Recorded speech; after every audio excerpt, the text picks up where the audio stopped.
going live. Oh, yeah.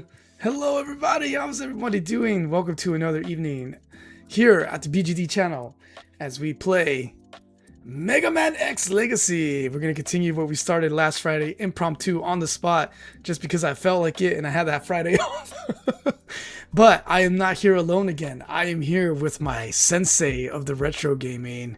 Say hello to Phoenix Sense Gaming. What's going on, everyone? Welcome back to part 2. I had to vacate the premises a little bit early and premature last time because we were going to the water theme park, and I felt bad. I was like, man, I love my brother hanging on Storm Eagle, but no, we're ready to roll. We're ready to roll. No, yeah, it was good though. It was fun. It was fun. We got 3 of 8 people down, right? They're Mavericks is what they're called, right? Yeah, and you might have to do so. I don't recall. I wasn't able to see like the last 20 to 30 minutes of what you did, so you might have to backtrack a little bit. But no problem. It'll give you some alternate paths, and we'll uncover some secrets together. Stretch some thumbs. Oh yeah, hold on. So I'm not a very big platform guy, and this game is those games that I avoided because literally I would grip the controller like my life depended on it. So at the end of part 1's live, I was like, I let go and I was like, my fingers, and then like my wrists were like tight as heck. So yeah, so I'm gonna warm this up. But yeah, welcome everybody. If this is your first time here, I go by BGD. That's obviously not my real name, but it's short for Boring Gamer Dad. It's a acronym that you all kindly came up for me. Obviously based off my name, but still, you guys like to call me that, so I appreciate it. It's really kind.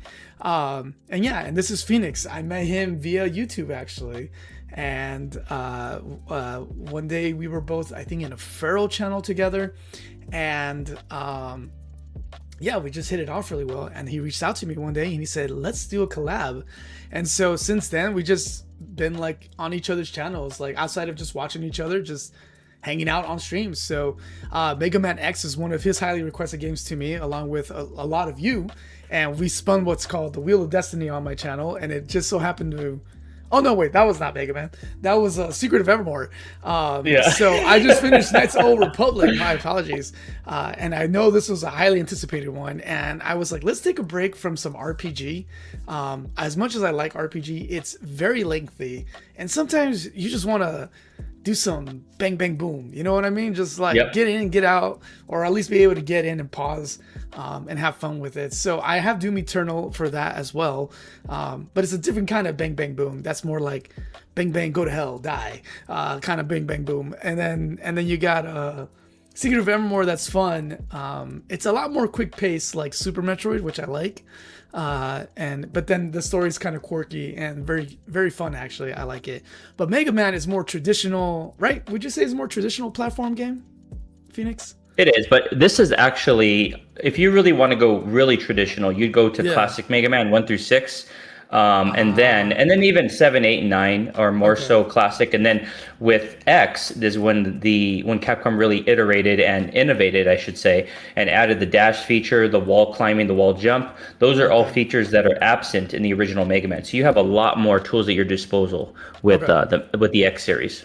It pretty much pushed platforming to its limits back in the day. Okay. But it is considered more of like, because I noticed here it's like, I mean, there's some exploration if I want to get like upgrades, but it's not like Super Metroid level exploration, right? Correct. Because Metroid, Super Metroid is like working side by side with Castlevania to form what we now know contemporarily as Metroidvanias, which it has a heavy exploration element, whereas this is considered an action platformer. So it does have elements like that, but it doesn't. It's going more in like run and gunner. It's more similar to a run and gun type game where you have constant action rather than looking around and trying to unpiece the mystery together, especially as we did with your first stream where everyone was kind of guiding you along, because that is a daunting task to play. I could imagine Super Metroid on stream for the first time. So kudos to BGD for doing that. Thank you. No, it was a lot of fun. I enjoy games like that, especially being a big Zelda fan. And by myself going to play, or it started off by myself when I started streaming was Zelda 1 and 2, and then eventually 3, because those are the 3 Zelda games on main platforms that I've never played. I'm not including the handhelds. Right. And so, but that was, again, action adventure. Like, you actually had to, like, puzzles and figure out flows and how to beat the different temples in different formats. Like, I ended up beating Temple 3 by accident, not realizing it was Temple 3 in the first Zelda game and going out of sequence. But here it feels like, I mean, outside of like knowing who to beat first, like you're walking me through, you know, it's like it's just very straightforward, like bang bang boom, like do the thing, memorize the patterns and get her done, you know. So yeah, so I was surprised we got 3 in there, honestly. I was very surprised that I was able to get one of them without you, because you left in the middle of Falcon, and I was like, "Good luck to me." Yeah. But I did it. I was okay. So yeah, so usually, anytime it's my first time playthrough, I like to go spoiler free.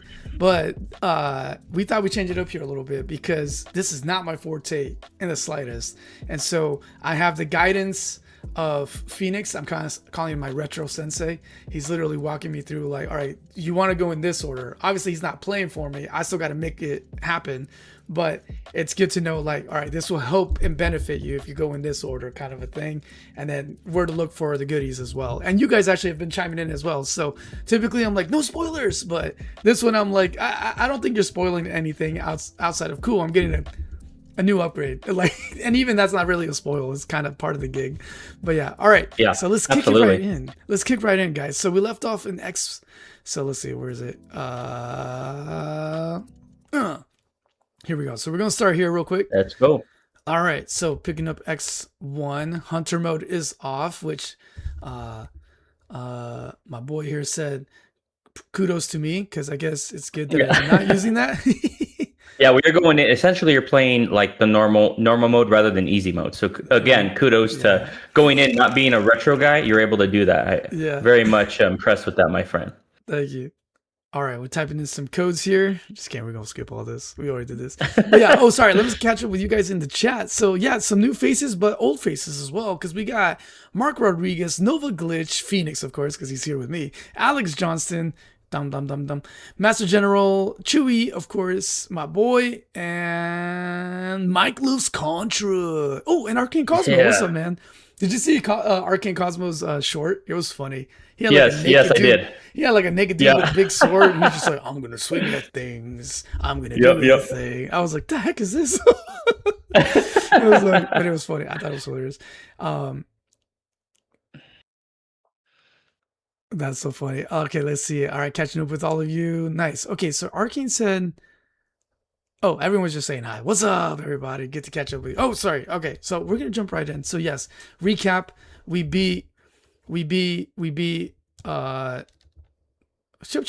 shoot, I got to remember where all the controls are again. Oh! Gonna go back. Hit the load up your old file. We gotta load. We have to put in the password, and you actually have to change your controls back to dash with the R1 if you want to keep that same format you had last time.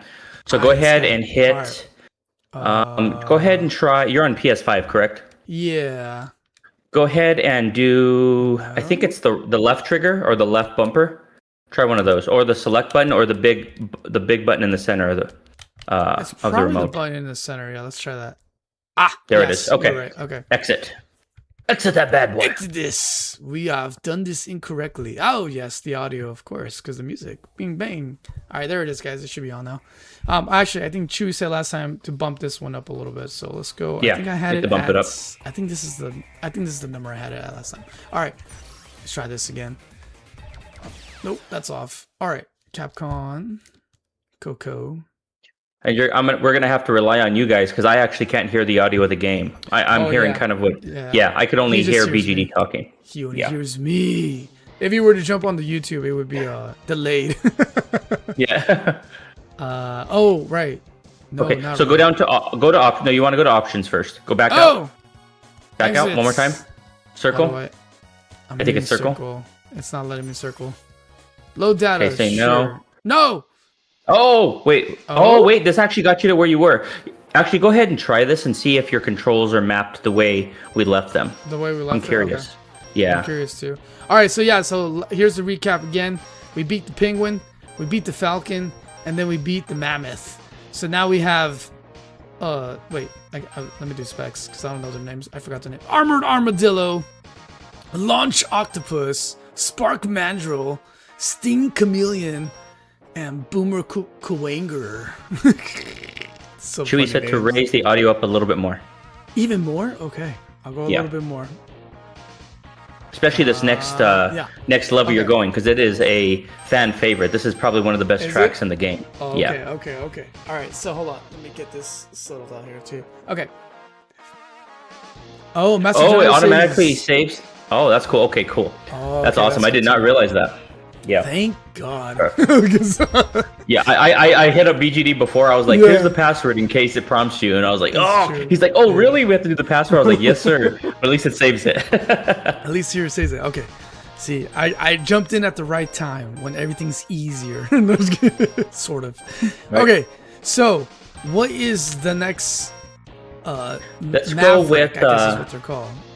Let's go with Spark Mandrill on the very bottom, directly below on the left. Yeah, let's go Spark Mandrill. Height 10 feet, weight 646 pounds, attacks electric spark. So that's what we're gonna get, right? That's what you told me last time. All right. Yep. And he's got the dash punch. What to learn today? Now, what upgrades did you get last time? Did you get? Huh? You have the arm piece, right? You don't have the body piece yet. You have the head piece, and you have the dash boost. I got the headpiece, and then I got something else after that. Here you can see, I got the 2 reserves. Okay. I got storm, I got ice, I got fire, and then I got the head and the helmet, and then I immediately went to go get that upgrade because that was right after you left. So I went to go get that upgrade. Or I don't know if it was an upgrade. I forget what I got exactly, but where I had to use the helmet and precisely hit it. Yeah, so I got that. Got it. Okay. And then, but I got the 2 reserves. I think you've obtained a couple hard pieces as well. I think you increased your heart capacity slightly. I did, 3 upgrades. Okay. Thanks to cool. Wait. So what did we say we were gonna switch it to? Circle is still dash, right? Is that what we wanted? No. We had it as R1. If you could see if circle worked better for you. You'd have to go back to the menu. You're going to have to roll with circle and then dash time. Yeah, because my R1 and L1 are now this. And circle is now dash. Uh-oh. It might be a little bit more difficult for you, but now that you have the upgrades, I think you'll be okay. And now, why don't you go ahead and use some of your new tools here. Go ahead and switch to your tornado. Tornado will pretty much one-shot those guys. Oh, okay, cool. All right, I got to do it. Oh, shoot. That's not good. You just need to. You can go directly up. You could just go directly up that. Yeah. Oh, you don't have to be super precise there. What about here? Oh no, there's nothing there. Okay. Nothing there. Always so go back to your tornado, and don't charge it up. Actually, just shoot it. Yeah. Shoot it regularly. There you go. Now go down there. I'm going to show you a secret that you can't access yet. But it is gonna, the reason that it's going dark in and out is because when you took out Storm Eagles, remember how I told you like when you take out certain bosses, it changes like the layout of the level? Yeah. Like when you took out Chill Penguin and it made it like everything frozen. Here, the airship crashed and it crashed into the facility, so it's causing power outages in this. So this is one of the first games that did that. We're like, what you do in the other levels directly impacts the other levels. Really. I gotta tell you, that's really cool. That's really cool, actually. Okay, so this is what I'm going to show you. So see down there, you have an energy tank down there? Yeah. You're going to need to have a boomerang to acquire that. So we're going to have to double back here after you acquire the weapon from Boomer Kawanger, and then you're going to use that boomerang to get that E-tank right there. So you can go ahead and leave, go back to the beginning. I just wanted you to see that. We're eventually going to come back here. All right, we'll come back here. All right. Okay, so climb that ladder. Get it! Oh, foolish. Foolish again. Jump straight up. I think just jumping works. Yeah, just jumping straight up. Yep, you got it. Okay. Now go up that ladder right there. Oh, this one too? Okay. Yep. So now we're going up, and now just keep going to the right. Oh, wait, hold on. Careful. I panicked. Careful, I panicked. Let him have it. Yes, feel my wrath. Or my tornado. So I'll let you explore a little bit. Yeah, I'll let you explore a little bit. Oh. And then if you get stuck, I'll kind of guide you. I gotta stop doing that. All right. Hey, welcome in SWAT Gaming. He said, I got the notification you were live. Go down my breakfast and came back to my desk and watched. Nice, man. Welcome in, dude. No way. Always a pleasure to have you. He was streaming. He was testing some stuff on his stream now. Boy is on point, man. He's on peak right now. That's fantastic. Okay, Master General said, it was one of the coolest features in this game. Yeah, absolutely. Very much ahead of its time. That the levels actually get affected? Yeah. What? Okay, so you're going to have to be careful here. These guys try to anticipate where you're going to go. So they're predetermined locations, but you're going to get hit by these inadvertently. I'll let you kind of roll with it, but be careful because they will knock you into the abyss. I see that. Abyss this! Yeah. Wait. Are these guys one shot like that? No, I'm just going to shoot. Yep. Oh, hold on. Am I missing anything, though? That's the real question. Oh, look at that. Nope, you're not missing anything, but I'll let you just explore to your heart's content. That's right. When I leave, can I? Is that? Yeah, they respawn. Instant. Oh, mother! Whacked him. He whacked me. Eat it on the toesies. Oh no, this feels weird. Doing jump with the circle. Circle, yeah. Doing the dash with the circle, yeah. It's where you have to kind of like. No! You kind of have to like shift from jump like. From your circle back to your X, rather than being able to do them almost at the same time with the corner button. I almost wouldn't mind if it's my left button. I might try that next. We'll see. We'll see. Yeah. Okay, so go ahead and conserve your tornado here, because you're going to come across a couple enemies where you will be well suited to keep that. We got lights. We got lights, everybody. Yes, to keep the tornado ability locked and loaded. Hey, welcome in Clockwork Corner. He says, "Hello, Midnighters." Oh. This is the other thing. This is the Midnight Riders. Midnight Riders. Here's the other thing I got. Was this the super boost? Okay, cool. Yep. Yeah. And then you're. Oh, wait! Don't get that yet. Oh. You're gonna want to switch back to your tornado next time you see one of those. That'll refill your weapon energy from that specific specific weapon. From that weapon. It might automatically do it. I don't recall it in this version, but let's find out. Let's find out. Better be safe. Yeah. It won't be every time. No, you try you're to right. respawn It didn't. and farm it. It didn't. It did not auto fill it. So hold on. I wanna redo that, if you don't mind. Make that boy respawn and take him out. Yes. Feel my energy blast of pinkness. No, that didn't do anything. Well, I mean, it did something, but it didn't do everything. Oh, mother of pearls! I wait for him to shoot me. My bad. He won't shoot me because he's backwards. You can't do squat.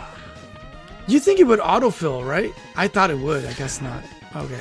All right. Sorry, guys. This is probably a boring part right here. I'm just trying to...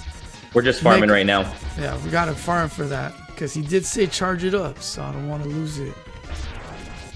Come on. Yeah, it's not essential, but if you're able to fill it back up, it's ideal. It's ideal. Okay. Come on. Yeah, we're not getting it. We're not getting the drop. Yeah, we're not getting the drops. We'll do one more after this. Okay. Yeah, just bear that in mind. Next time you see that, if there's a specific weapon that you're running low on, switch back to it and then acquire the energy refill. I thought maybe there. All right, we move on. Let's go. Yeah. Yes, he beat Storm Eagle on Friday last week when I... Yeah. Okay, watch out. Okay, so this dude right here. So this guy is a mini boss. Go ahead and switch back to either fire or tornado here. And it'll make short work of this guy. Otherwise, it's kind of a tedious fight. Wait, what happened? Oh, this guy used tornado with him? Yeah, either tornado. I would go ahead and try either tornado or fire. They both work pretty well. Let's try fire. Let's have some fun with some fire. Oh. You just have to make sure he's low and then just let him have it. Is this our first our first mini boss? He's the first mini boss. Okay, wait. Dash when he does that jump. Yep. Dash under him. Oh, get out of there. Get out of there. Beware of contact damage in Mega Man games. Whoa! Can I jump up? It'd probably be easier for you to do tornado, but until he lowers himself. Otherwise, you're kind of subject to his rather ruthless hitbox. There you go. Yeah, fire wave destroys the spots. Yeah, you could actually charge this up now that you have the arm piece, but it's going to be tough until you get the mechanic down. Right. Hey, welcome in Sean7062. He said, "You got a friend in me." No! All right. First death. No worries. Sean! Hello, Sean. You are new. I have not seen you here before. Welcome. Welcome to... Ah! Oh, wait. This is where... Oh, wait. But Tornado didn't charge up, did it? Oh. It didn't recharge up. All right, we gotta pray so be vigilant of that. Once you either die completely or restart the level, you'll have to... They won't refill automatically until you acquire more energy. If I touched him a little too early, I probably would have gone slaughter there. Well, at least he gave me life. Yep. Let's see if this guy gives me some. Oh, wait. I can't get him from there. I have to go the other way. All right. We move on. We move on. And now start memorizing where those guys are coming from and where they're going to... Yeah, I was going to say... they're predetermined, so they never change. Circle. Dag nabbit. I hit circle there, and I didn't mean to. They're going to predetermine. Okay. Oh, what the... Shuttle. Okay, I know he's coming here. I think that's where he hit me last time. Master General said, I remember when I used to need coaching in this game. Clockwork said, are we on the same time? And Chewy said, I was just watching Toy Story. Oh, really? The first one or the new one? Oh, nice. Toy Story is good. Very nice. Oh, that was energy. I needed that. All right, this is where he's going to hit me again. Careful. Okay, there he goes. Right. I've been hit into the abyss there a couple times, so don't feel bad if you get hit and die. Dag nabbit, this turkey. All right, yeah, this feels so weird. Jumping like this. With circle, circle is so wrong for this. Circle is so wrong. And that's actually the default, you know. Oh my and I definitely do not agree with that button layout. It just feels so weird. My early years still remain in my memory with this game, says Master General. Yes.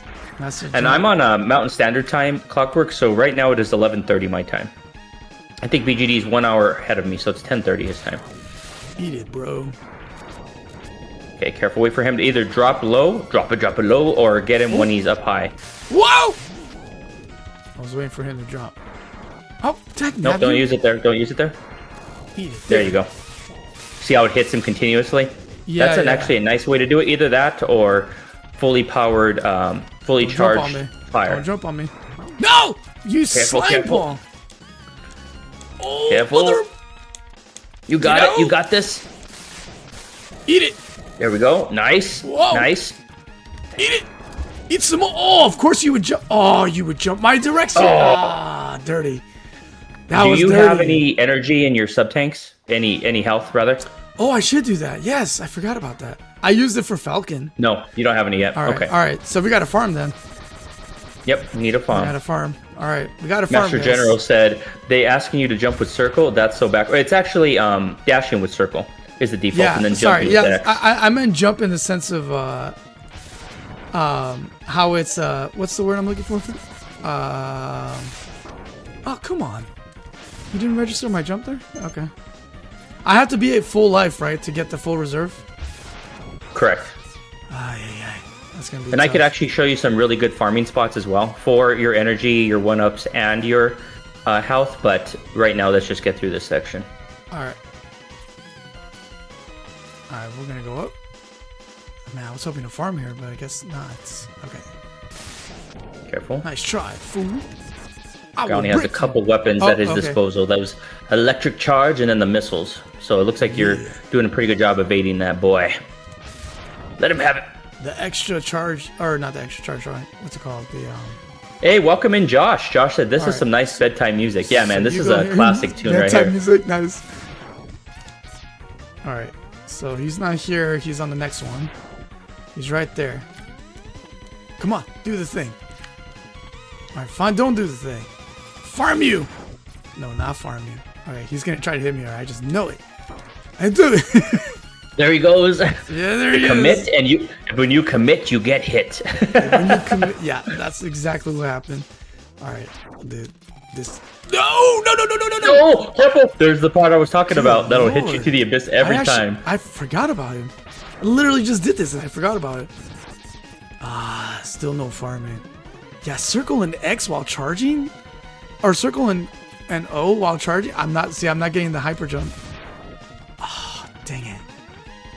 Master General said it's a fun game to spend midnight quality time over. Yeah, man. Midnight you could never go wrong with Mega Man X. Just we're getting BGD acclimated to the new control scheme, because last time he had dash with R1, and now he's doing it with circle. Ooh, there we go. There we go. I feel like I was doing better with tornadoes. Oh no! Oh, it's gonna disappear! Oh no! I forgot it does that. That's so. But remember, you could actually pause. You could actually go into the menu and select too. You don't have to do it on the fly. You don't have to cycle through. You know, in real time. There, you could actually pause the menu and go through that way. Oh, okay. Okay. Yeah, that way I don't worry about losing the energy. Okay. Exactly. Hey, welcome in, Cooler 1991. Oh, what's up, Cooler? Okay. Alright, we're gonna farm here. Sorry, guys. This is gonna be boring right here. These guys didn't give us anything last time. Are they gonna do that again? These guys are giving pretty non-existent. Oh, some health. Dang it! That turkey came at me. Oh, Kevin! Oh my lord! We almost met our end there. Did that on purpose for the suspense. I did not. Yeah. For the suspense. Yes, that was deliberate. There it is. Okay, pause it. Select. All right. Okay. Now jump. You stupid turkey! Why is a piece of garbage? Seriously! Oh no! Nice. Oh, don't use it! Oh my! Stop it! Don't use it! Oh my goodness! Oh my gosh, that's so bad. Okay, I got it. So you can tell I'm already half asleep because I'm doing rookie mistake. Okay, all right. We'll get the hang of this. Doing the circle is so weird. It's so weird. All right, we'll get this right. Come on, give me some more. What I'm surprised about is that that light bird thing coming back. He wasn't coming back last time. I don't know what that's all about. Come on, man. Yeah, that's true, Clockwork Corner. If you use the Storm Eagle's power-up weapon, you could plow through pretty much anything in this game. We just have to be cognizant of not overusing it. When we're not getting any weapon drops. The tornado weapon. Oh, the tornado. Yeah, it's OP. Very OP. Is it nice? Well, thank you, Storm Eagle, for that then. Eat it! No. Come on. Oh, there it is. I actually shot his razor. I know. I don't think I ever recall doing that. That was pretty cool. Okay. Very nice. I don't know if it was because I was supercharged or... Come on, give me something. Come on. Yeah, absolutely, Master General. That's cool that Master General was able to make connections with Cooler and actually do some gaming. Yeah, he says it's a big community. You guys game together? Yeah. What'd you guys game on? That's awesome, dude. They were playing some Dragon Ball Raging Blast. Raging Blast. Oh, okay. I think I've heard that. All right, we'll do one more of these. Nope. All right, last one. Nada tostada. All right, nada tostada. That's all right. What are we gonna hit? What are we gonna hit this boy with? We're gonna try again. We're low. Oh, don't use it there. And don't do the vertical one. You want the horizontal one. I guess you could try it here if you get underneath him. That could work. Try that. There we go. If that makes you feel more comfortable, I think that's actually a good way to do it. Why aren't you letting me jump? Careful. Eat it. There we go. Nice. Oh, let me jump. You could actually turn around when he has you like that and hit him when he's stationary there. Oh, I try to jump over. Eat it. Careful. Oh, he got you. The hop, dude. That hop of his is so lame. All right, it's okay. All right. We try again. All right, let's retry. You might be well suited, right? I mean, not yet, unless to farm some health as well. Yeah, so you could actually store some in your energy tanks. Can we do Penguin's secrets thing yet or no? I don't feel like I have the items. You have fire, so you can actually do that. You could acquire an extra heart container, which would be helpful. Oh, Master General said, I haven't played with Cooler. I was just referencing his picture. I've played the character in his profile name. Oh, got you. Okay. Gotcha. Okay, that makes sense. All right, so where should I? I need this. Let's go with let's get that secret on Chill Penguin. Chill Penguin. Since you know that level. I can get it. Okay. Yeah, you should be able to get it. I think it's a fully charged fire blast. And you should be able to break through the what you need to in order to acquire it.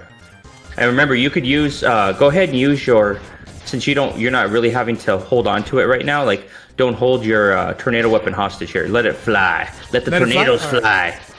Yeah. All right. We know you could do that. We saw you do this this level without the assistance of the tornado, so we know you could do it. So let's just fly through it. That's true.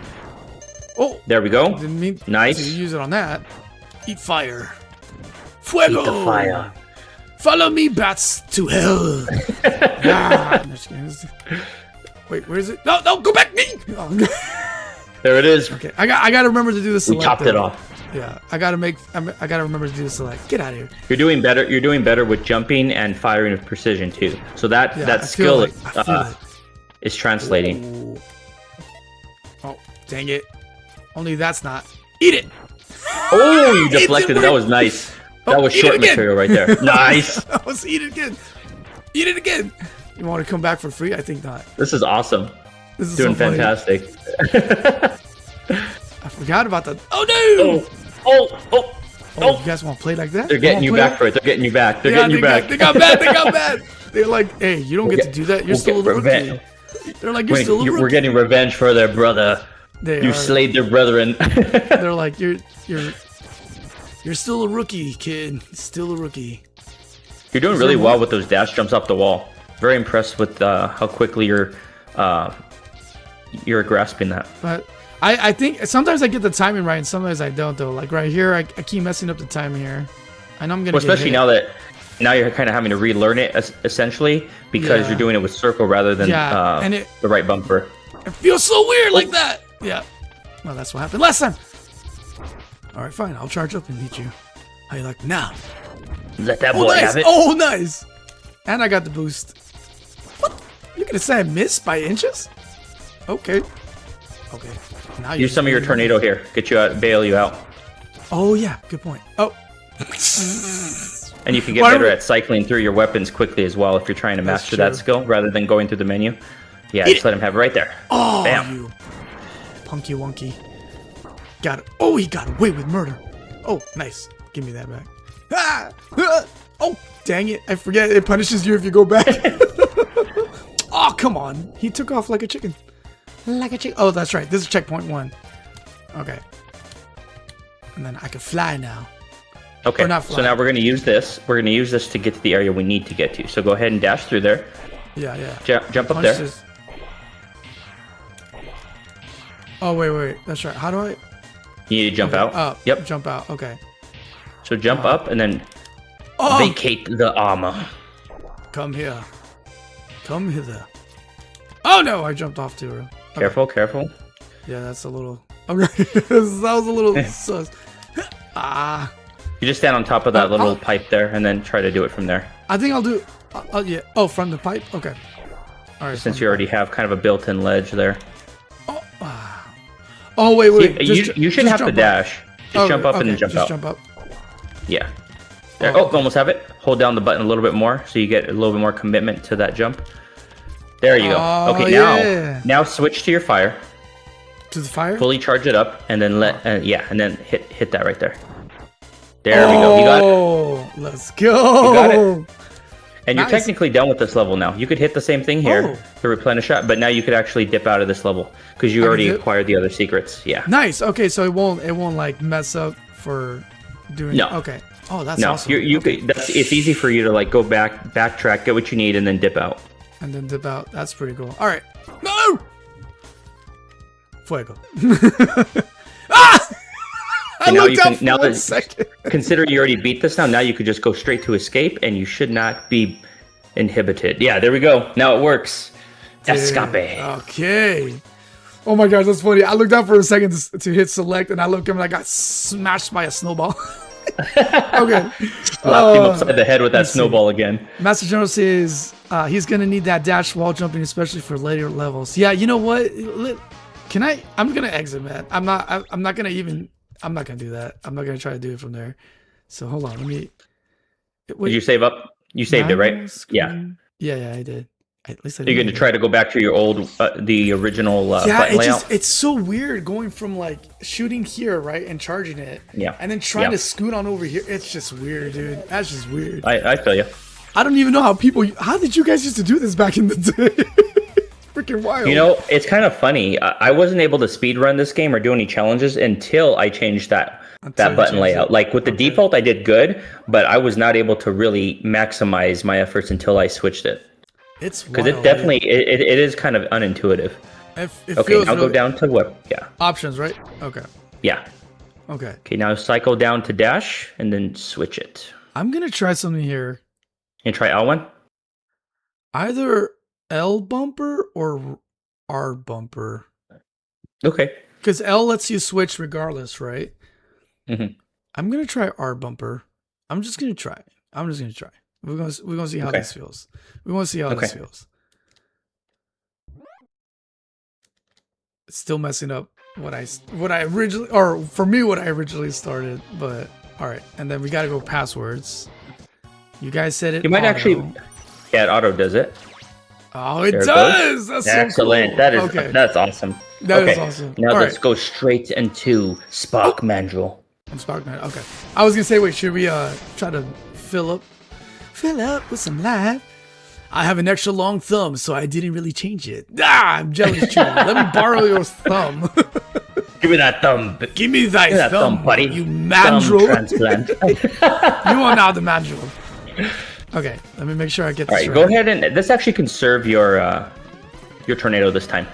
Just we know you can get through this level this intro portion pretty nicely. Let's make sure that you have enough tornado to deplete that man, to deplete that robot. I think I made a mistake here. Now I'm thinking my jump is my bumper, and it's not. It's the other way around, you foolish man.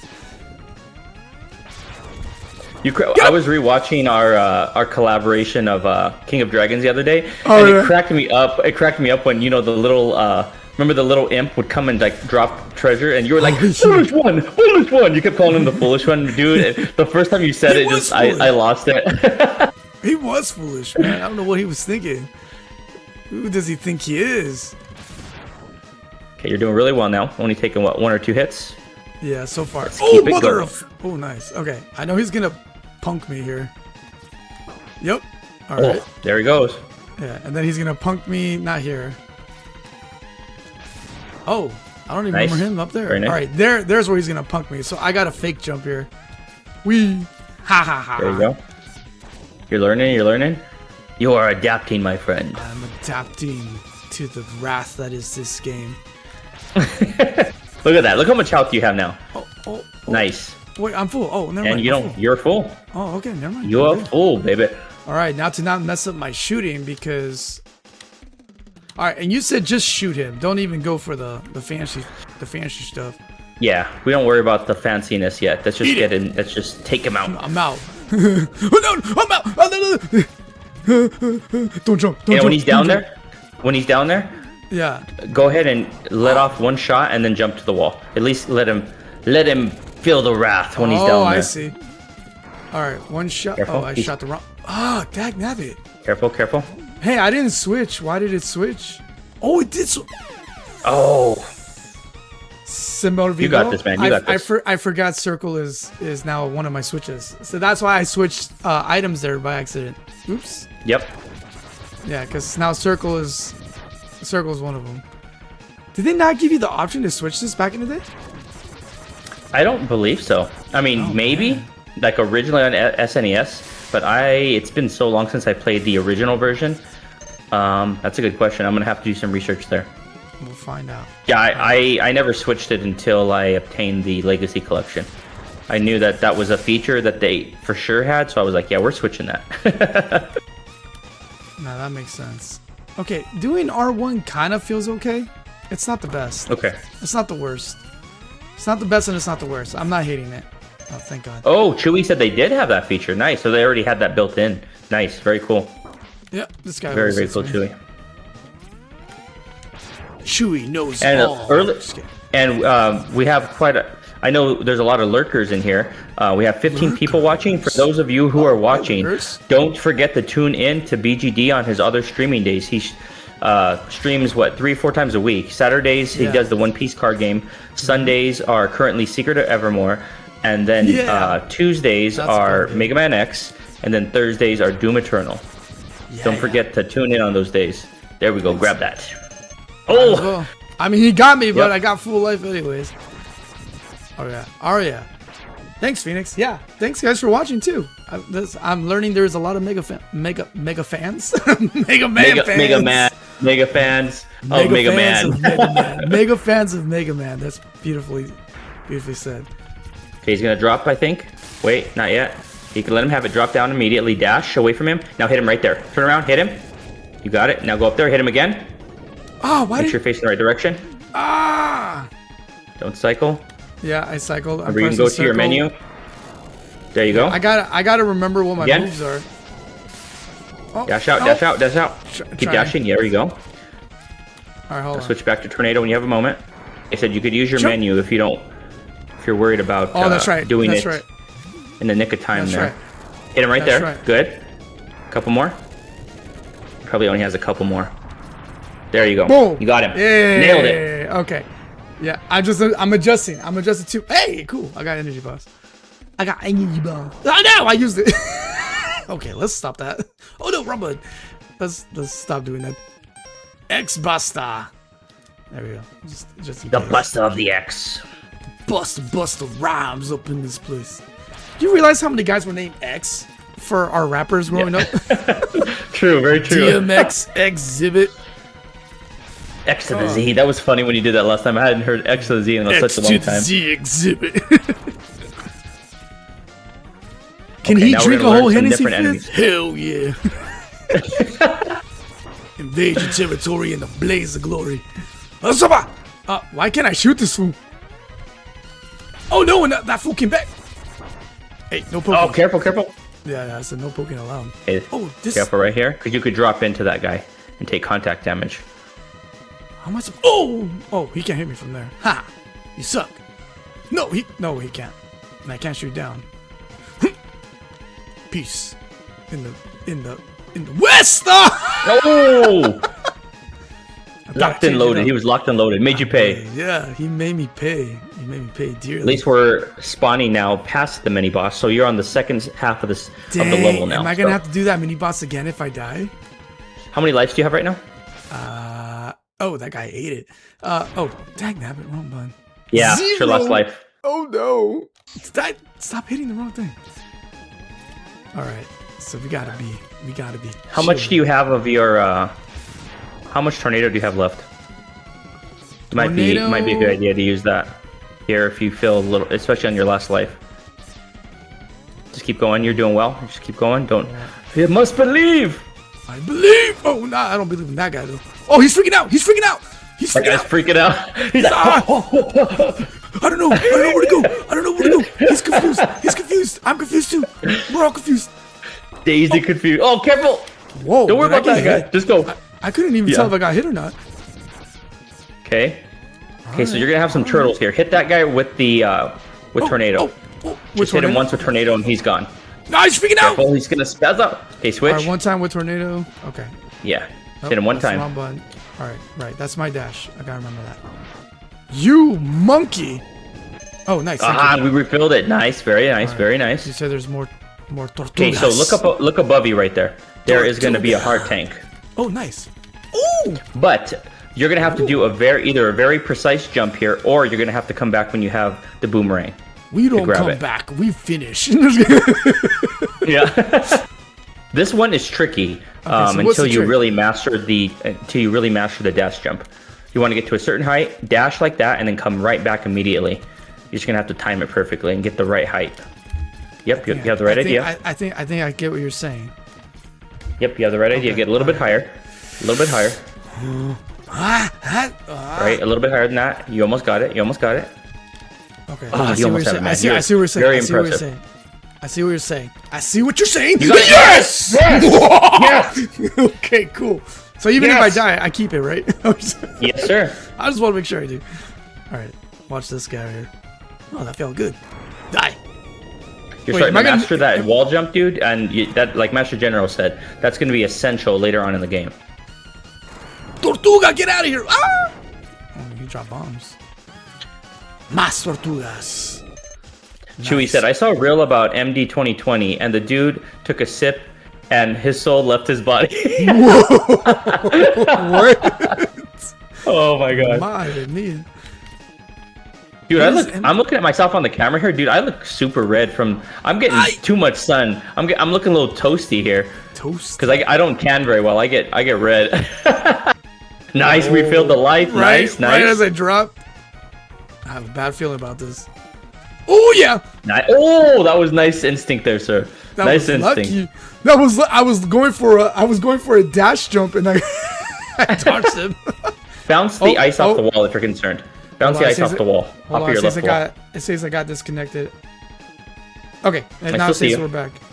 No, I know with you. Okay. OBS said I got disconnected. All right, guys, let me know if I'm back. I should be back. Oh, yeah, that's a good point, huh? Okay, switch to your ice. There you go. You got it. That was awesome. There we go. So you're gonna have to start playing around with some of the weapons to get really inventive. Yes. That was really awesome, actually. I like that. Oh, dude. All right. So how many you're on your last life, right? Let me see. Yeah, I am. Check one more time. Okay. The reason I say it is this is the boss. And you're able to completely cheese this dude with the shotgun ice. So if you literally hit him one time, he freezes. Then you hit him again, he freezes. So you're able to like pretty much guaranteed defeat this boss with your ice weapon. Right. If you had a few lives left, I would say let's go ahead and let you fight him legit with just the X-Buster. But since you're on your last life, let's just cheese this guy. All right, let's choose this guy. All right, and do I have to charge it or just shoot him? No, just basic shot. So it's gonna freeze him for about a second, and then he's gonna unfreeze. And then once he unfreezes, hit him again, and then just rinse and repeat. Come here, Mardi Gras. Fire. Oh, come it. Okay, unfreeze. Hit him again, just like that. The second he does that, he doesn't like me. Just let him have it again. Oh, you see how it freezes? Oh no! Oh no! Careful, sir! Oh no! Oh no! Shot it too soon that time. Oh, bounced off though. Still hit him. Nice. Okay. Careful! Hit it! Down to the wire. Yes, it bounced off. We got him. Yes. I gave him the disrespect. Look, I didn't even look at him. I was like, eat ricochet. Like, that was the no look pass. That totally was. That was 100% disrespectful right there, sir. I disrespected the monkey. I was like, not today, sir. See how you were able to completely cheese him with his weakness? You destroyed him with his weakness. But you say it's cheese, but it's part of the game though, right? Like that's not like if you figure it out. Yeah.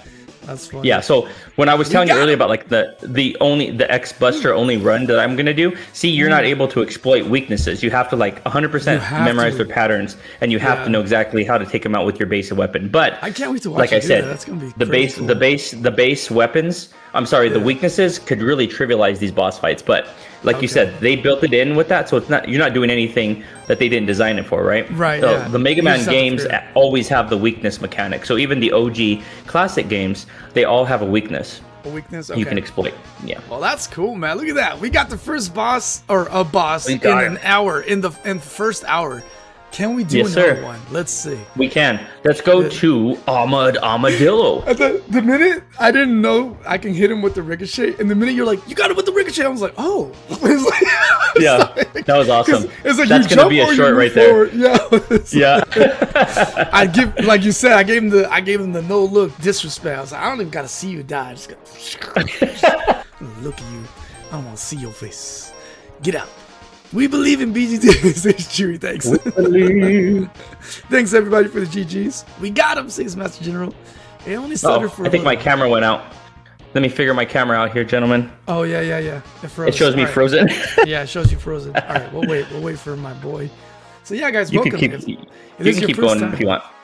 No, I'll wait for you. It's all good. So yeah, guys, thanks for being here. As my buddy was saying, it looks like 15 of you are here watching. So that's really cool. Outside of the people I see here chit-chatting in the chit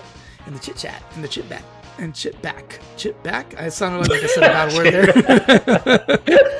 In the chit-chat box of Destiny. And things like that. So yeah, welcome. This is my first time playing Mega Man X. Instead of doing what I normally do, where I go flying solo, my buddy here wanted to join me.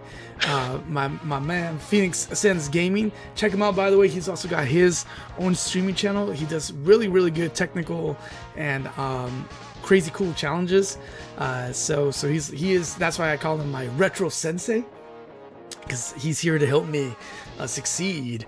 So yeah, man. So that was pretty cool, man. We got some some fun stuff happening here right now with Mega Man X. We're back. I'm having We're a back. blast. We're back. Nice. So we're having a blast here with Mega Man X. We got 4 bosses down. We are halfway there, ladies and gentlemen. So here we go. We're gonna move on now. My camera doesn't do the King Cesar thing. Yours does. Mine just freezes me mid-animation like this. What's it called? Yeah. There. Well, yeah, man. I'm sorry yours freezes. Yeah, I know, right? Can't touch this, and then it freezes me. Dude, I just got frozen just as a consequence for freezing Spark Mandrill like that. I told you how to cheese him, and then my camera froze me. He got mad. He got mad. Yeah, it was his post-mortem revenge. Yeah. He hit up your webcam. So yeah, but yeah, guys, welcome to the channel. This is a special moment because again, Phoenix and I usually, actually, Phoenix would be streaming right now, but he wasn't able to, so he's hanging out with me today. So yeah, man. So what's it called? But yeah, we do retro and new and mostly action adventures and everything in between here. So today is retro, right? This is considered retro. Yeah. And you're gonna actually cover all the Mega Man X games, right? Or rather, the X1 through X4 in the Legacy collection. The Legacy. Yeah, no, it's true. Yes, we're gonna do everything that's part of Legacy. So I believe it's X1 through 4. So it's gonna be a lot of X's, triple X, all up in this place, or quadruple X. Sorry, triple X is a different kind of X. Vin Diesel family. So, all right, so let's see who will be next. Let's see. The map looks cool. I like how the map looks. Does the map give you the clue if you do something that affects something else? Let me see. Not that I've noticed. I don't think so. So that's a good question. I normally don't look at the map. I normally never look at the map. Because look, the Mandrill's here, and you said the Falcon crashes into it, so he's next to it. But that's not to say that they would affect it. But hold on. Right. The Penguin's here, and the Mammoth's over there, so that wouldn't be a clue. No, because this is not connected at all. It's like mountain versus facility. So I guess that wouldn't be the. I wonder how. Is it just trial and error then? I'm guessing trial and error is the way to do it, right? Yeah. Yeah. That's how you would figure out the order of things.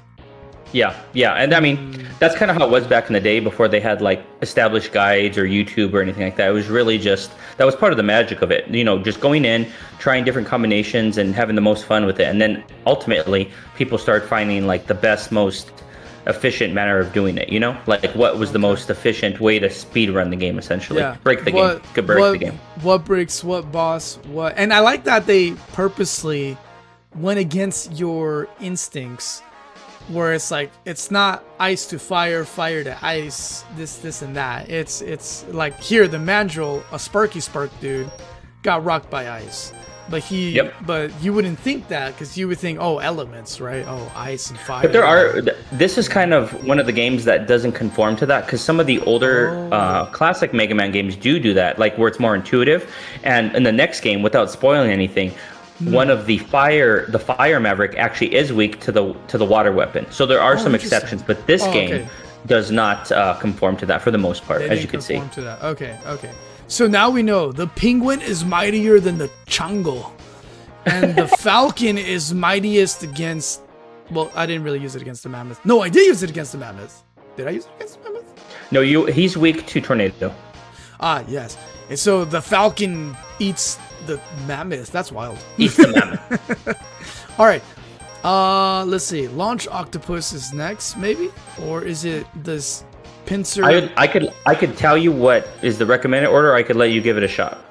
Let me give it a shot. Let's see. All right, because here's what I've noticed so far. We've done the right, almost the right on everything. Bottom here, top here. I don't even know if this is how you figure this out, but left and right. So maybe we go back and we go here. A 7-foot, 80-pound Octawaka. And you do not have this guy's weakness. You do not have this guy's weakness. That's the only spoiler I'm going to give you. You do not have his weakness. I don't have his weakness. All right. So you're going to have to beat him the old-fashioned way. Oh, no! My first damage. Wait, I want to see what that new weapon was. Huzzah! Ooh. Go ahead and charge it up so you can kind of see what it looks like when you charge it. Go all the way to pink, and then release. Oh, you monkey! for real. Oh, Tortuga. Oh, that's yeah, nice. it can be pretty useful. And you don't have to worry about using that here, like depleting it, because like I said, the boss is not weak to that. So if you want to experiment with it, go right ahead. Or any of the weapons for that matter. You don't have the weakness. I like it. This guy, like I said, though, is weak to Tornado. Tornado, so I would always advise to use Tornado against him so you don't deplete any of your other weapons unnecessarily. I just noticed how much I spent on him. Chewy said, oh, you're referring to the camera. It gives us some good facial animations. He also said, After Dark stream for Triple X. Triple X. Chewy said, Nintendo Power was our only information. Oh, yeah, before the internet? Oh!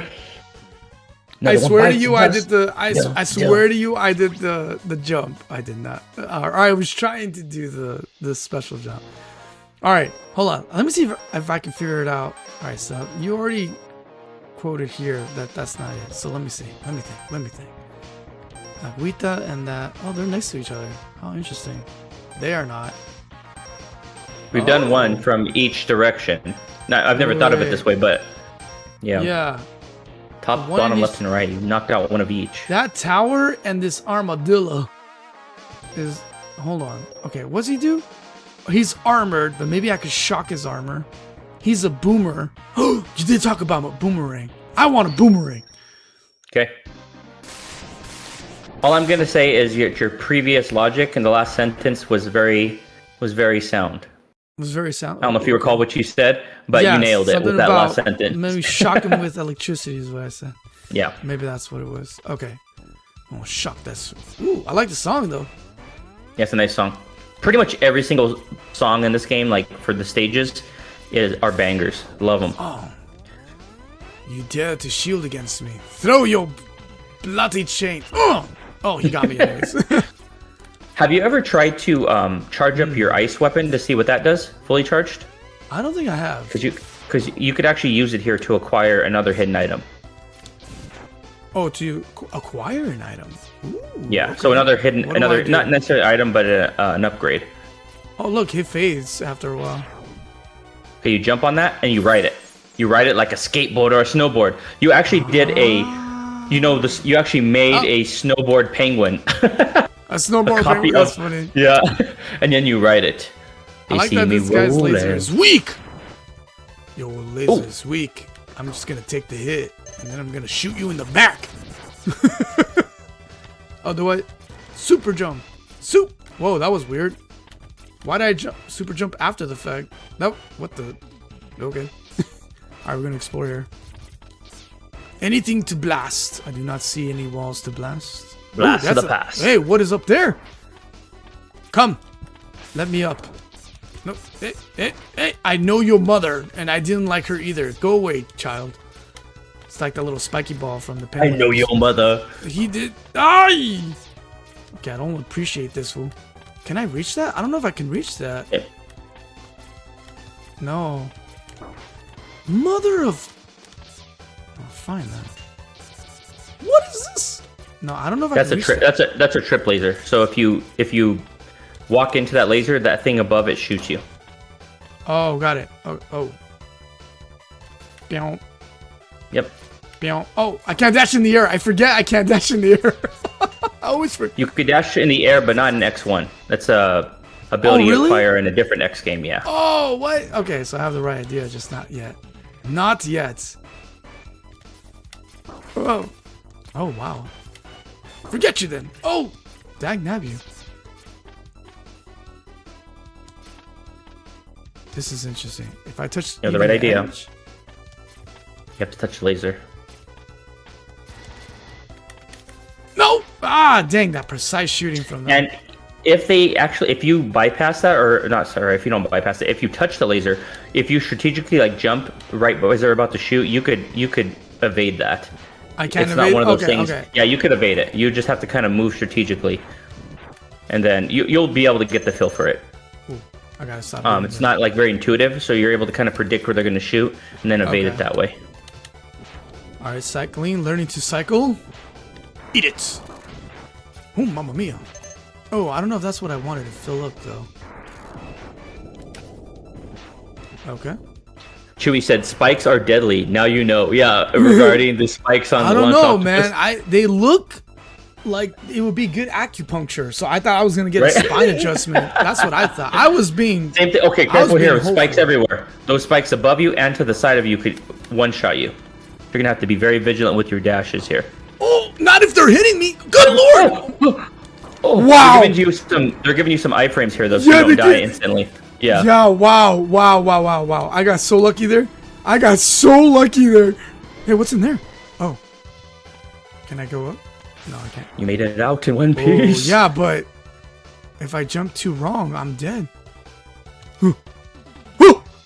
Nice. Very nice. Wait, why did I survive that? I touched the spike when I slid. Just now? Yeah, I touched the spikes, but it didn't, or I thought I did. I didn't think I jumped that really well. Wow. Okay, cool. So there was a little bit of a grace period there. Oh, what the heck? Based on my perspective, I did not see you hit the spike. Oh, dang it. You could touch the spikes, but only if you have invincibility frames for a moment. When you get hit, and then and you're blinking like that, you could survive a spike. Okay. Gotcha.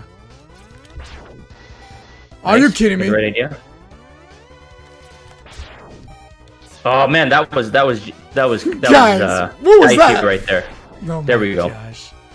Is he gonna come back? No, he's not. Okay. Thankfully, those guys don't. All right. Oh, look. Do you have any? You don't have any health stored away right now, right? No. Okay. About to say, I don't think you do, but it would be wise to relinquish that. Yeah, we gotta do some farming. Okay. Can I go in there? Can I go in there? Let me in. All right, fine. Let you in. Don't die. Oh no! Oh no!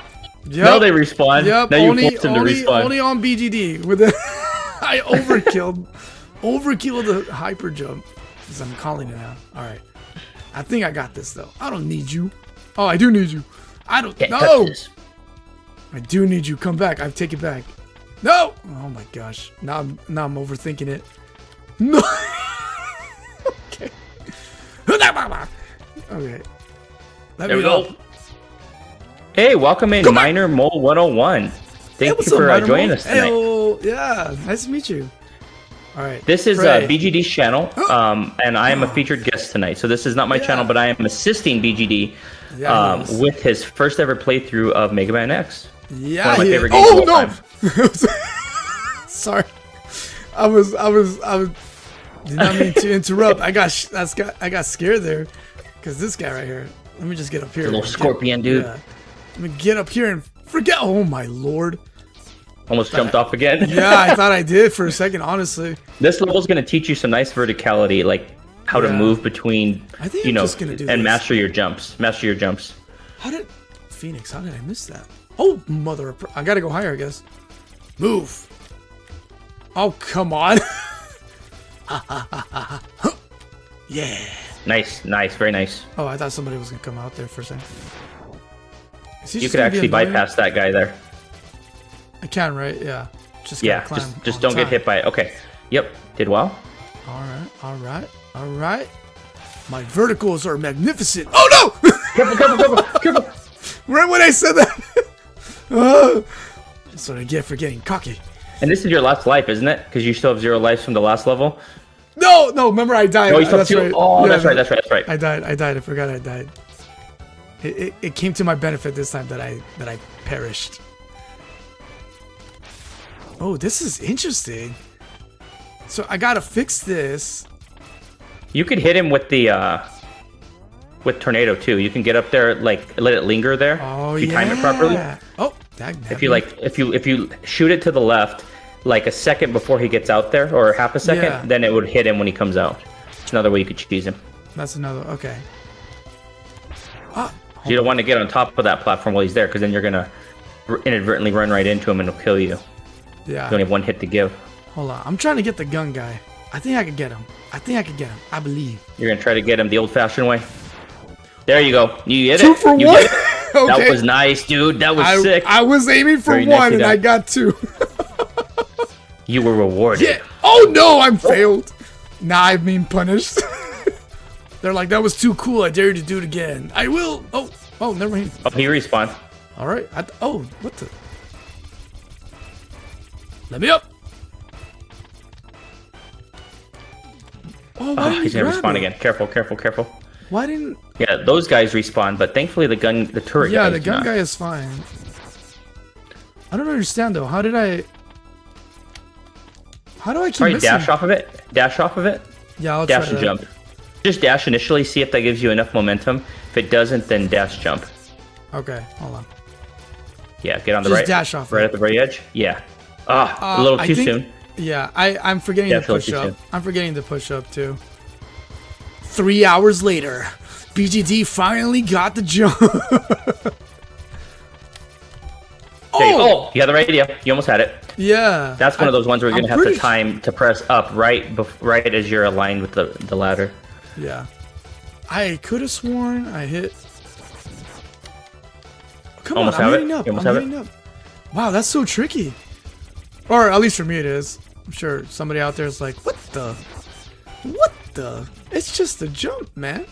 I know, but it's not. Oh, it is. Yeah, you got it. You got it. That You got was it. weird. Okay, I think this is your last round of turrets here, so you're almost done. You're actually pretty close to the end of the level. Already. All right. Okay, there's still one more round. Let's see. Nope. Don't fall. No, there is still another round. Where are Careful you? here. Those turrets are going to come out. Oh, no, there's not. Perfect. Yeah. Okay, so do you see that heart right there? I see a heart. You could acquire that two different ways. With the boomerang or with a fully charged The ice.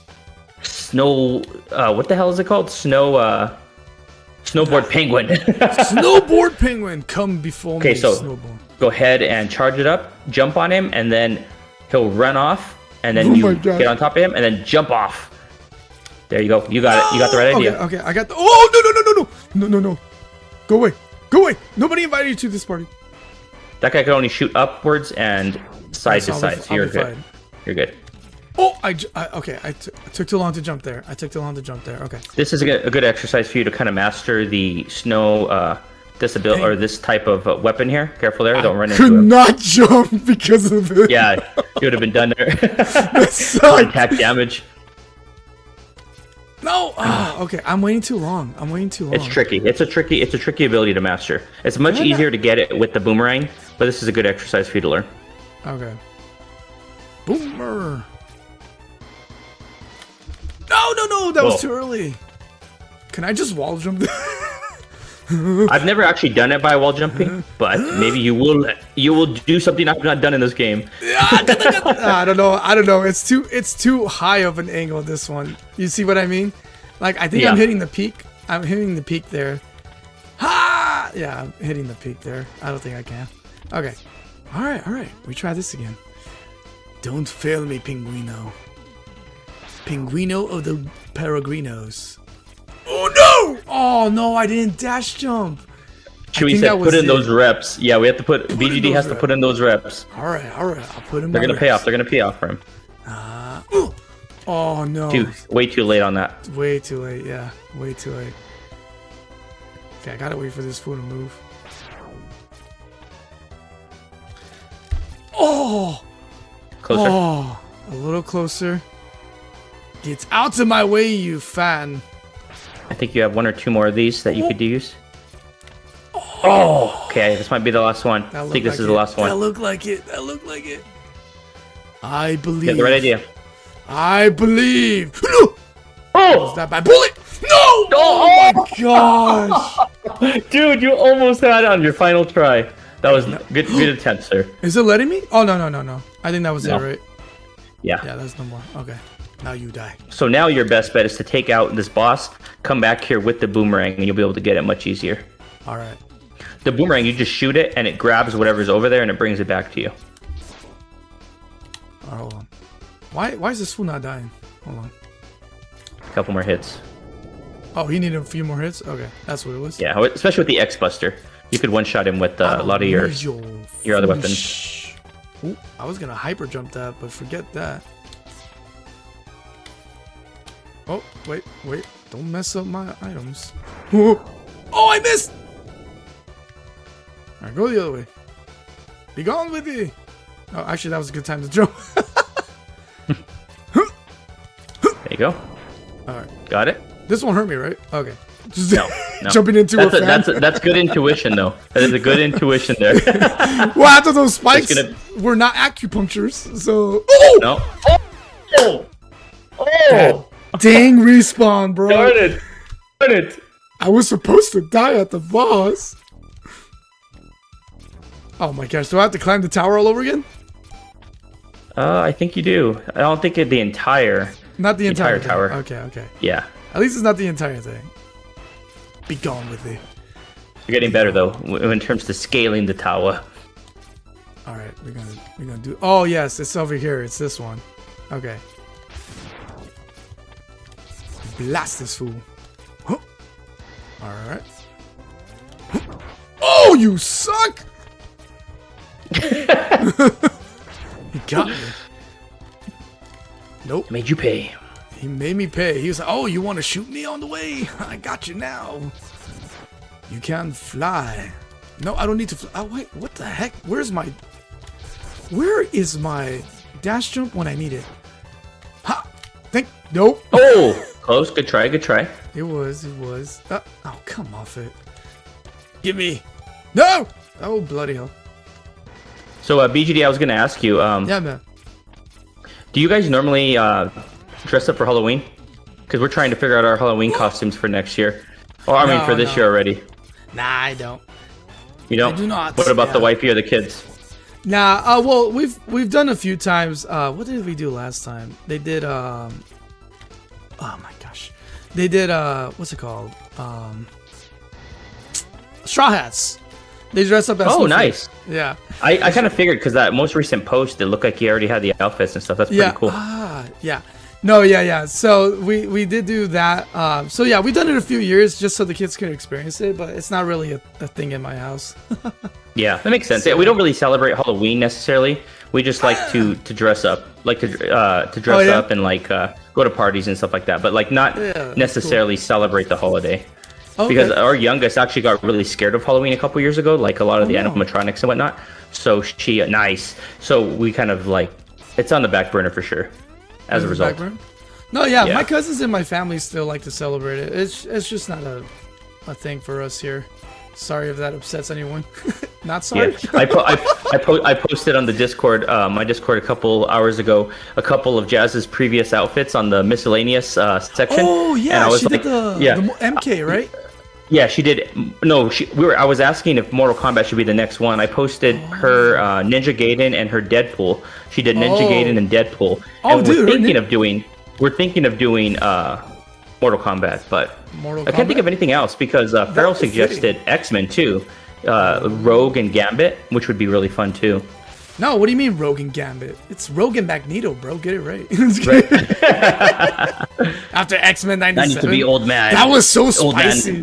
That was so spicy when they did that in 87. I was like, whoa. It was. I was like, right? Day. And then the way it ends with, that's such a good first season of a reboot of a not old season. Good Lord Almighty. Sorry, guys. The reboot of X-Men? Yeah. So they did a really good job with that. They did a phenomenal job with X-Men 97. I learned. I had a whole new layer of respect for Cyclops. What is happening here?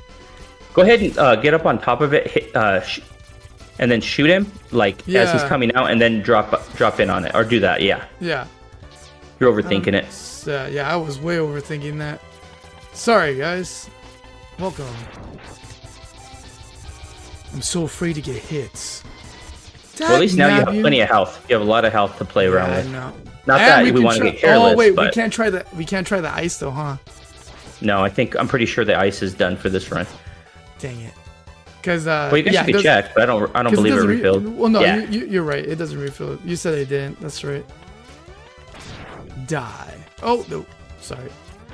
I guess we're not allowed to say die anymore on the internet. Unalive. It's the same difference. Oh really? Yeah, that's true. I don't know. I just noticed people don't say it as much. They say unalive. It's the cool thing to say, I guess. Okay, you're almost there already, dude. Look you're at the top of the tower, essentially. Yeah. You're almost done with the level. Oh, got it. So that one was just a drop. Okay, interesting. Oh, okay. Now I know the tricks. Now I know the tricks with that guy. His trick is basically just land as soon as he's sliding out. Let's break the game. Master General said, I would vote for a Mortal Kombat dress up. I haven't watched X-Men 97 yet. I have no idea what it's like. Oh my gosh, you gotta watch it. You need to watch it, dude. I wasn't, so, all right, so this might ruffle some feathers for my retro friends here, but I wasn't the biggest fan. Not that I hated it. Let me make that clear. I'm gonna emphasize that part. I didn't hate it, okay? I just wasn't the biggest fan of the original X-Men cartoon. I thought it was cool, but I appreciated, what's it called? Batman animated series and Spider-Man. You guys remember the 90s Spider-Man? Yeah. So I Batman animated series is like goated. And that's good. Right? That show is like so ahead of its time, and it like deals with like mature concepts. Like you could literally watch it as an adult, and it hits entirely differently than it did as a kid. Like you're like, wow, they were really trying to drive home some really, really complex stuff here. Yeah, they were. Which none of the other shows were doing. Yeah, nobody was doing that, and I think it's because nobody took Batman serious back at that point. You know, he was like, good point. I think everyone thought he was probably the same camp because it's not like the movies were helping either. No. I remember I'm a gigantic Batman fan, and I remember watching Batman anime series, the box set, when it first came out, and they had interviews with Kevin Conroy, who did Batman's voice. I remember when he initially tried out for the role, he thought it was only like the Adam West like super cheesy Batman. Then when they told him no, we're going for like the darker, more gritty Batman, he's like, oh, that exists, and like, yeah, that's kind of like the roots of Batman, but it kind of went like completely like off the rails with the super corny Batman that everyone kind of knew at that time. So I'm glad they kind of moved away from that personally. I am too, actually, because honestly, I didn't read it first, right? I watched it first because of the animated series, so I always knew Batman as serious and mysterious and detective-y, right?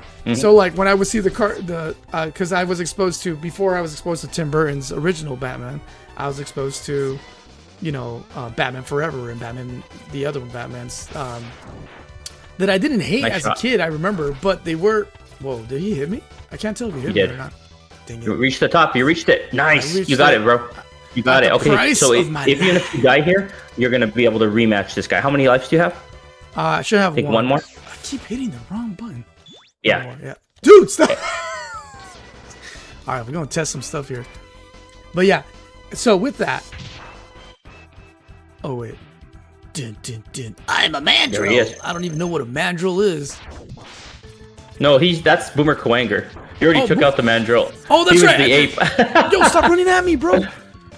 Okay, I'm gonna guess. Oh, not you. Nice try. Chewy said Batman was animated on a black background rather than a white one. I did not know that. Like, I know a ton about Batman.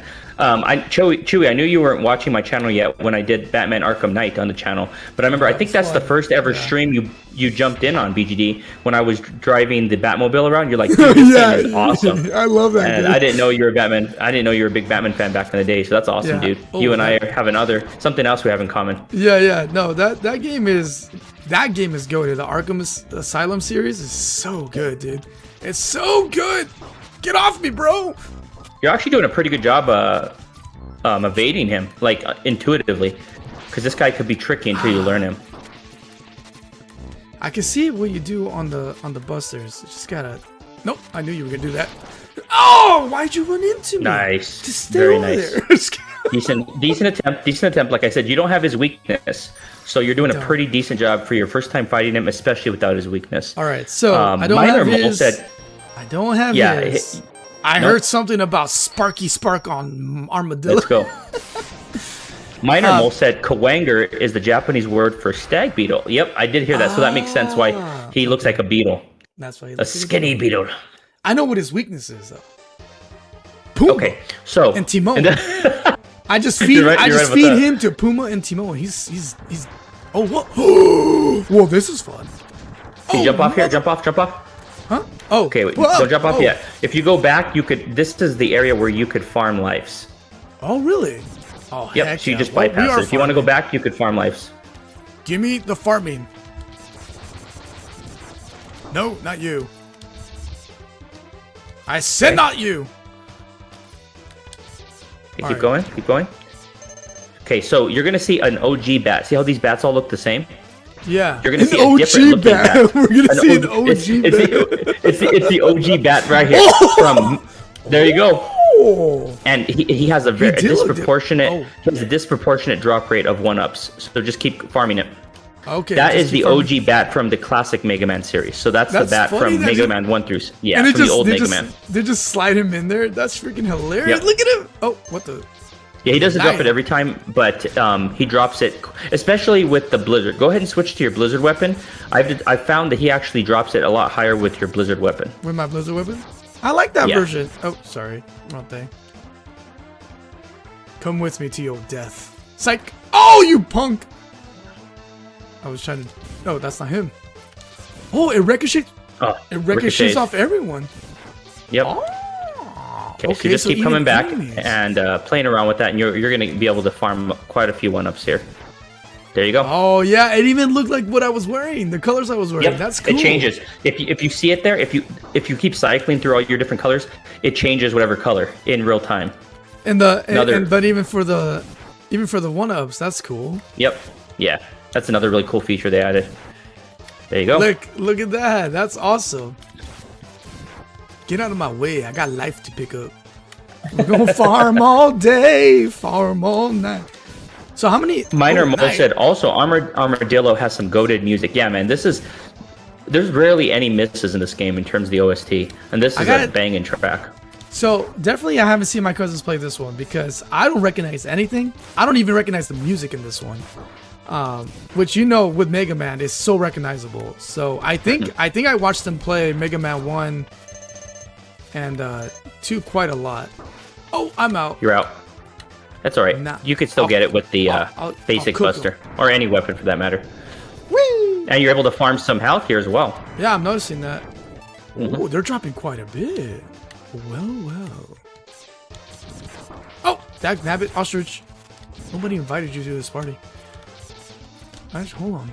There's actually an ostrich you fight in Mega Man X2, so this is kind of a precursor to another Maverick you fight. That's fun. Nab you. Oh my gosh, how am I missing these bats? Thank you. Here was trying to get life, and you guys are ruining it. Hey, he gave me a life. Nice. And you can only acquire 9 1-ups in one stint, so once you hit 9, go ahead and check after this. What you're at? 8. That's awesome. Nice. All right, hold on. I like these guys. You're giving me. And look how much better you're getting at shooting those bats. Remember last week on Friday, you couldn't hit these bats. You were wrecking you, bro, and you were doing fantastic now. Ooh! I'm charging life. I'm charging life. You see that? Oh. Yeah. I don't know where that voice came from. Oh wait. Yeah, you're doing so much better, man. Give me that. Give me some of that. Give me that. Oh no! Give me that ice. Oh wait, yeah, because you said ice is better for him, right? Ice is the best, yeah. Eat it. There you go. Last one. All right, and then we can leave. All right. Okay, we can't leave. Now we can leave. I recommend. No, we can't because I haven't beat it. Remember, I haven't beat this yet, so I can't leave. No. But you meant leave the level. Yeah, you can't leave the level yet. But the good thing about it is you have the armadillo's weakness, so you should be able to do this pretty easily. Just like you're able to cheese what's his face, Spark Mandrill with ice. You could cheese this dude too. Well, cheese is monkey. Also, Armadillo has the goated, yeah. Oh, that's. And you could go ahead and I would switch to your tornado ability here personally, just to make things easier. You don't have to worry about it in terms of like a mini boss, or it's not the weakness of your boss here, so you could just use it to plow through these enemies. Okay, I like that. Except for these bats, I don't like that. All right, now you're mad. Nah, man. Get out of my face. All right, I'm getting the hang of you. Get up off of that thing. Don't you want to give me your toes? my Mega Man has a bird foot fetish, apparently. I'm just shooting their toes all the time. Yeah. Okay, so... Who's low? The ice. The ice is low. Hi-ya! And take a look at your sub tank. You actually almost have one all the way full, so that was nice. You were farming that. Well, let's farm some more. Just kidding. Oh wait, I like how I said that, and then I was not prepared. Oh wait, you said this works though. Yep. There we go. Farm. I will. Excellent. Get out. Get out. Get out. Oh, I can't shoot fast enough. I can't shoot that fast. Apparently. Like, I can't spam this, is what I'm trying to say. No, you can't spam it. It's probably a good thing, though, because it's so probably it's so OP and you want to hold on to it. Otherwise, you would deplete it so quick.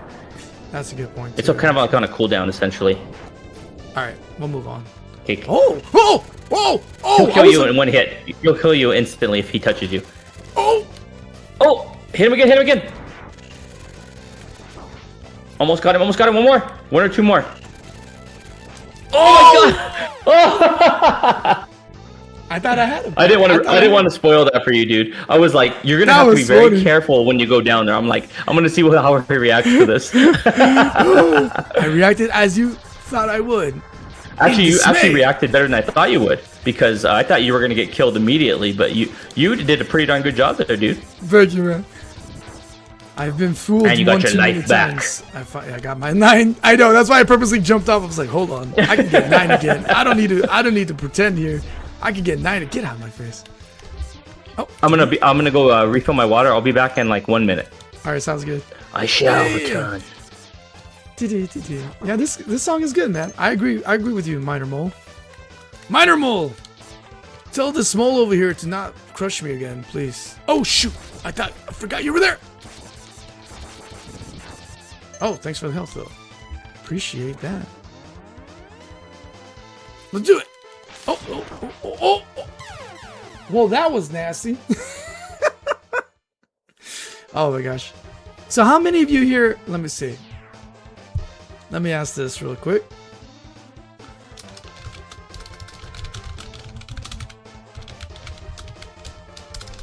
Have you played Mega Man X? We'll go ahead and hit that poll right there. All right. Let me know if you played. Obviously, it seems like some of you have. Why did the shooting stop there? That was kind of interesting. What the? He just flew away. He said, I don't want to play. Those moles don't associate with me. They're from my second cousin's cousin's mother. Ah, turkey. Give me that. Oh, dang that you. Yeah, he's a big one. He's a big boy. That's a really. Oh, get off me, dude. Oh, I didn't jump out. All right. I thought maybe you were gonna give me some life. I guess not. Thank you. Yeah, that mole was tricky.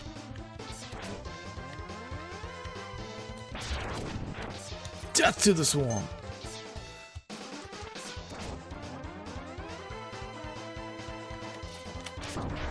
There you go. Okay, no health. I'll take that. Can't touch me. Eat it! Oh yeah. Am I lacking somewhere? Oh yeah, Storm's lacking. Perfect. Yeah! Okay. Let's go back here. Alright, so he said it looked like I could pop it. I think I'm getting more reserves actually. Oh, we filled up one, guys. No! Oh shoot! I reacted too soon there.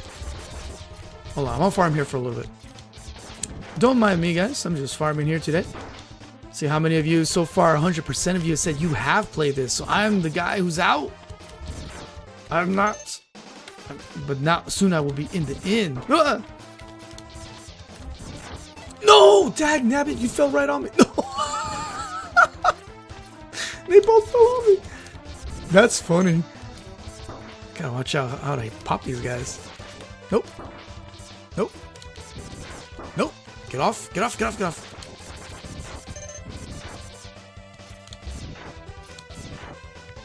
Oh my gosh, that was perfect. They both dropped energy bars. And I let it slide. What the? Careful. Careful. Okay. I'm just trying to make sure they don't drop the thing that I want. Then I pick it up again by... Oh, yes! Okay, hold on. Oh, wait, Storm is full. What? But I didn't fill it up, though. Oh, my camera died! Huh, maybe it just autofills whatever's next? Oh, maybe. Hold on, guys. Let me fix my camera. So, for those of you who weren't here earlier, this is what we meant by King Cesar. I guess he's a Godzilla guy. I don't know who he is. I don't know enough about Godzilla. But in one of the streams with my buddy here, and another buddy who's a streamer, check him out, Feral Inferno.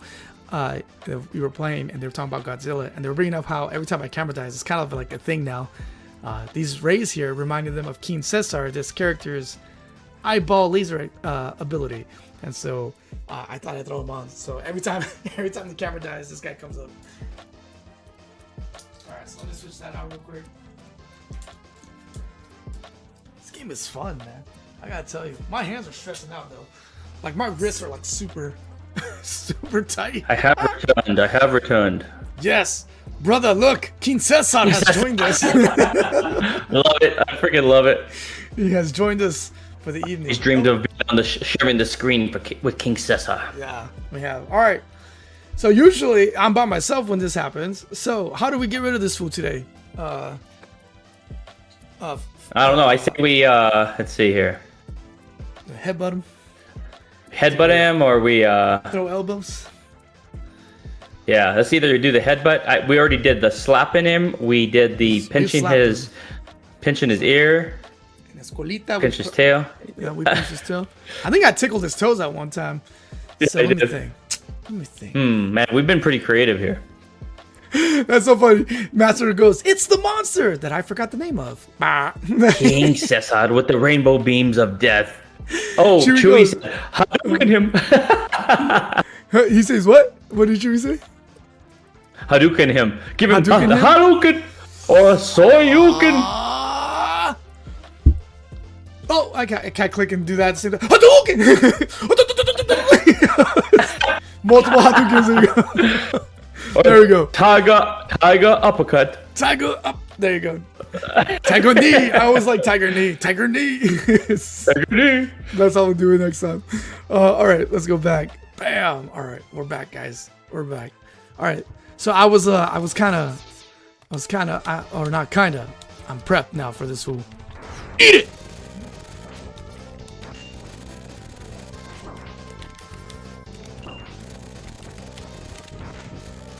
You're going to be able to actually destroy him very quickly if you hit him with fire as well. If you get behind him, right when he drops, actually the next section. Let me think. It's going to drop you down. You could jump, scale the wall, get behind him, and then let him have it with fire. That's probably the more efficient way to do it. The more efficient? Okay. Yeah. Hold on. We got some energy. No! Bloody hex. All right, I just love though. Every time I lose a life, I just get it back. Yeah, you could cheese that for sure. I'm totally down for cheese. Whatever, man. Whatever works. You know what I'm saying? All right, and look, and then also they drop a lot of energy here too. I like this. This is my farming spot now. This is my. This is going to be when you see me do the X-Buster only run here shortly in a couple months. You're going to find me in this area in particular, doing a 100%. Lot of farming. Yeah, I can see it. Lives and it's early on too, so like you can just do the life thing. Oh, and D Hernandez is up in the house. What's up, D Hernandez? How you been? Got D in the house.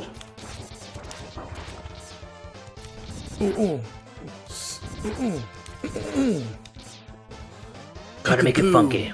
I see your toes. Funky toes. Funky toes. Ooh, ah. All right, so I shot him with a lot of stuff that Tornado. time, but... Go ahead and load up on your fire before you drop down. And just do the basic fire. Don't hold it down. Okay. Just go ahead and don't charge it is what I'm trying to say. Oh, nice. Another one up. Why are they dropping so much one-ups? I'm already at 9. Yeah, you already met the max. The maximum right? I can't go more than 9, right? No. Unfortunately you can't. Why did they drop so much? They're like, this fool sucks. Give him as much as you can. Like he is in the learning phase. We shall hook him up. Right? This boy needs help. All right, hold on.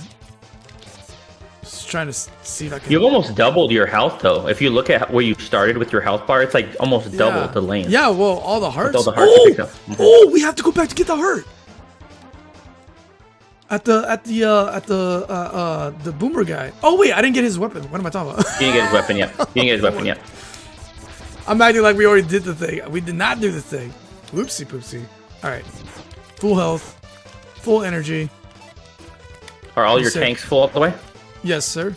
Same. Yes, Okay. sir. I've been farming. Switch to fire. All right, and you said okay, just now regular. drop down slowly. Drop down slowly.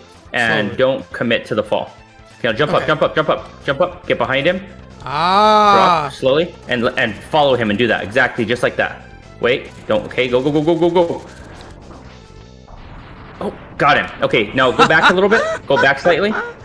And there's actually something you missed already. Don't make me burn you. But I wanted you to take him out. Okay, go all the way back. And there's gonna be another E-tank. Oh yeah, that makes sense. It would be here. It would be here behind the guy. Nice. Yeah, distracted. You try to distract you, and then forward momentum, and you don't even. It's not intuitive for you to go back and find that. You know. Right. So that was well placed. Nice. That's clever. Because you took, and speaking of hearts, because you took out that dude right there before you see how he was knocking out the top level there? He was constantly like breaking the rock. Now you're going to be able to get that. Oh! And you're going to be able to actually, and you're going to be able to get a heart container that is a little bit further along this corridor. Nice. Very beneficial to take this dude out early. Open your eyes. Oh. Super jump over that. Oh no! Stupid bat. And actually, there's going to be one more you're going to have to take out just like that. I recommend taking him out with fire, because the next one is the one you're going to be able to get the heart at. My apologies. Okay. You're a little bit early. But yeah, that's the same idea on the next one as well. But don't use it yet. Don't use that yet. Oh, wow. Yeah, that burned super fast. Oh. I don't care. Give me. Okay. Give me fire. Give me death. Give me fire, give me death. Yes. I mean, in this case, yeah, I'd rather take the hit than deal with that. Hey, they're swarming you. For the horde! Seriously, dude. Chill out. Oh, thank you. Worth it. Okay, so Phoenix, I think. Oh, dagnabbit. I think it. Ah! I shot the wrong way. I think, oh nice. I think it does, dude, I almost got 2 of them filled up. All the way pulled up, nice man. Yes. Fire. No fire for me, no fire for you. Get over here, I'm not letting you get away with that. Give me that. Let's see here. Miner said, I'd love to stay in chat, but I have to sleep soon as I work online at 9 a.m. Oh, no problem. Pleasure to have you join us tonight, dude. Pleasure to have you join us, and we hope you come back. Yeah, Miner, nice to meet you. Yeah, it was nice to meet you. Like I said, this is not my channel. I do have my own channel, but I do love to support my good friend my good friend BGD as often as I can. And Mega Man X is a series I have committed to. I'm going to be along for the ride. Are you kidding me? I have to go all the way back here? Go all the way back. You're almost at the part where you are where you won't respawn at this part. Okay. So you almost, but at least you're able to farm here again. I'm pretty sure I just got 2 bars now. Yeah. When did I get my 4th? You have all 4 of your subtanks. You had I was just at 3. When did I get 4? Dude, you just cheesed something. Dude, I think you glitched the game. I was you at glitched 3, the game because because the 4th one you need the boomerang for. And it's back in Spark Mandrill's level. I have never seen anyone get a 4th energy tank. I'm gonna have to rewind that. I think whatever you did freaking broke the game for a moment, and it just rewarded you with an extra energy tank. Well, there you have it, dude. guys. That is wild. That is wild. The system. Welcome to BGD, where I accidentally break things. Finally, for my benefit. Yeah, right. That was funny. Okay. Twat says, I love how Phoenix is giving clear tips and BGD is like, oh. It's a nice way to frame it, sir. Nice way. It's true. It's true. Hit those guys with the thunder. Or, I'm sorry, tornado. Tornado hold. Seriously. Yeah, because the fireworks are phenomenal. Yeah, now that I know how to cheese, as you said, cheese these guys. Be careful. He's coming back. He's coming back. Come on, bro. Drop. I come for you. Come at us. Come at us. Eat it. Nice. You got him a lot quicker that time too. Yeah. Yeah, because this was my third one right here. So that's crazy. Dude, that was your third one. That is wild that you got a fourth one. And now you probably now it doesn't really matter, and it's filling up the other one before the other one's even full. Dude, what is going on here? I don't know.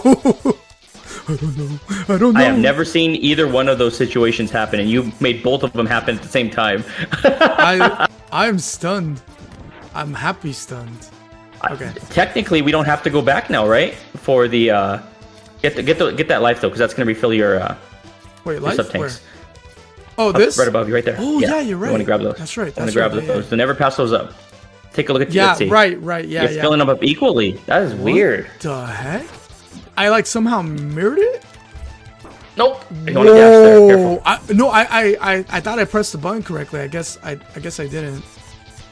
That was. But do you know what's wild? I wonder if you're not going to get a fifth energy tank now. You know, when you actually go back for the intended fourth one. I wonder what's going to happen now. It's going to be interesting. You might not even need to go get it.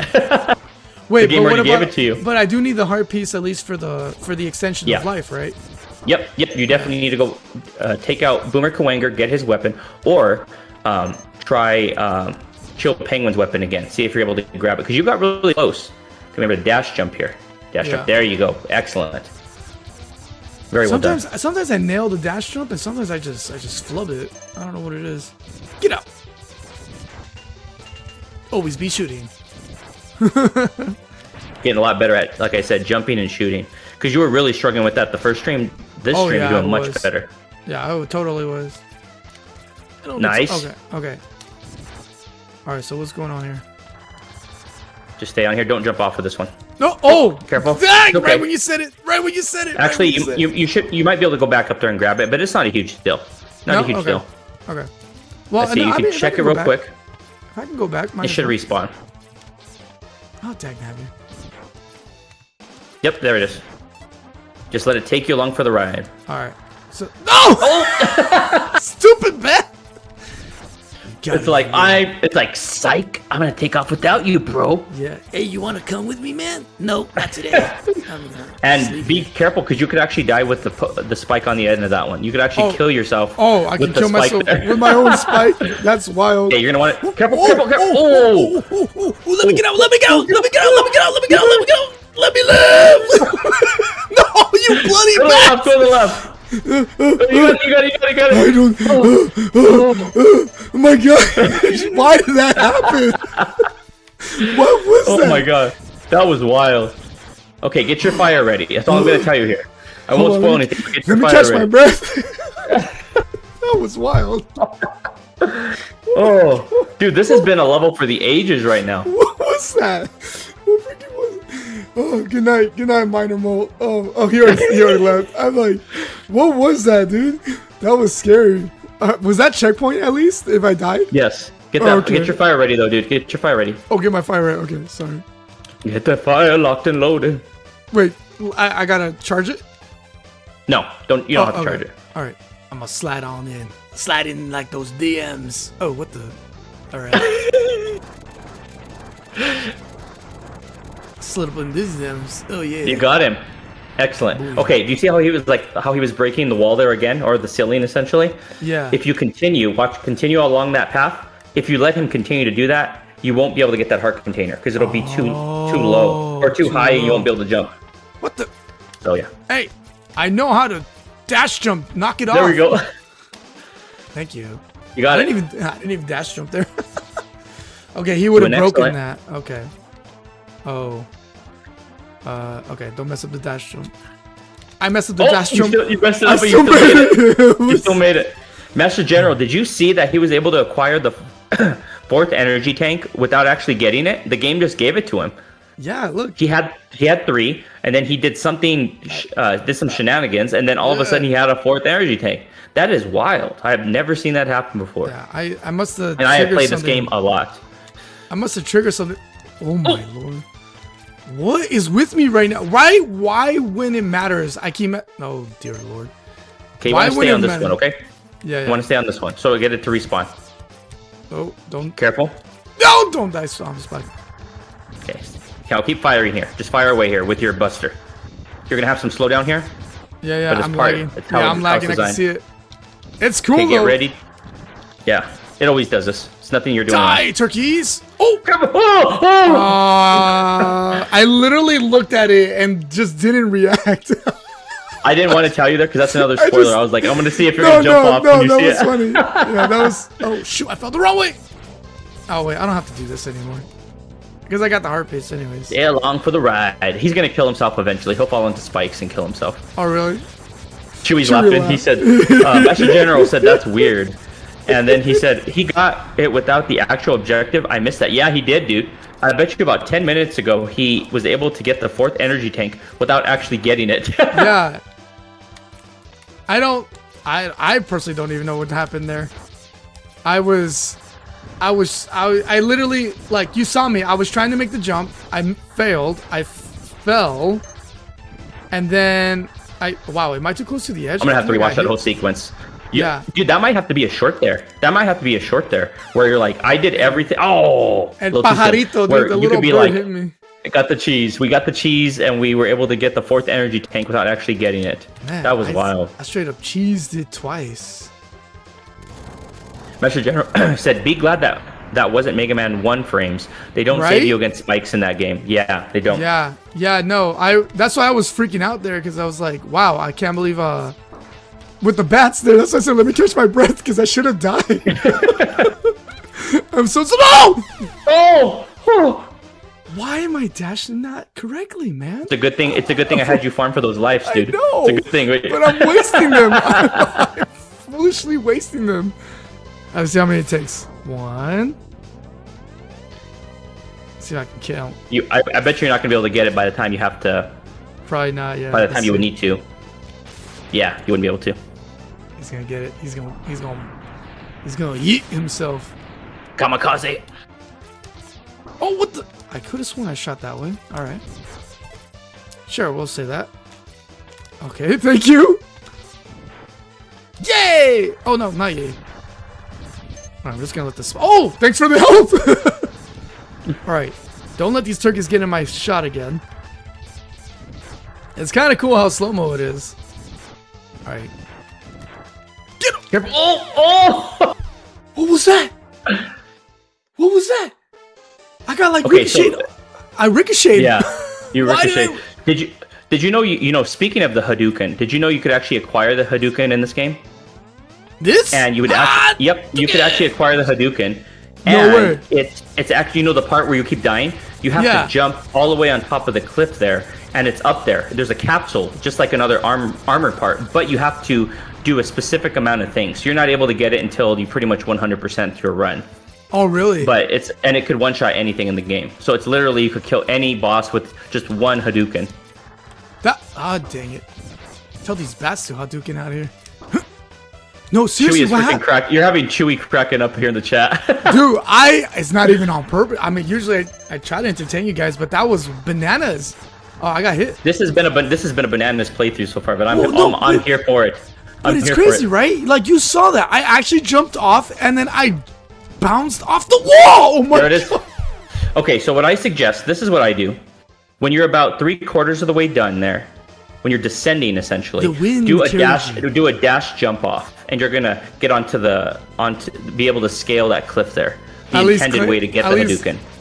Dude, I swear to you, I was dash jumping there, and I was getting pushed off by the wind. I got tears of my eyes. I got tears of my eyes. I believe I could fly.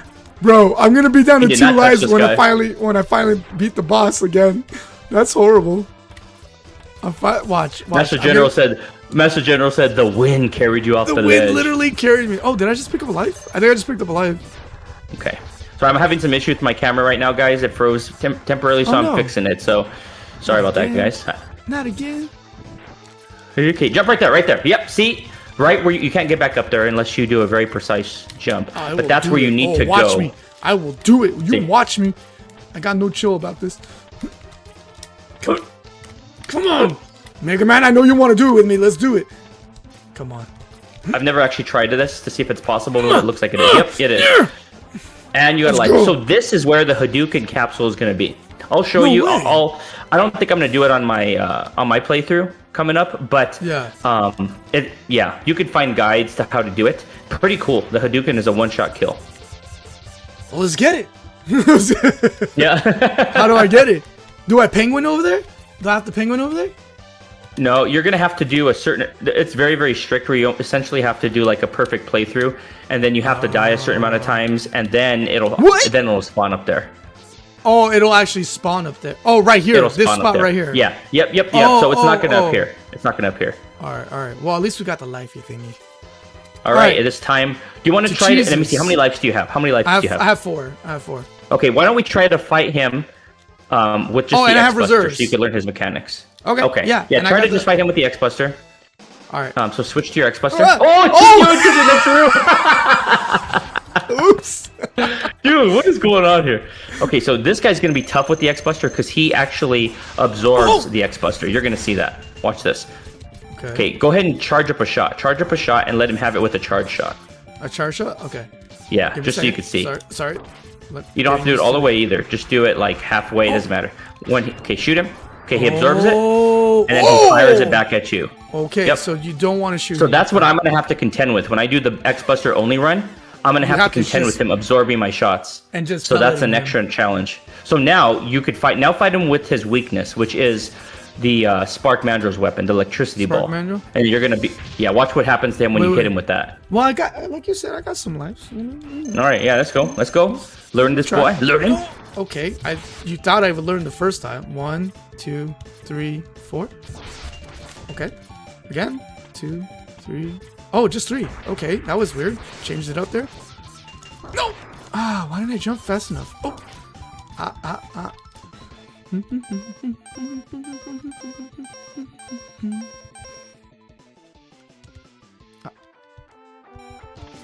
Why didn't I heal? No, don't heal. Don't use those. Okay, don't heal. Go ahead and use them on the next boss we do. Okay.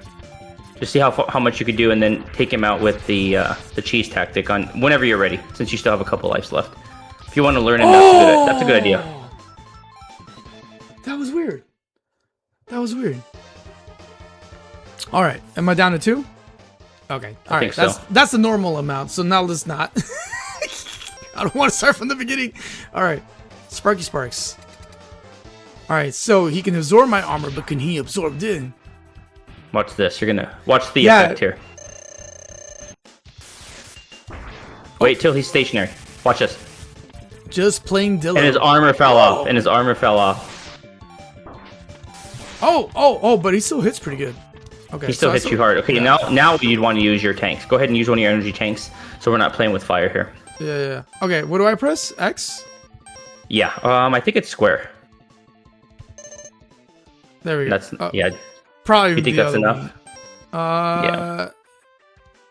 Yeah, I could take one more hit after that. So do I still hit him with the spark, or do I hit him with something else? Yeah, hit him with the spark.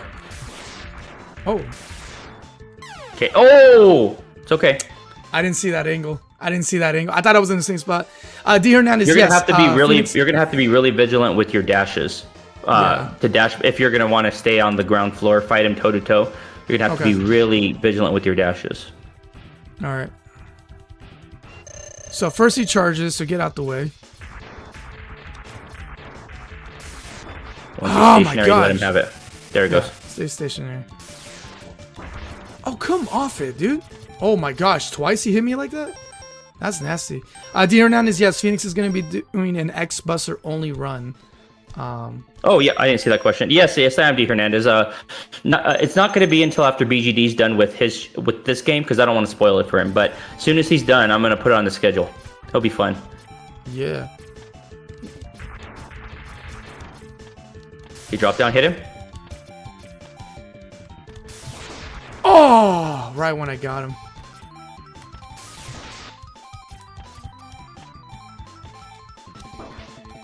Okay, you're gonna shoot like that. You're gonna probably use the majority of your E-tanks here. Oh, come on, bro. Oh my gosh. Nope. Okay, heal up. Yeah.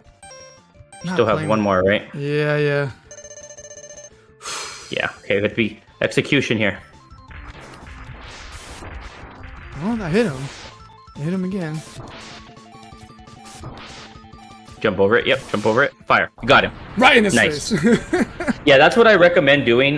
With that, you hit him, Jumping and then you just have to learn his dash, where he's going to go, and then dash to evade it. And then when you actually hit him with the electric spark, shoot him, hit him, then jump over his shots, and then rinse and repeat.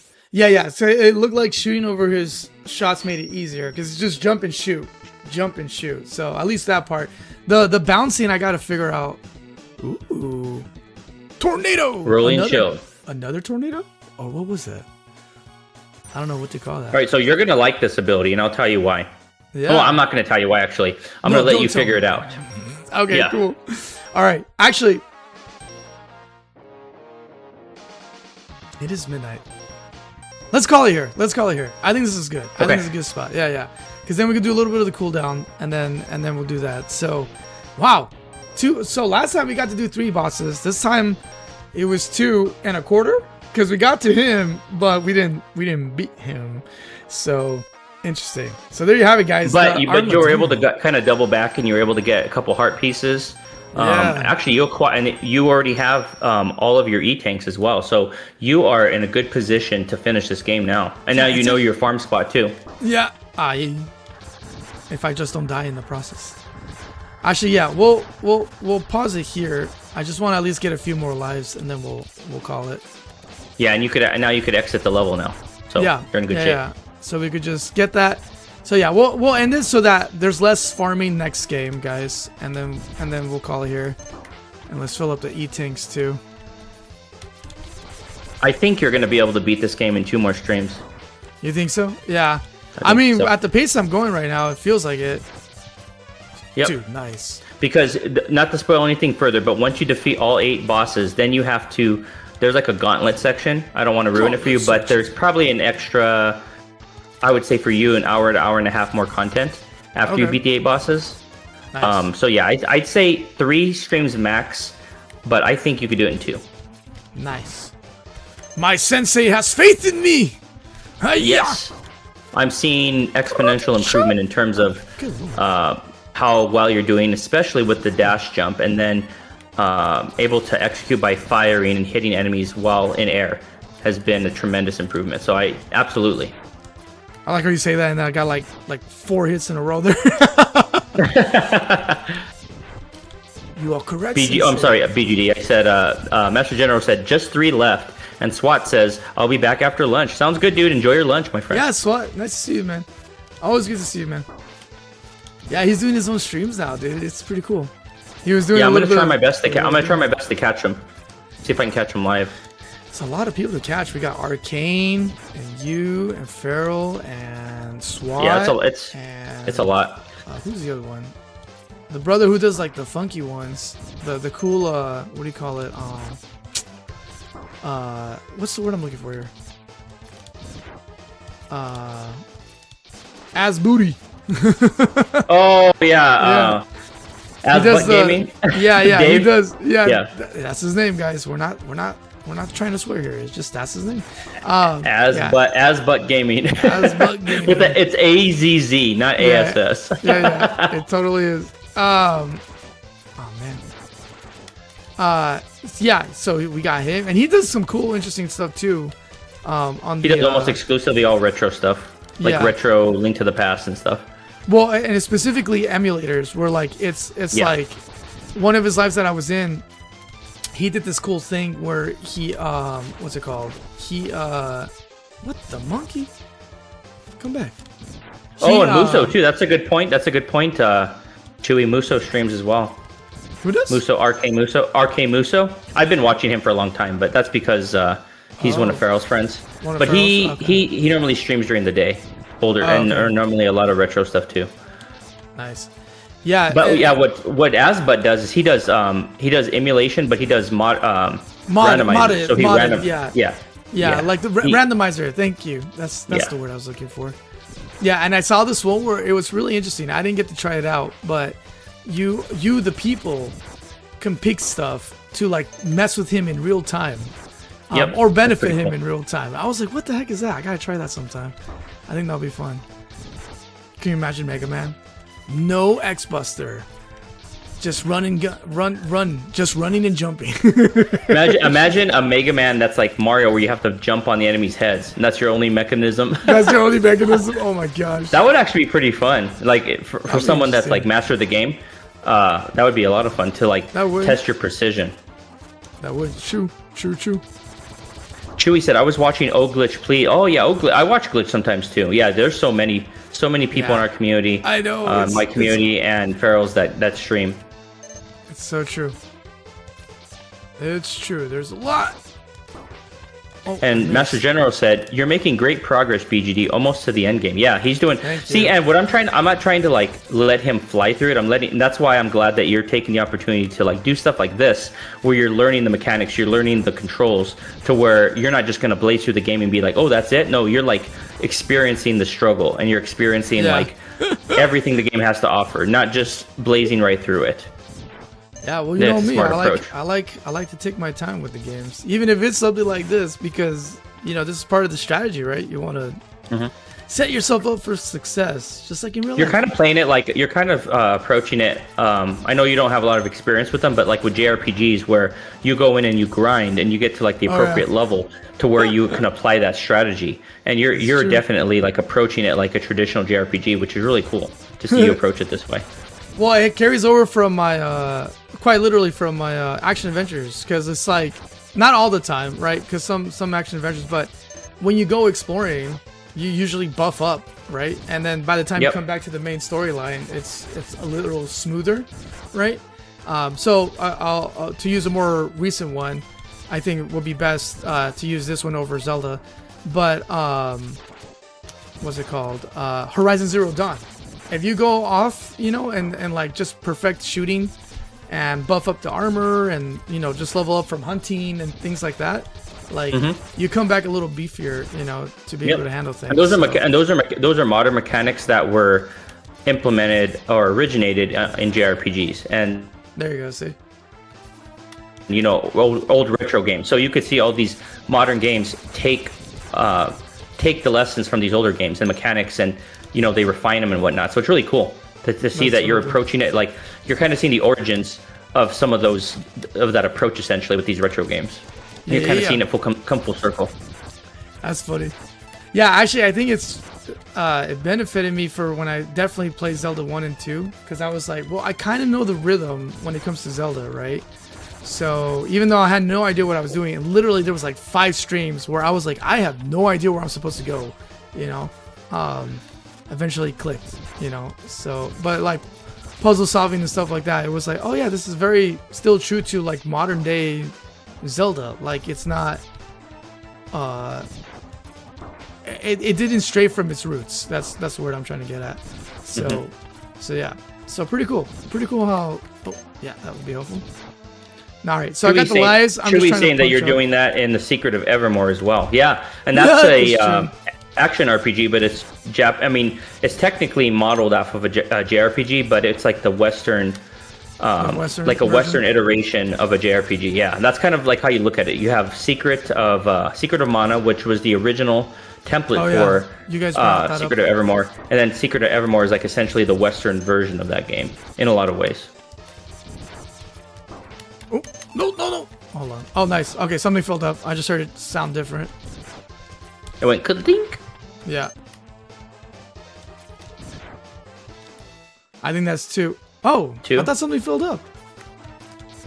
That probably was the second one that filled up. Every time they fill up individually, they make a difference. They make that same sound. I can't hear it, but they always do make that sound. Like one fills up. That lets you know that one's the capacity. Okay, maybe it was. So I thought 2 was filled, but I guess not. But yeah, man. No, this has been fun, and usually I try to just gung ho it by myself, but I am glad that at least in this case I changed it up a little bit per your suggestion, because it was like it's definitely been more helpful. So it's only impressive because I have my master, my sensei. Oh, I'm gonna have to actually earn that master badge when I do the X-Buster only run here shortly. So you're gonna kind of see it, you're gonna be able to see it now and appreciate it now that after you beat the game, it'll hit different. Oh, that was kind of interesting. I shot while dashing and it it didn't register him hitting me. At least I don't think. Okay. Somebody sounds. And like I actually did a different challenge of this game previously. I did a no sub tanks and no E tanks. So you know how you've been collecting. No heart tanks, no E tanks. So I think 2 months ago I played this and I beat it without any extra hearts and without any energy tanks. So there are so many different ways to approach it. Like you could play it without any sub tanks. You could play it without any heart tanks. You could play it without any additional weapons, no additional lives, no death run. I mean, there's so many different ways you could play this game, which is really cool. That is cool. It's a beautiful game. No, it's fun. And I do like that, like, I know it's like cosmetics and simple, but I do like that level of detail where, like, you know, as you level up, right? Because they have the graphics at this point. I know in the originals it was limited, but even then they used imagination, right? With the color schemes. But like here, you get the armor upgrades and it's actually on him. It's not just, oh, you got something. And then you just think you got something. It actually changes with him. So very Super Metroid. Yep. I like that. These games are actually my favorite aesthetic. Like I like 8-bit games, NES games, but SNES are my favorite visually. Like even modern games that try to look like SNES games, those are generally my favorite from a visual standpoint. Nice. Master General says they remember your Mega Man X play that you did recently. They said it was a fun one. Oh yeah, that's right. You were there, Master General. Master General. That's true. Master General is here. He's been here for a while, and I greatly appreciate it, sir. Yeah, you have. Yeah, shout outs to all of you. So, by the way, if you guys are wondering what I meant by the cooldown earlier, it's what happens after the stream. Hey, that fourth one's not filling up. It's not filling up at all? I just picked up like four, and I haven't heard a beep, beep, beep. Nothing. Let's try it. Let me see it one more time. Okay, go ahead and go. I just got it again. Look, I just got another life. Nothing. It's a fake one. Now it's fake. I don't know how it filled up before. So freaking weird. Watch. Press pause now. Press pause on your next one. Watch. So watch. Pause. That is freaking weird. Oh, right? You're right. It's empty. And watch. I'm gonna get a life right here. Right. Dude, this is bizarre. I saw it happen in real time there where you got it and it didn't do anything. Yeah, look, there's a health right there, right? It should be something, right? Nothing. Even that big one, nothing. Okay, so I can't hear the game, so it's not actually making a sound at all? Like, I'm picking up that life, and it's making no sound. And, as you can see, not filling up. So, guys, we did a glitch. I don't know how, but we did a glitch. Now, the question is, when you actually get the real fourth one, is that going to replace the fake one, or are you just going to have to go with 3? You're going to have like, it's not going to register you picked up the real one because the fake one is in its place? That is going to be interesting. We're going to find that out next Tuesday, so don't miss it. We are. Look, see, I pick it up, no sound.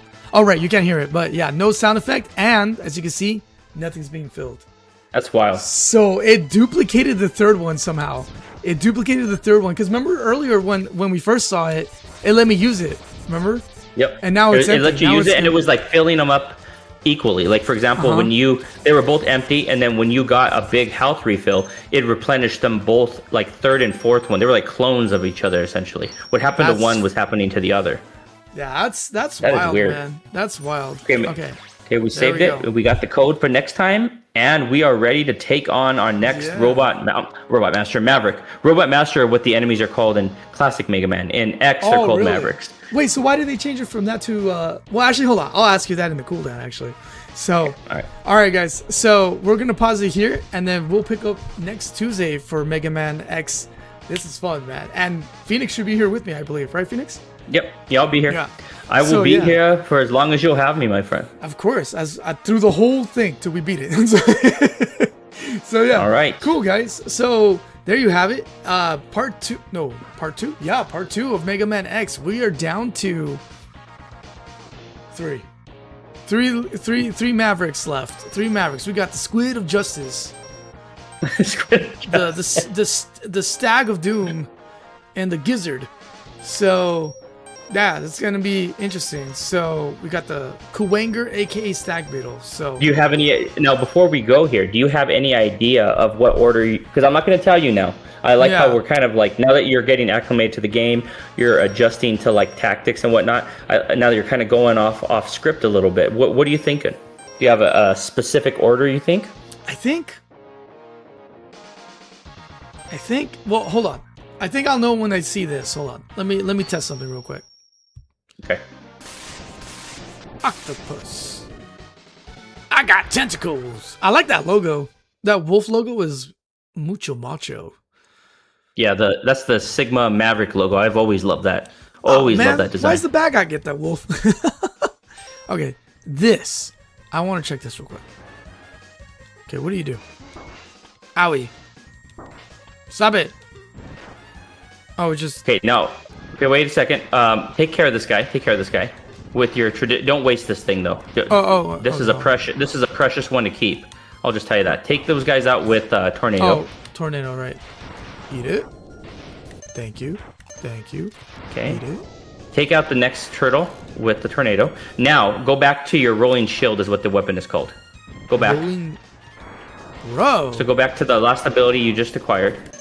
Okay. Mm-hmm. Oh, there it is. Okay. Oh, there it is. I almost hit the wrong button. Okay. Okay, hold it down, fully charge it. That's much better when it's fully charged. That's all I'm going to tell you. It's one of those better ones. Better one together. Now let it go right now. An actual shield. And watch what it does. Move up to an enemy. Touch it. Okay. Move up to an enemy? Okay. Yeah. So it one-shots a lot of different... It doesn't always protect... But it doesn't stop spikes! It does not, but it is going to stop. So for example, I'll tell you this. There is a part on the final dungeon where you have to climb very treacherous area and things keep hitting you. And if you, like for example, when I'm going to do my X-Buster run, it's going to be tough because you have to shoot all of them precisely. With this thing, you don't have to worry about it. Right. Because you could just keep climbing and it's going to kill everything that they throw at you automatically. Oh, that was a bomb. Gonna shred through everything. Ooh, okay, except for like some of the bigger enemies. So it won't kill like the turtle there. Oh wait. But it'll kill all like the smaller and mid-sized enemies usually. Wait, I haven't beat this map, have I? No, you have not. So you're gonna be locked in. So go ahead and charge up that rolling shield again. Well, I was used to using that. I was gonna say based on the enemy's abilities and stuff, I was gonna then give my ideas because I didn't know what this thing did yet. Now I do. But like right here, you want to be using your rolling shield to get through these enemies. So you want to charge that bad boy up and then just keep running and just keep walking through them, and it's going to kill them for you. It's going to make farming so much easier. Wait. Did you see what I just did there? I stopped him. Whoa! Oh! What was that? So if you do the rolling shield ability fully charged, imagine how much easier it's going to be for you to farm those bats in the armadillo stage. You literally just have to keep running back, touching them, and it's going to keep killing all of them. Yeah, that's going to be dope. All right, we'll do this. Since we did already save it, we'll do this because I don't want to have to. We did all the farming. But based on that, this is what I wanted to do. Hold on. To answer your question, this is what I wanted to do. So I want to see what the shield did. Now I know what it does. So with that, let me read what the names are because I'm curious. The Shield of Death. Yeah, I'm just trying to see because I feel like the game would drop hints outside of just what's it called? Outside of just what's the word I'm looking for here? Outside of just, you know, trial and error. I feel like there's got to be a clue here somewhere. That's why they let you do, you know, mapping maybe and specs, right? Maybe, I don't know. So his thing is what? Launch. So attacks. Horming? Supposed to be homing. Homing? That's that is a typo there, sir. I thought I was reading that wrong. I was like, horming? Oh, that's a hormy. That's a very hormy torpedo there, guys. Good lord. Boomakuama. Boomerang cutter. Okay. The cutter. Sting. Chameleon sting. They all can do good against the shield, I guess. But if this is I'm guessing this guy's next. Only because if he's got a Hormine torpedo, emphasis on the R, I think you want the shield, so then you're not getting whacked, unless you can shoot the torpedoes before it hits you. So I'm gonna guess the octopus. I got a cheese for him. I'm guessing, because what else can I do? Because I can also do ice. I can put him on ice. I already put a guy on ice, but can you use 2 for one guy? I don't know. Sparky McSparks took care of Arma. Penguin took care of Monkey. Falcon got rocked by Buster. Wait, did he get rocked by Buster? Yep, you did it without any other weapons. Yeah. I normally just take out Storm Eagle with the X-Buster. With the X-Buster, okay. Flame was Eagle. So far we're going north took care of south, west took care of east, south took care of west. So up took care of down, left took care of right, down took care of this. So maybe it circles back? I don't know, to be honest. Maybe he takes care of this? Or maybe not. Maybe you gotta go back. I'm gonna let you figure it out. That's interesting.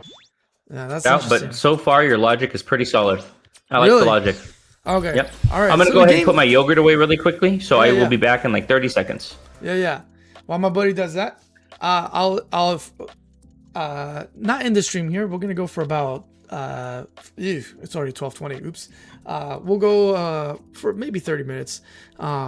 Yeah, so do the cooldown. So what's the cooldown? The cooldown is where, like you see here with Phoenix, some of you from the community can join me, and then we'll stream here and we'll talk about what recently happened in the game, and then whatever other little tangents we go off on. But I think mostly tonight it's probably gonna be about Mega Man X, because it's got to be a short one, because I got to get up early in the morning, so I still got work in the morning. So yeah, but with that, before we transition, what do you have to do? Absolutely nothing. You don't have to leave the room. You don't have to leave the chat. You can stay here with me. I'm just going to do like a proper introduction so that later I can cut this portion out. If you want to just listen to it as a podcast, you can. And here. But at least tonight, you'll be able to hear with Phoenix and me as we talk about the cooldown here, and go from there. So, but before we do that, I do want to say my thank yous for anyone who doesn't want to stay for the cooldown. At least say thank yous to those of you who were here tonight. So shout out to Chewy and Master and Mike, Cooler and Miner, D Hernandez, Clockwork, Alex Johnston, SWAT, Nova, Mark, Arcane, another Nova Glitch, and Nova Squirrel, and Sean and Josh. Oh, Josh, what's up, Josh? And also, let me see, anybody else that I miss here that is not showing up on the list? I don't think so. Obviously, Phoenix are here with me. We had a good turnout, a really good turnout tonight. Yeah, really great turnout. So, okay, another banger here. So, a lot of Super Metro fans, a lot of Zelda 2 fans, and a lot of Mega Man X fans. So, that's really fun. There you have it, guys. We did it. We got 2 more bosses in the tank. So, basically, we get like a boss an hour. Not bad. And actually, that makes a lot of sense because I went for like 3 hours, not including the cooldown on Friday. So I'm doing about a boss an hour or a stage an hour and slash a boss. And you're more efficient this time because last time you didn't farm the way you farmed this time. So a good portion, I would say, of this stream was spent farming in that farm area. So I think you're actually knocking bosses out, I would say, at half, probably twice the efficiency of what the previous stream was. Yeah, that's a good point. All right, so with that, we're going to transition to the cooldown. Again, everyone who was here, if you want to kick it with us still a little bit for the next 30 minutes, you can. If you don't, totally cool. I get it. It's late. I can only go on this late because I got to take care of the family first. So this is the time where I can jump on after the fact. So that's why the weekdays are late. They're at 10 p.m. 10 p.m. Pacific time right now, which is 1 a.m. Eastern time. So that's the current time right now. But then the weekends are a little easier. So on Saturdays, I do the One Piece card game, and I play with the community. We talk about whatever's currently going on in the card game, as well as anything in One Piece and stuff like that. But let me just quickly do the obligated, not the obligated. What's it called? The disclaimer. The hey, come hang out with me because I want to hang out with you. So yeah, obligatory What's coming up next? So here's what's coming up next. As you may or may not heard earlier in the stream, I go live Tuesday. Well, here it's up here. I go live Tuesdays and Thursdays at 10 p.m. Pacific time currently. For me, my time is always standard because I'm in Mountain Standard Time. We don't actually change with daylight saving times, but that will change come the fall when Pacific goes to 9 p.m. and then Eastern drops down by 1 as well. So yeah, Tuesdays and Thursdays at 10 p.m. Pacific time. Saturdays and Sundays at 7 a.m. Pacific time, which is 10 a.m.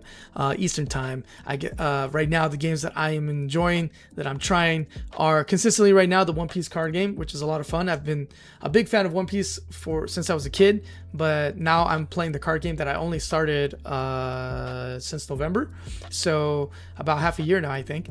And then I'm playing Doom Eternal for the first time as well. This has been a lot of fun. I really love 2016, but I never played the sequels, so I'm getting on to the sequels right here.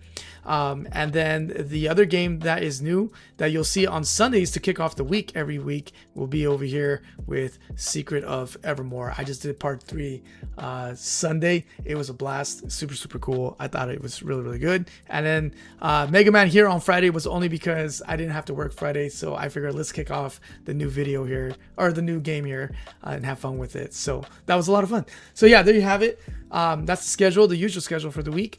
So join me there. And then if you want to be part of the community, just come on over here. Just hit that Discord, drop your YouTube panel, and we will kick it. And we can talk all things hobbies, from video games to card games to pottery. There's some of you who do pottery, and everything in between. That's where we can kick it and catch up. It's also easiest for me to be able to communicate with you if in case, and it has happened, Phoenix can attest to this, where we have to cancel because we are family men.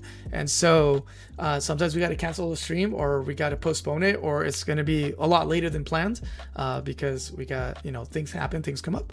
So it's always quicker there, because as much as I try to hit you up on the post, it's not always the quickest way, and it doesn't, at least YouTube right now, as far as I noticed, doesn't notify you right away unless you get tagged like by name, right? It doesn't let you know that a post went up. So the quickest way to stay in communications is the Discord. So hop on over there if you like, and then that means you can also join me in any future cooldowns when we're all chit-chatting, and you could be here like Phoenix, where we're all talking and having a good time. So without further ado, we're going to kick it over to the cooldown. You don't have to leave or do anything. I'm just going to do like a countdown and then say welcome to the cooldown, and then we'll get into talking for the next 30 minutes here or so. So actually Phoenix, meet me at the stage. So if anybody else wants to join us, like Chewy or somebody, we can all do it from the stage there. So give me 1 second. All right, so Chewy will be right back with us. Give me 1 second here. All right. We gotta type this out. Bam. I think this is number 19. We'll see. Oh yeah. All right, there's my boy Phoenix. Invite to speak. All right, and then we want him on camera. There's Chewy. What's up, Chewy? Chewy I had Chewy in tears, but we'll talk about that in the cooldown. Having Chewy in tears. That's so funny. Tonight was a funny stream, dude. I mean, we always bring the laughs, but tonight there were some, in particularly, very funny moments. Yeah, well, there were some moments that like you're kind of like, what just happened? Like I'm like, well, but yeah, we'll get into it right now. Hold on, what's going on? Okay, cool. All right, yeah, okay. I think I'm left. What's up? What's up, Chewy? All right, so here we go. I'm gonna do a proper introduction here in 3, 2, 1. What's up, everybody? Welcome to the Cool Down episode. Who knows? You'll figure it out in the title later. But here we are. It's another episode as we just completed another stream. Tonight we just finished up, or not finished the game, but at least finished the stream of tonight of Mega Man X X1, the first X, because there's 4 of them. And so yeah, here we are. And today I'm not alone. Actually, we got here tonight Phoenix, and then we also got What's going on, everyone? We also got here tonight Chewy, but his camera's not on. But you will hear his magnificent voice in just a moment. Yes, the majestic, silky voice. Yeah, see, there he is. There you go. You heard the man. So there you have it, guys. welcome to the Cooldown. What's the Cooldown? The Cooldown is the time after I stream where I connect with you, the community, and we chit chat normally about what just happened in the stream. And tonight we actually have quite a bit to talk about because some funny shenanigans happened.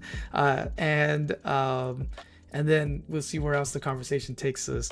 But yeah, guys, it's part 2. We already got 6? Yes. No, 5. 5. We got 5 bosses down. I was able to do 3 in part 1, 2 tonight. And yeah. And so, yeah. And something that I'm doing different for those of you who may have not heard the previous podcast is Phoenix is joining me here on this one. Normally, I like to go spoiler free. But this is one of those game areas that I am not very good at.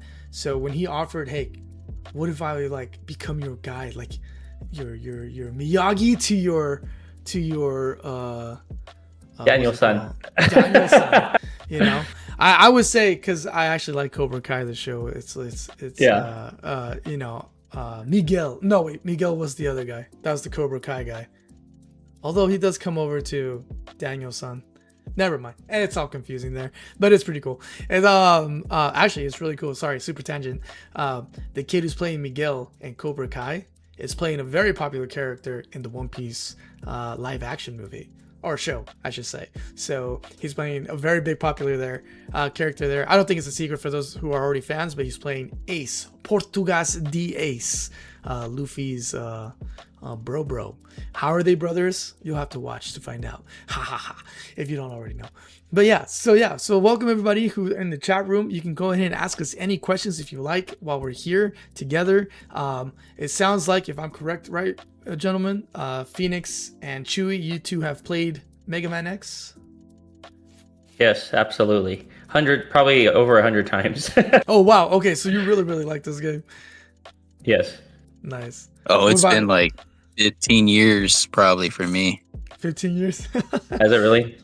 Yeah, but I mean, it was probably almost 15 years that I had played it between the original releases, when I played it a lot, and then when they re-released it for the Legacy Collection. So I would say you don't have a modern way to play it, right, on PS4, PS5, but if you ever do get it, man, I would absolutely engage, because this is a absolute, nostalgia blast of the past. And then having someone like BGD, who's not acclimated with these type of games, experience it for the first time, and having the opportunity to play it with him, mentoring him essentially, I could not pass it up. This was an awesome opportunity to expose one of my best friends to one of my favorite games. Yeah, and it's been it's been fun. But it sounds like, Chewy, I had you in tears today. Were they good tears or bad tears? Oh, that was hilarious. That bat moment where you're just touching the spikes and jumping up the edge. Like, yeah, that was hilarious. So there was a moment, what was it? The armadillo, right? Armored armadillo. Armored armadillo. Yeah. There were several moments, but that one, I think Armored Armadillo might have taken the cake in terms of meme-worthy, short-worthy moments. Yeah, because there was the part that I think, right, Chewy, that you're talking about, it's like right before you meet the boss, you fly over this edge, and that was hilarious. Like, if you don't jump on time, right, it like bounces and takes you down with it. And even though I thought I got the jump down like 3-4 times, I kept ricocheting off the wall with I was like, so just like, like Master General said, that you were being carried away by the wind. I was carried by the wind. It's true. It's so true. On with the wind. Oh, thank you, D. Hernandez, by the way. So D. Hernandez said, there is no duo on YouTube like Phoenix and you. Thank you, D. Hernandez. Appreciate that. Keep it up, gents, he says. Awesome. Thank you. I appreciate that, D. Hernandez. Yeah, there'll definitely be more down the pipeline. We're already talking about another future collab, I believe, before this. Yeah, you'll see. I don't want to spill too much. Yeah. We'll all I could say is I'll be with BGD along for the X ride. I'm going to be doing a Mega Man X challenge run after BGD's done. I've actually asked him to join me for that, so he could provide color commentary for my playthrough, so we could extend it. And then during that stream, whenever he's done, we're going to reveal more information about the next extension of the collaboration. So keep your ears and eyes open, because there's more information coming. Yeah, that is true. So what he means by that is, for those of you who may be listening to this podcast later and or watching this on video, either as part of the stream, because this is being recorded live during the stream, post the stream, or if you see it later on just the video, we came together, oh man, let me see what to say here.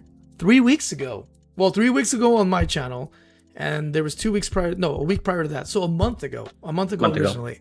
So a month ago originally, we got together and we did our first ever collab, where first I jumped on his channel, on Phoenix Ascends Gaming channel, and then he jumped with me on my channel, and we did this collaboration. And yeah, man, it melded so good. A lot of you, both from his community and my community, really enjoyed it. So we just been doing here and there, and then this was a prime opportunity to do it again in a different way, where instead of playing together, he's guiding me while I'm playing, and then I will be doing the same, but not the guiding side of things. I'll just be, as he said, colorful commentary, like horming torpedoes. So, so yeah, the goal of that is kind of to be like, he's going to experience it for the first time, you know, and then he's going to watch me do essentially like as close to a flawless run as possible. Yeah. And then fresh off of the memory of what he just experienced, he's going to be able to provide color commentary both on what I'm accomplishing or attempting to accomplish, and then what he just did previously the weeks preceding that stream. So it's going to be fun. Yeah, it'll be a lot of fun. I think it'll be cool because then I can see, because so if there's a game that I like, and one of the guys that I like to follow, like Phoenix or Feral, now I'm trying to catch up with Arcane, and a few others, SWAT. You know, if there's a game they're playing that I'm like, oh no, I wanted to play that, I'll look away, right? So Phoenix was like, don't worry, I've done this one quite a bit. You know, he mentioned it earlier in the stream, right? You did it not too long ago, like you really love this game. Like you literally just played it like 2 months ago. I did a challenge run.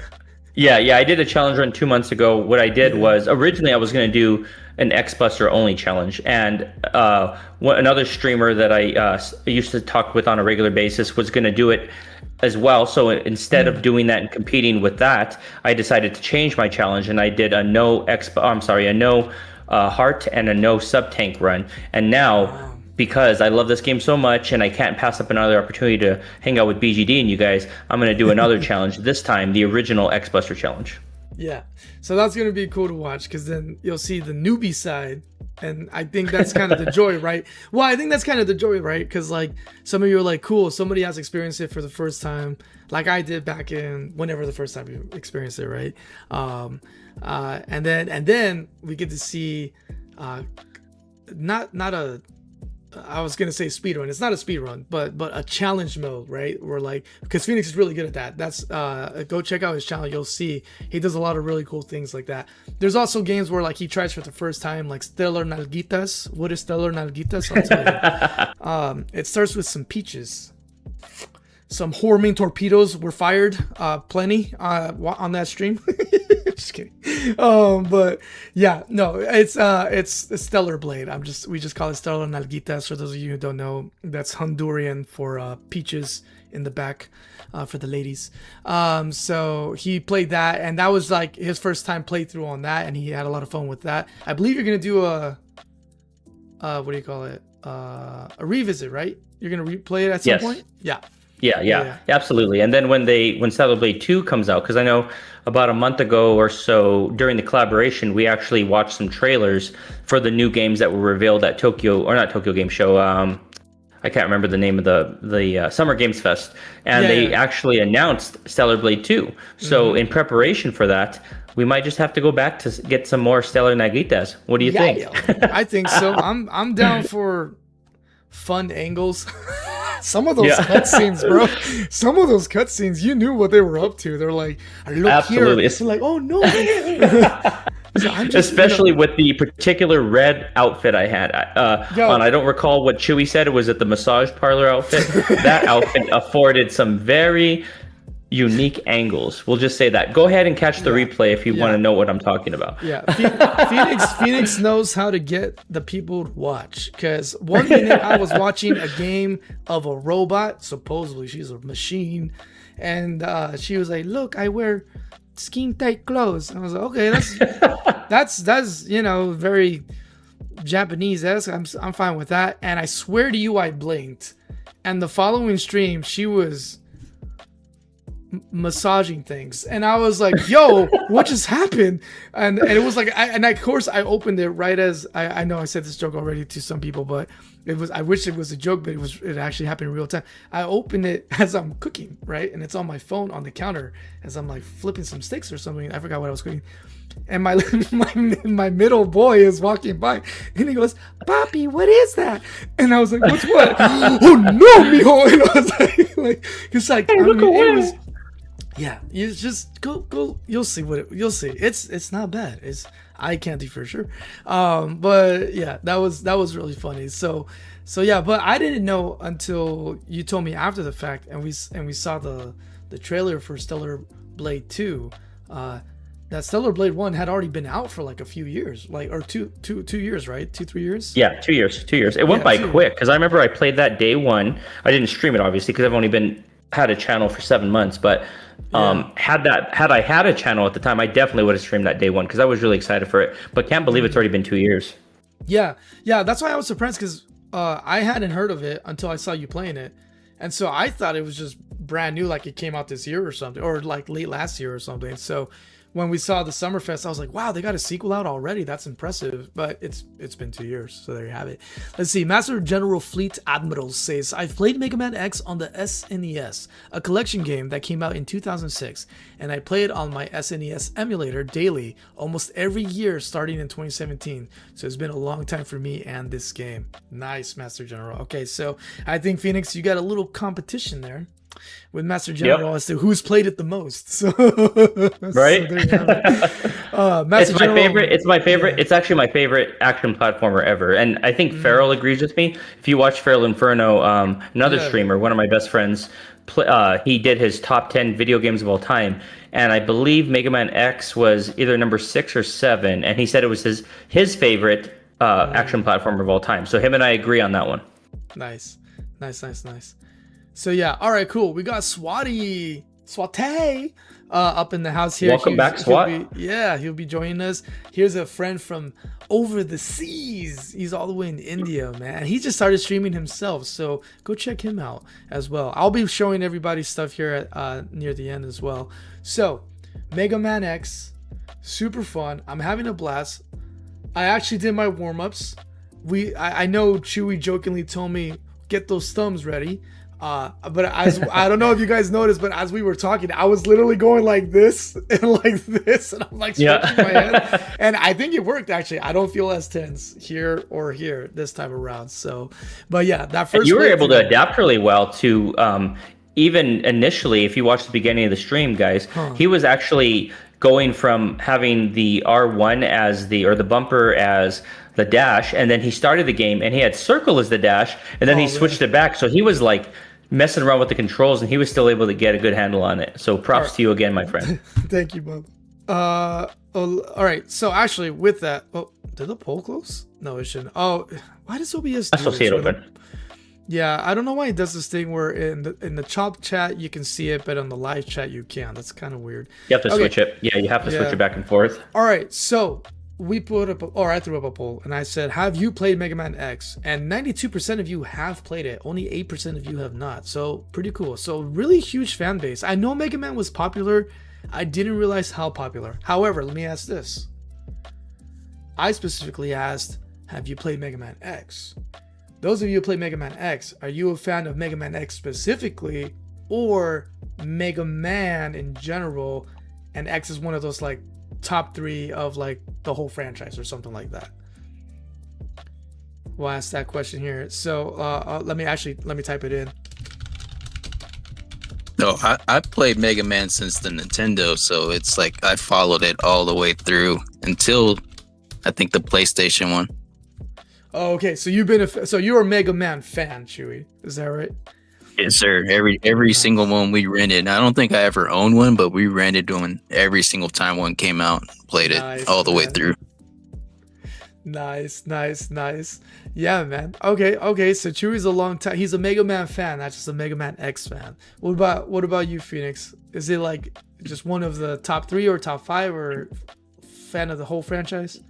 I'm a fan of the entire franchise, but X in particular, the one you're playing right now, is my favorite Mega Man game, bar none. And the classic series and the X series. I think it's the pinnacle of the entire series. Sure, there's certain things that X3, X2, and X4, I don't know why I went out of order there, but the next three games in the X series, they all do things better and do certain things better than X1 did, but X1 nailed it collectively. Like every single thing it did, so, like it's especially after you master the game and you go through and you pursue different paths in different orders, experiment with different challenges, it is the most balanced game out of the original X games by a mile. Like especially X5 all the way through X8, those games had a lot of issues, but the Super Nintendo X games, X1 through X3, were all Super Nintendo games. That's actually my favorite trilogy on the Super Nintendo.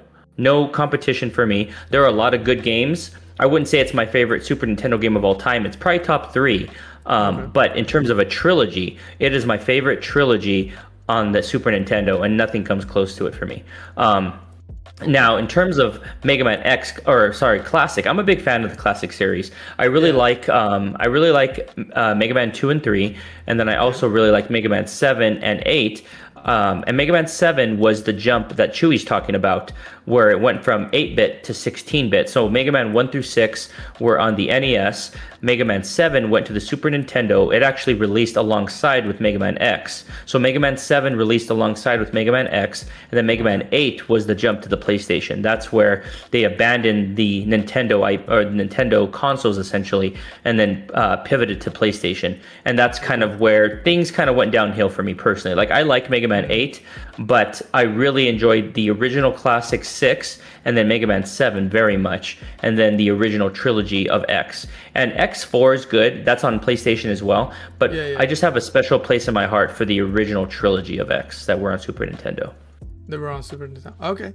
So since you play between Super Nintendo, well, for both of you, let me quickly see over here in the chat. So Master General says to the question, for me, he says, Mega Man in general, it's always been part of me since childhood, but I can't choose between X or Classic series because I equally love them both and play them daily. So I would say an overall Mega Man fan, not just the one specific. And then Master General also followed up with, I've recently grown very addicted to the Star Force series of games. Ooh, I don't know what that is. I played them last year and really enjoyed them. Star Force. Do you guys know what that is? That's Mega Man. It's the Mega Man Star Force games. So they're kind of more RPG centered. You have there are two different kind of Mega Man RPGs, so to speak. They're more strategic in nature. They're not like a traditional action platformer. Oh, okay. So I'm gonna have to like a tangent, like a side game, so to speak. They're a franchise, like compilation of games that are adjacent to the X and Mega Man series, kind of like there's also a game called another series an offshoot called the Mega Man Zero series, Mega Man X Zero series, where you play as Zero in decades if not centuries after the Mega Man X games. So there's a lot of different types of games for different people that kind of pick and choose what they want from Mega Man. If you want the traditional, very simplistic experience, you go classic 1 through 6. If you want a little bit more complexity, you go 7 and 8. And if you want, in my opinion, the pinnacle of Mega Man formula period, you go Mega Man X1 through Mega Man X4. Mega Man X1 through X4. Okay. What about have any of you played, well, it sounds like you may have played Star Force. It makes me want to say Star Fox because I know Master General also loves. He's a big fan of Star Fox. Yeah, he loves Star Fox too. So Star Force, sorry. So it sounds like you've played it, right, Phoenix? I have. Yeah, I have to be quite honest. I'm a big RPG guy, JRPGs in particular. Yeah. But there's something about the Star Force games. I haven't given them a fair shot. I've played them, but they don't come close to resonating me the same way that the classic Mega Mans or Mega Man X series do. Like I said, they're different. I think it's because you get something ingrained in you for so long that you kind of go in expecting, you buy a Mega Man game, you expect X1 through X4, you expect Mega Man 1 through 6, and then when they deviate from that and they give you a different flavor, it just takes some to get acclimated to, and I haven't gotten myself acclimated to it yet. All right. There's Phoenix's next channel. Get acclimated with it. Yeah. No, okay, that's interesting. So I typed it up and looked it up, and I have seen that character of Mega Man before. I just didn't understand that it was a different style, but in the same Mega Man universe. So that's interesting why he looks like that. What about you, Chewy? Have you played Star Force? I've heard of it. I just never picked it up. I think I got the Mega Man soccer game once, and I was like, this is different. There was a soccer game? I gotta look this That's up. a Super Nintendo game too. Actually, Farrell did it last year during his last Mega June. And that's actually it's probably one of the best, even though, tongue in cheek, one of the best sports games I've played. And it's probably because I love this. And they actually set it up the same way like the traditional Mega Man games. Like you actually face off against other teams, but they're modeled after a robot master. So for example, you play against the Snake Man team or against the Hard Man team or whatever it is. And you play against these other teams and they all have their own weaknesses and such. So they kind of make it a sports game, but with like an emphasis on Mega Man DNA. Really cool. That's really funny. I just looked at the picture. I gotta tell you, the cover art is cracking me the heck up. Mega Man Soccer? Yeah, dude. Yeah. I love his face. He's just like, yeah, eat my man. Look at my man pecs. I'm a machine. Like, he's like, you're impressed by Stellar Negritas. I'm gonna give you the other side of the coin. We're gonna give you mega abs. Yeah, mega abs for the ladies. Mega pecs, dude. Just mega everything. This is hilarious. Yeah, that's funny. Actually, that's also fitting with the FIFA World Cup. Speaking of which, this is gonna date this episode, but who cares? Speaking of which, who saw the USA game yesterday? Dude, I don't want to talk about it. That was Jazz actually called it. She gave her bracket of the finishing 8 teams, of the top 8 teams that are going to be in the final 8. I think she only missed one. The only team she wanted to go. She was rooting for USA, but that wasn't her pick. She's like, USA is not going to make the top 8. I think the only one that didn't make the top 8 was Croatia. They got eliminated by Portugal, and like a spoiler, like I think it was 1-0. It was a really close game, and they ended up winning like at the last minute. So that was kind of one of those. I could be wrong on that. Well, I did watch a little bit of it, but I do know that Croatia did get knocked out to Jazz's surprise, and then Portugal ended up getting knocked out anyway, so they didn't make it much further. But wait. So your wife actually guessed that Brazil wouldn't make it? Yep. Wow, she didn't want it to. She did not want. Yeah, she did not want it to be. Brazil's her top team. She's Peruvian, so Peru is like her number 1 team. But they didn't make it into the World Cup, so they're like, once they were out or didn't make it, she's like, Brazil's my number 1 team. And I think after that it was Argentina, and then after that it would have to be Spain or Portugal. So it was hard. She's like, I love all these teams, but I watch them very closely, and she's like, I don't think Brazil's going to make it. I don't think USA is going to make it. And like I said, she is almost 100% accurate so far. No, I was going to say, because, most people, of course, would have Brazil as maybe the upset that didn't make the list. But the fact that she knew ahead of most people, I would say, that's impressive. Yeah. That's impressive. Yeah, because I know a lot of people were stunned there. But so the USA one was painful. It's so funny because I've only been able to catch 3 games, and I caught a little bit of the Mexico game versus England at my neighbors. That was a hard game, because I felt like Mexico was on the offensive the whole game. Like they were constantly shooting. Like I think it was like 85% to 15%. Like England was on the back foot defending the whole time, and yet they were still able to like put almost immaculate defense on display. And Mexico, I think, played some of their best games or the best soccer I've ever seen them play. And they were this close, but they couldn't squeak it out. Yeah, no, I know. I got to see that second half where I'm like, they're so close. They just get it in. Didn't happen. But then I saw the USA game. And then I saw a magnificent game today with Argentina. Wow, was that a game? Dude, that was an amazing game. That was amazing. Chewy, did you catch that one? No, I remember seeing the Mexico game, and like my friend's family was like all heartbroken. They're Yeah. crying and drinking. Just drinking their sorrows away. No, so check this one out. Check this one out, Chewy. Argentina went down 0-2 before the half. 0-2, brother. And then they come back to win it 3-2. And like it was impressive, man. It was, wow. Yeah.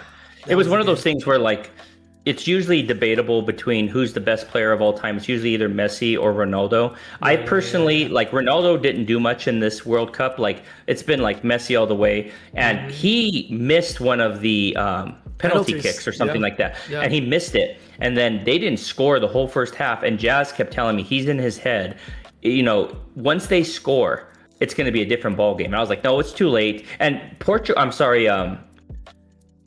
the other team actually went up 3-0. It was 3-0 at one point, but then they took one of the goals away. So I was like, there's no way they're coming back 3-0 in only like 20 minutes.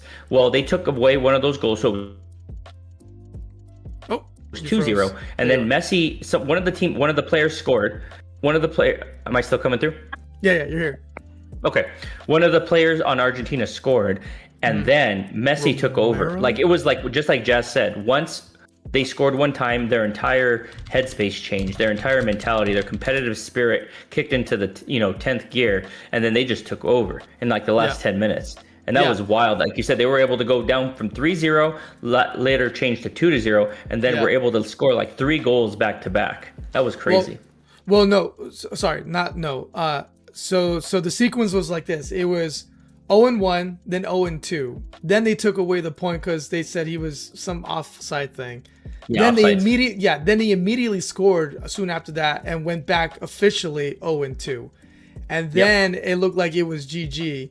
And then Argentina just climbed back 1, 2, and 3. But yeah, Messi made the second goal. It was a really beautiful shot. Yeah, and then Romero, I don't know the guy's name actually. I think it was a Romero or Ramirez or something. Did the first one, and then at the end, that final goal too.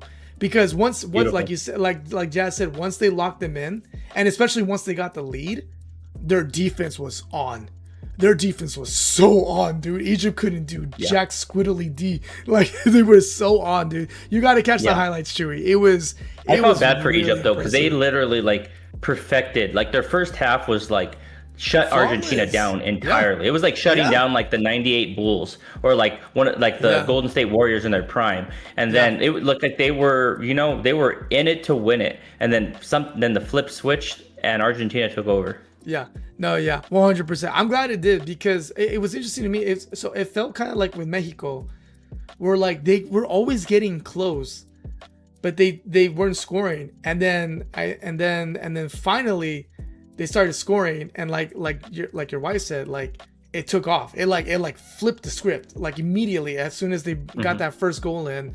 The intensity ramped up even faster and harder, and then they just went off, man. It was just impressive. But I was just like, yo, that was a dope game, because after seeing Mexico like almost bring it and then drop, and then USA just get annihilated. Right? It was like, oh no, here's another favorite that's gonna go out, and Argentina was like, not today, Satan. I was like, yep, exactly. That was crazy. Yeah. If there was one game you would watch this year, I think that might be it. Like the Mexico game, from an intensity standpoint, it was like constant intensity with Mexico just bringing it, but they couldn't convert at the end. Yeah. With Argentina, man, that was wild, a wild exchange. It was, and they were all legit.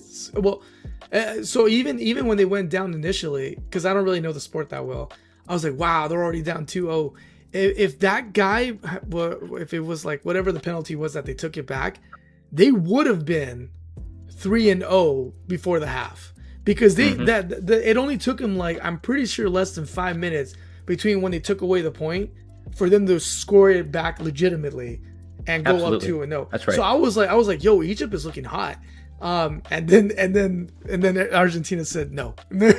Argentina said no. So they absolutely like willed it into existence. They really did. Yeah. No, but I haven't caught all the games, but that one, I like, again, I'm not a big soccer fan, but you know, when you see just some good gameplay, like even you get you get riled up in it, right? So like I was at the office and I'm listening to it, and then I'm like catching it when I can, because our boss said it's cool to have it on the public room TV, and then like I catch them doing it, and I'll start running down the queues. I'm like, Argentina scored, and everyone's like, what, like, you know, like, and I'm like, oh my gosh, and then like we'll run over and catch the highlight, and then we'll go back to our desk, and then just like it was wild, dude. It was super wild. But yeah, oh, what's up, KA? Yeah. So KATCG is here with us tonight. Hey, what's up, KA? So yeah, all right. So Master General, going back to you guys. Sorry, see, like I said, this is the cooldown. We go off on tangents and stuff like that. But why did this happen? Because Chewy brought up Mega Man Soccer, and Mega Man Soccer is flexing. So Argentina flexed today, and Mega Chest over here flexed as well, man. Like Mega Chest. Yeah, you guys gotta. I'm scared I'm gonna check out. That's some of the best. That's some of the most iconic, at least in my mind, Mega Man cover art right there. Mega Man Soccer. You know, I'm gonna show it. I know I'm probably gonna get flagged, whatever, but I'm gonna show it because it's just too funny not to. Behold, the chesticles. Bam! Just look at the majesty. Bada bing, bada boom. Look at this. Look at this. Bada bing, bada boom right here. Look at this. Look at it. He's like, yeah, I'm gonna flex up on this place. I don't even know who this guy is. I'm guessing these are classic villains. That's Top Man. Top Man. There you go. Top man. Spinning like a top. Yeah, Top Man, top this, and he's just straight up fireball kicking it into. I don't think guns are allowed on the field, but all right. Mega Man's like, Top Man, topless. I am topless. Yeah, there you go. Those pectorals. Yeah, seriously, look at what is this? What is this? Like, that's yeah, man. That's some fun art right there. Somebody have fun with that. In the art room, they're like, we need to. They did some really good really good Mega Man SNES cover arts. If you look up, there's some other ones, but another game is Mega Man and Bass, and that's another really good cover art. There's a lot of really good cover arts out there for Mega Man, especially SNES. Master General says Mega Man putting on that Muscle Man sports look. Yes, exactly. And then Master General also said, I've been recently, I saw that. He said, personally, as a Mega Man lover, I don't like the Battle Network series. Crazy. Yeah, I personally didn't care for Battle Network either. That was the other series I was referring to. I couldn't think of the name. Battle Network and then Star Force. Those two series, I would have to say, Mega Man Star Force, Mega Man Battle Network, did not have a fantastic time with it. And that's rare for me from a Mega Man game. So I just didn't go back to it. But I definitely owe it to the game, owe it to the franchise to give them another shot. Okay, but see, I think that's cool though, cause I say this even with One Piece. A lot of people are like, "Man, you're such a big One Piece fan." I'm like, hold a horse. I am, but I'm also not goobering over everything that they throw out there, right? I'm not just like, "Oh my gosh, everything they do is gold." No, it's not always gold, and sometimes it's just lame. So like, so I think it's fine if like you can love something and still be like, it wasn't for me, or hey, you kind of missed the mark there. You know what I mean? It happens. You know, not everything can be perfect all the time. You know, so I think it's okay if it didn't click. You know what I'm saying? Yeah. So yeah, because again, even for me, as much as I love Zelda, I'll use Zelda as an example. I love Zelda. I really do. It's my favorite. I'm not like super excited about playing the handheld versions, right? 4 Swords and I won't lie, Minish Cap sounds fun. I'll try that one. But like Oracles and Seasons and whatever other handheld Spirit Tracks and all that. The only reason I want to try the Seasons and whatnot is I really like the art style. I like the art style. Okay. I like the color schemes and so on and so forth from those two particular titles. From a handheld perspective, you could actually play those two, thankfully, on Nintendo Switch Online Store. So you're actually, as long as you have the expansion pack, you could play that natively on your TV. But I agree. I personally did not play a lot of those games at launch just because they were handheld. I hate to say it. Yeah. So the funny thing for me was the reason I didn't play them was because in my head, I don't know, make it make sense, right? This is just me. I was like, it's not canon. I don't care. I was like, that was my attitude. I'm like, it's handheld. It's not canon. Then supposedly Zelda Historia, whatever. I was like, oh, this is where they fit into the timeline. And I'm like, no, they don't. You will not convince me that these are part of the timeline. I was like, it's not canon. So in my head, it was, if it's not canon, I don't want to touch it. Because this was before, that whole supposed like, oh, this is canon now for what's actually, what falls in what timeline and this and that.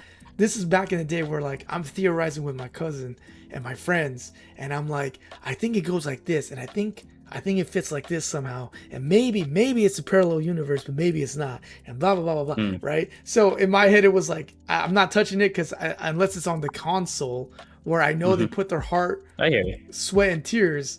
It's not canon in my head. So that was part of it. But I won't lie, the Minish Cap one. Because it falls in like that Wind Waker territory, and I like that style.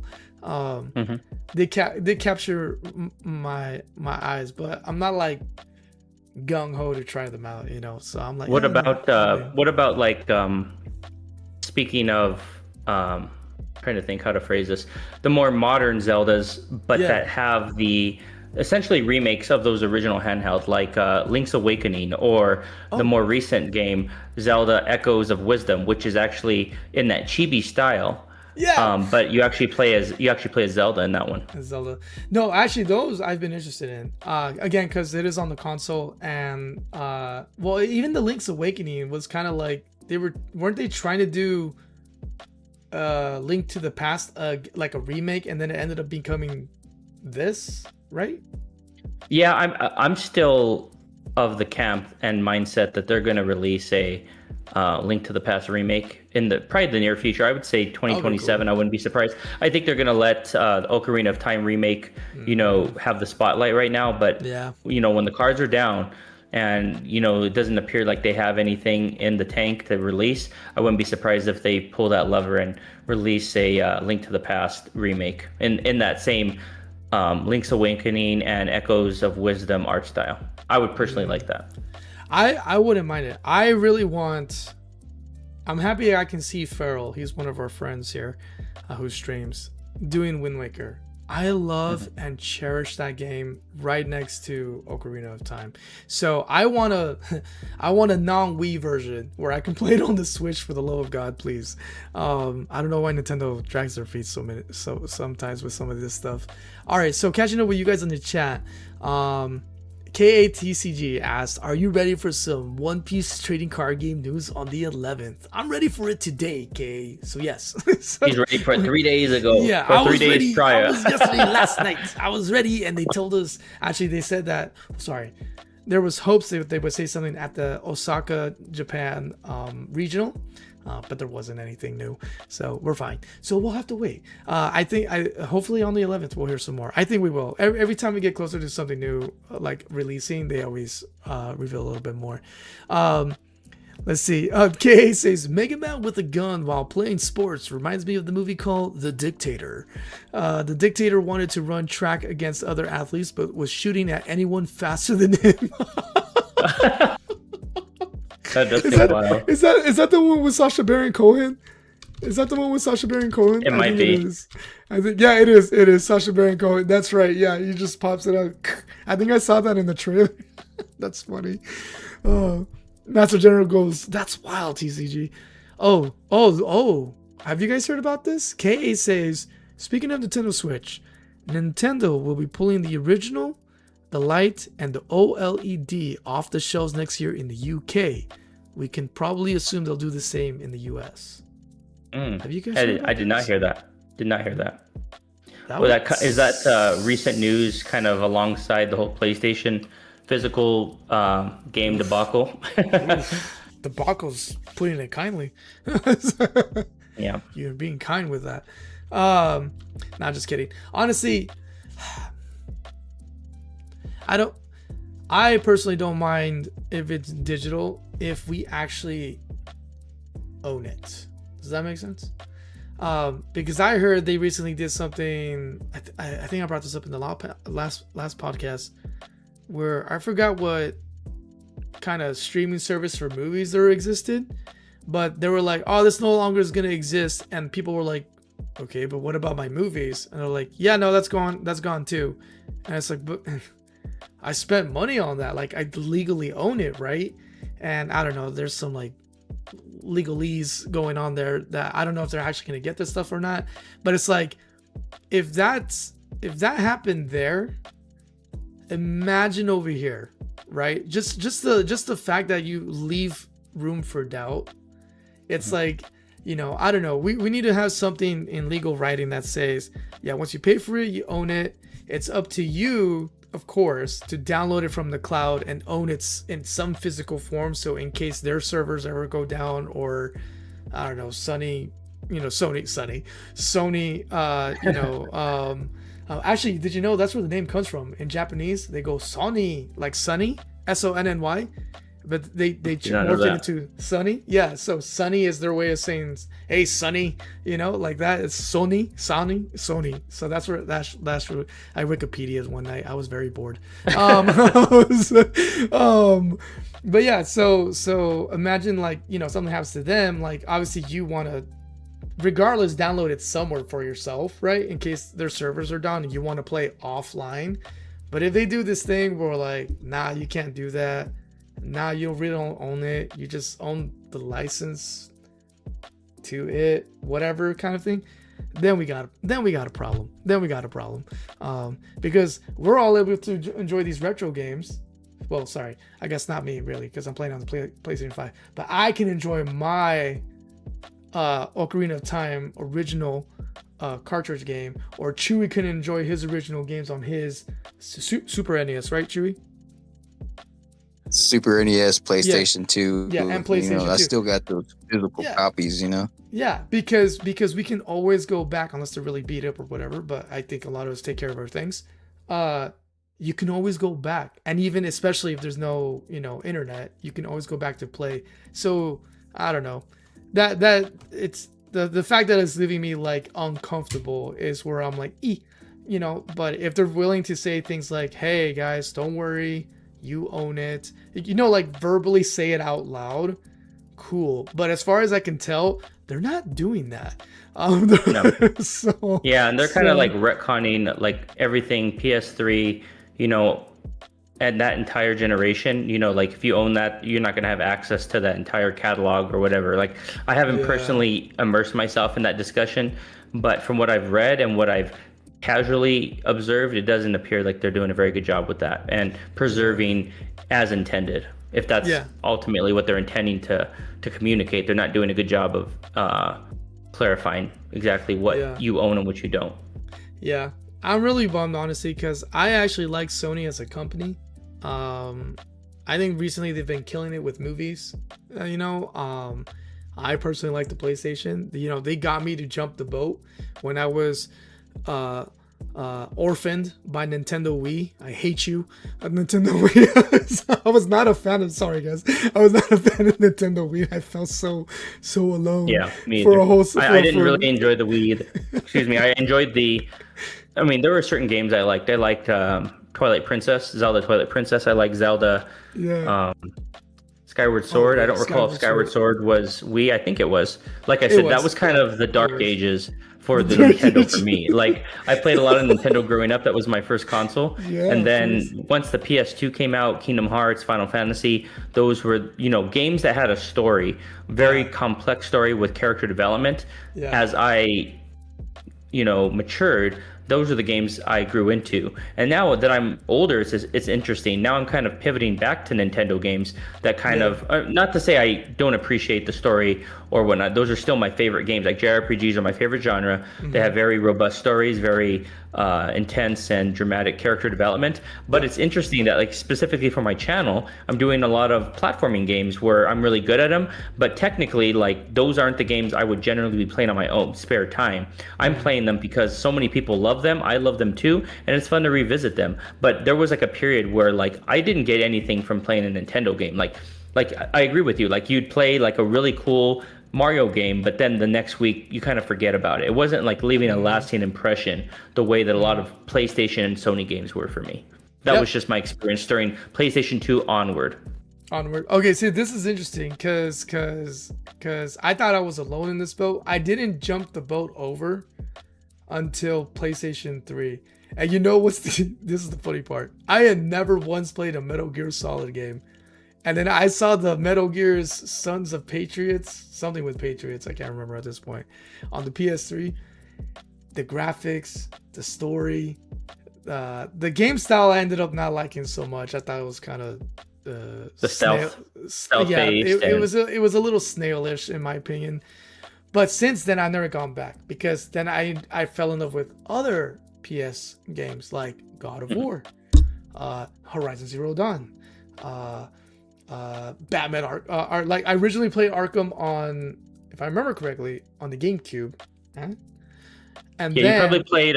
There were a couple Batman games. There was Batman Vengeance, which was based on the animated series, and then I don't recall the other one. I pretty much played every Batman game you could imagine at this point, but I do recall there being a couple GameCube games that I played. Well, the one that I played, I'm pretty sure, was Arkham Asylum, and then I finally got my hands on a PS3 from my cousin's friend who wanted to upgrade to a PS4, so they sold it to me at a really good price for the time. And so I got it off them because I felt like it was lacking, and I really wanted to continue playing the Arkham Asylum series, right? Because then they came out with City and then Night, right? So I had to play it on the better station, because I personally thought, and I think, you know, Nintendo Switch 2 kind of proves my point. You know, it was built for 4K and 60 frames per second and all that high quality stuff, right? So it was like, yeah, I'm gonna get the system that does it. And I also did enjoy and appreciated that Sony really made it an entertainment system, right? I can play music, I can download streaming stuff, I can stream music as well if I didn't want to put a physical CD in there. I thought that was cool. So it's a really big bummer that was one of the things that got me to jump over, outside of the fact that I was just very, very disappointed with the Wii. That now they're like not doing things for the people, or it feels that way at least. And again, I just want you to verbally say, don't worry, we won't screw you over. I just say the thing. But the fact that you're not saying the thing, it's like, oh, okay, I guess the PS5 is probably the last thing I'm gonna buy from you, because this is leaving a bad taste in my mouth, and I can't trust you, and this sucks, because I want to trust you, but you're making it really, really hard. So I agree with you. I agree with you. You know, one thing, speaking of like franchises, like I talked about Final Fantasy and Kingdom Hearts, my two favorite franchises of all time, probably followed by Zelda and so on and so forth. But those for a long time were exclusive to PlayStation. So for example, Kingdom Hearts 1 and 2 released for the PlayStation 2. Same thing with Final Fantasy, like Final Fantasy 7, which was, I played Final Fantasy 4 and Final Fantasy 6 quite a bit on SNES. And then after that, I kind of didn't go back to like 1, 2, 3, and 5 until I was a little bit older, which is interesting. But Kingdom Hearts is what introduced me to Final Fantasy, like the 3D, more modern versions, because Cloud and Sephiroth and all those other cool characters were in Kingdom Hearts. So I was like, okay, let me try Final Fantasy 7. Final Fantasy 7 was an exclusive to PlayStation. Final Fantasy 8, 9, Final Fantasy 10. And then they started branching with 13 and 12, I believe, to the Xbox and other systems. That kind of begs, I wonder now, if they're going to, especially with the Sony debacle with physical games, are they going to make the next Final Fantasy game, the next mainline game in particular, and the next Kingdom Hearts 4, they haven't announced what systems those are going to be for. Like Final Fantasy 16 and Final Fantasy 7 Remake and Rebirth, Part 1 and 2 of the remake, were originally released exclusively on the PlayStation 4 and 5. So my question is, are they going to have a multi-platform approach? Because I've never played a Kingdom Hearts game on something that's not a Sony platform, or on a non-Sony game console. I've always played them on PlayStation. So am I actually now going to have to play Kingdom Hearts 4 on Nintendo? Are they going to have a physical cart, or is it going to be a key card kind of thing? Because like I'm not like a completionist to where I play every single game to get a platinum trophy on PlayStation. Like I generally only get platinums for the games I love. Like I have a platinum for all the Kingdom Hearts games, for Final Fantasy 16, all the games I really love. But does that mean I'm finally going to have to jump ship, completely abandon Sony in favor of playing a game I love, a franchise I really love on an entirely different console? It's going to be an interesting paradigm shift for Sony to see how they're going to approach this, and they're going to lose a lot of people. Like I saw a lot of people on Facebook like, oh, Kingdom Hearts 4 is now going to be on Sony only. If that's the case, I'm skipping the game. Like Square Enix does not want to make that type of draw that line in the sand where they're like, oh, one of our most anticipated games of the next 5 years, people are not going to even play it because they don't want to only play it on PlayStation where they can't even own the game.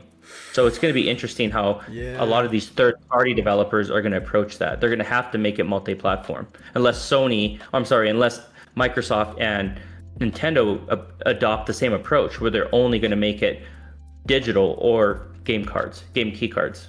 Yeah, kind of force like the whole industry to go the same route. So then it's like, you're, damned if you do, damned if you don't. If you don't, kind of situation. That would be interesting. Catching up with you guys here. Let's see. SWAT Gaming says, I've never played any of these games that we're all talking about. I grew up on Doom, Duke Nukem, Blood, and the retro FPS games. And also Half-Life. I know Half-Life. That's cool. I've never played it. Those are all good games. Half-Life. Those are all great games. Very good games. Very good games, SWAT. Actually, I don't know about Blood, but I do know Duke Nukem and Doom. Yes. Let's see. KA says it might be wise to buy physical games that don't require online access as an investment, period. So yeah, I can see that. Honestly, I love video games. This is my number one favorite hobby of all time since I was a kid, right? Loved it, doing it with my cousins when they had the systems and I didn't have it. Loved still playing it when I got my own system, and all that stuff. But I'm a simple guy, right? I only have that I own the 64, the Cube, and the Switch 1. And then for PlayStation, because every time I upgraded, what I would normally do is gift my previous station to somebody that I knew who didn't have a station, right? So it's like, if I got the 4, I gave my 3 to somebody else. If I got the 5, like I did originally, I gave my 4 to somebody else. Kind of like, here, so you can enjoy it, because I know how hard it is to sometimes own a system. That's all I have. So I'm like, all right, well, if God forbid something happens and we can never like play new games for whatever reason, right? It's like, well, I still have what I already love. I just go back and I'll just have to play those again, right? Like Ocarina of Time or Twilight Princess or something like that. So being able to have that choice, I think it's cool. So yeah, I think it might be a good investment, because if you have a favorite game and you can't go back because they own everything, or again, even if it's not them owning it, but you're leaving it to them to take care of it for you because it's somewhere on the cloud or on their server and not something that you physically hold. Yeah, it would suck if, I don't know, there's like a massive delete or something like that, which I wouldn't laugh off as like, no, it has to be something crazy, because there has been a company, I heard this recently, a few weeks ago, a company who somebody prompted incorrectly to the AI and it wiped out their whole database in less than 5 minutes. Wow. Yeah, so Sony does one little misstep. Somebody forgets to put, a leash on the AI and it erases the whole server. That's wild. Yeah, that's absolutely it's possible. wild. I wouldn't laugh it off. It's possible. So I remember they had that issue with I keep talking about Square Enix, but I follow their games very, like the development cycles of those games, because they're, like I said, some of my favorite games of all time, probably my favorite developer, like collectively with their whole portfolio. But I remember, I'm sure you haven't played this one, Final Fantasy Tactics. When they did the remake of Final Fantasy Tactics, I believe they lost the source code for that. So it was originally like on the original console released on. So people were like emulating it and so on and so forth, but they didn't have, like, even Square Enix, the actual company that made this game, didn't have access to the source code. So when they made the remake, they had to completely rebuild it from the ground up with, like, almost immaculately redevelop it to look like the original game for modern consoles. But that's just wild to me that, like, this company that's their IP, literally no one could locate the original code for that game. Like it was just floated, like vanished in the thin air. That's wild. Oh, here we go. Here we go. KA says, I'm still trying to find a cheap copy of Stellar Blade. That's hilarious. I added the ka-chow. I added the ka-chow. You didn't say that. But like, somebody's looking for some Stellar Nalguitas. Hey, if you want to see Stellar Blade, I played that a couple months ago on the channel, and a lot of people enjoyed the Stellar Nagritas on display. Yes. And we are going to be playing Stellar Blade 2 on day 1. So I agree. That is, and I actually have a physical copy of that one. So let me see. Let me dig that bad boy out here. If there's children watching, please look away. It'll probably not be appropriate. Not just kidding. While Phoenix finds that, we have Master General that says, I didn't enjoy the Wii era either, boys. Very lonely era for me. Now PS3, that wasn't the case. I agree with you. I was kind of there. So Phoenix, I was just telling them while you were doing that, I was reading up and catching up. Master General said that they also didn't enjoy the Wii era. But the PS3 was there to save that time. Oh, I see that. Wasn't the case. Yeah, he said he was very lonely era. Yeah, I agree. It was not for the PS3. It was not for me. Not for me. Yeah. All right, let's see it. All right. Bam. Oh wait. I'm gonna expand your camera so we can enjoy the full. See, let me turn this freaking light off here. Behold, guys, the full Nalguitas, sort of, kind of. There she is. Yeah. And then. That's her being really yeah, that's the original costume. That's not. And look, we have the Chewy, this one's not as promiscuous there, but here is the DLC, the additional costume. We didn't. Wait, let me zoom in. Really covered up, very covered up here. This is not as exciting as the one that I played as. Yeah, Phoenix was like, "How do I make my lives more spicy?" And what's it called? Wasn't it you that said that your wife was like, is this why you want to play the game? And you're like, no. Yeah, right? Well, I wasn't one of those guys, thankfully, that had to, like, my wife didn't feel like she had to compete with Stellar Nagritas because my wife's pretty much in line with Stellar Nagritas herself. But she's like, if she was, I've heard about some, I hate to call out people, but I've heard like online, they're like, my wife's not like particularly attractive. And she saw me playing this game and they're like, oh, so you have me competing with this freaking android that I cannot compete with, kind of thing. Brother, so my wife wasn't fazed by it, but I heard that some other people were not as lucky. Dude, brother, the fact that you say that some people are like literally blasting their wives online saying, my wife's not very attractive. Yeah, bro, why would you start with that? You should have started with, my wife is so beautiful, she just doesn't get. And she feels like she's competing. But if you start if your opening line is, my wife's not attractive, so she feels like she's competing. Yeah. Gee, I wonder why when you start with, my wife is not attractive, you jerk. Right. Yeah, right? They're like, I think the way I'd have to find there were like a few tweets like that on X, and they were like, horrible. My wife can't compete with Eve here, so I have got like essentially the banhammer, as Farrell calls it, for my own bedroom. They're like, she can't compete with Eve, therefore I can never play this game again. No, I think I told you guys, especially those of you who know that I like One Piece. It's Cesar time! I don't know. Wait, Phoenix, you know what the sound he makes. Make the sound. I don't remember what sound he makes. I'll have to rewatch it. It's been a while since I saw King Cesar in all his glory against Mechagodzilla and Godzilla. There you go. No, actually, no. It was Godzilla and King Cesar that tag teamed against Mechagodzilla. There you go. Oh, they really? weren't fighting. Because a lot of Godzilla movies, going to another tangent, Godzilla, can't sometimes defeat the super kaiju, so then he has to enlist the assistance of a different kaiju, and they have to tag team on the super kaiju together. Yeah. So that's what happened in that particular movie. That's funny. Yeah. So, all right. Well, since you were friends with Godzilla, I didn't know this. I thought you were baddies. Here, we'll do a handshake. Nice to meet you. All right. Let's get All right, so that's the closest I got into cussing on this channel. I just realized. I know, you're like, sorry guys. Oh, sorry. All right, let's see here. My favorite. Wait, something about Michael Jackson. KA say my favorite Wii game in my collection is Michael Jackson Wii with the sparkle glove. That was the thing. That I was didn't a know thing? about that one. I didn't know about that Holy one. moly. Like I pride myself on my game knowledge pretty much every console, but the Wii is the blind spot. So if there was a Michael It's a blind Jackson spot. game with the sparkle glove, I know nothing of it. Wait, I gotta find this video game. Michael Jackson Sparkle Glove video. Oh, it's real. Oh, this is real. The only Michael Jackson game I know and played was on the Genesis, but I did not know about the Wii.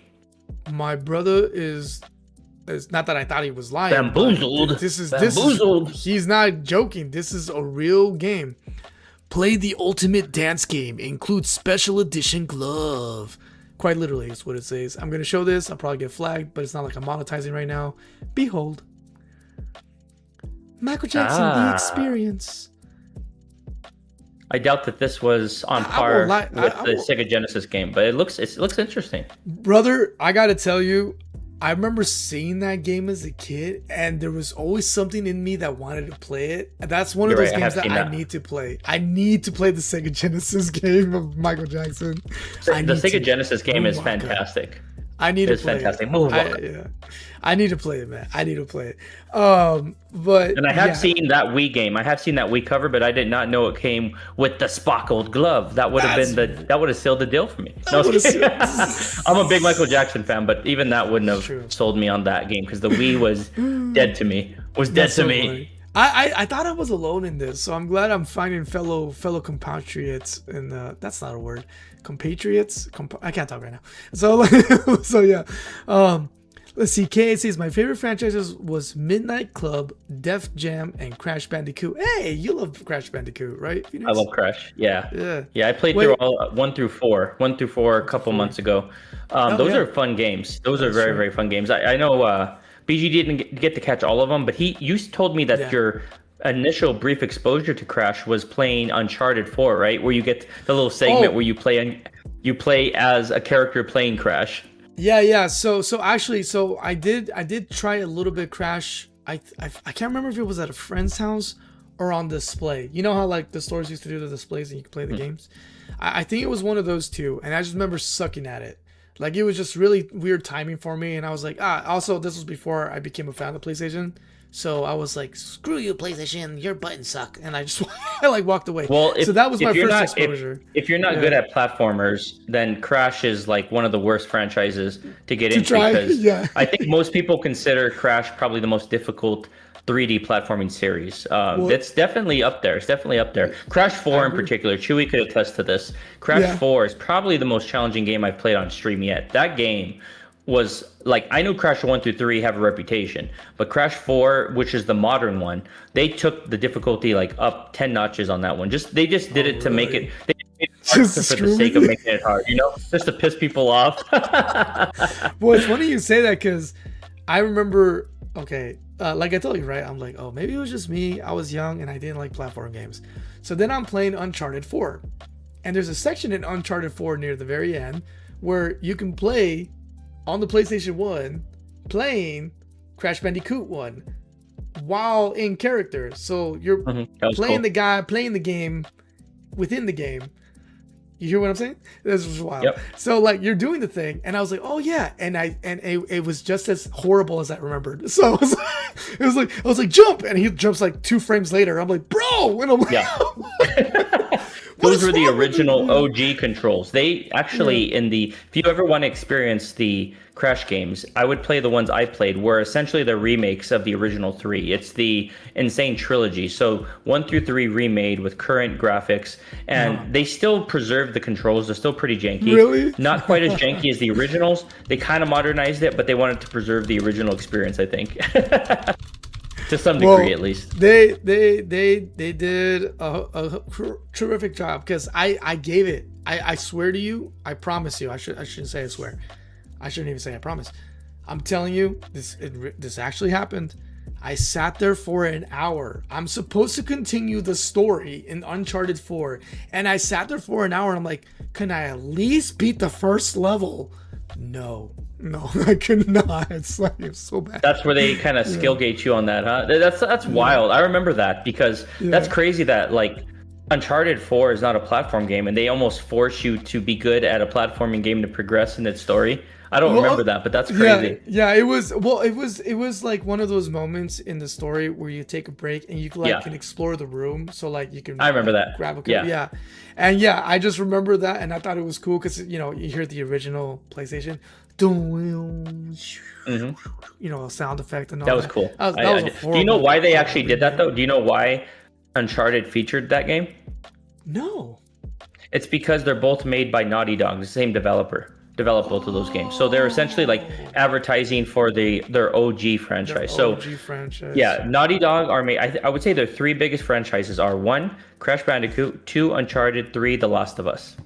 Those are their three big games. Okay. Yeah. And like The Last of Us got the full cinematic treatment with Pedro Pascal playing as the titular character, and they had 2 seasons on HBO. Yes. So, in that sense, they were like advertising in a way like their OG Crash Bandicoot franchise. So it was a cool way for them to promote their other games. Okay. Nice. I did not know that. So that makes a lot of sense now, actually, why they would do that. All right. It looks like Stellar Nalguitas has a competitor. According to KATCG, he says, as crazy as the cover art is for Stellar Blade, although it's pretty mild in that skin suit, not what he actually played her in. The suit I played in was very what do you say, was neck, will give you neck issues, as he said that game did. The store display in Walmart gave you back and neck problems because you were looking up. The outfit I used in my playthrough could give you neck issues. But however, I don't know if it can compete with Code of Princess, because I wouldn't even call what she's wearing an outfit. I think she's looking for an outfit from what I'm seeing here. She's in the pursuit of an outfit. Good Lord Almighty. There is more skin that I can't show this. I don't want to get flagged. I don't want to get flagged for this. Check it out for yourself, guys. Code of Princess. I think she hold on. I still think Stellar Nalguitas wins. On the Nalguita side of things, Code of Princess won the code. If you know what I'm. If you picking up what I'm putting down, she wins the code, but the Stellar wins Nalguitas. This one looks a little more on the. How did my boy say it in the "I Like Big Boats" song? How he said it in there, like you got buns, Hans. I think this one's lacking, but. Wow. Yeah, I didn't even know Nintendo offered games like, wow, Nintendo really the bakery is open. Yeah, the bakery is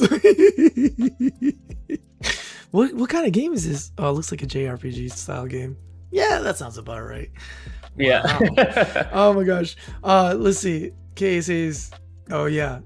So that's what you meant. You're turning 90-degree angles just to hit that angle of the Code of Princess. Well, hey, and Stellar Nalguitas, you don't have to do that because they turn the angles for you. Let's just put it that way. They do. So they do. You're just sitting there like, cool cutscene. So yeah. Uncharted had a movie as well. Yes, SWAT Gaming. It did have a movie with Tom Holland. And Mark Wahlberg. That's what. Thank you. I did not. I just full disclaimer. I did not enjoy the movie at all. I'm okay with you saying that because I thought it wasn't true to the main hero at all. It's a little too. No. Tom Holland's a good actor, but I don't know. I just couldn't believe him. As I thought the whole cast was miscast, to be honest. Like I think it's supposed to be Nathan Drake in his like early days, not, so I wouldn't say infancy, but like in his like kind of when you watch Batman Begins and that's his origin story. Essentially this is Nathan Drake's origin story. So it made it slightly more bearable for me, but ultimately as an Uncharted fan, did not like it. Yeah, I'm with you. The casting was part of my problem because Mark Wahlberg, good for him, but he doesn't come off as a Sully. He's just he was not. It doesn't feel like jaded and wise, but also still willing to do the thing. I don't know. It felt like two versions of Drake, played by an older and younger version of him. I agree. Yeah.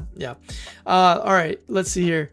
KA says, speaking of PlayStation loading screens, did you know the PlayStation 2 startup has buildings because it represents how much saved game data you got? The more games you play and save, the more building you have in the startup intro. Oh. Yeah, I did hear that. I've never put that to test, or cool. I guess that would involve me actually having to dig out my old OG system. But no, I've never tried that, but I have heard that. It's pretty cool to have you confirm it.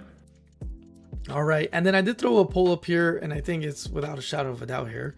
I put, are you happy with what Sony is doing with PlayStation? 80% of you said no. I'm not surprised. Yeah. And this is from, and I voted no.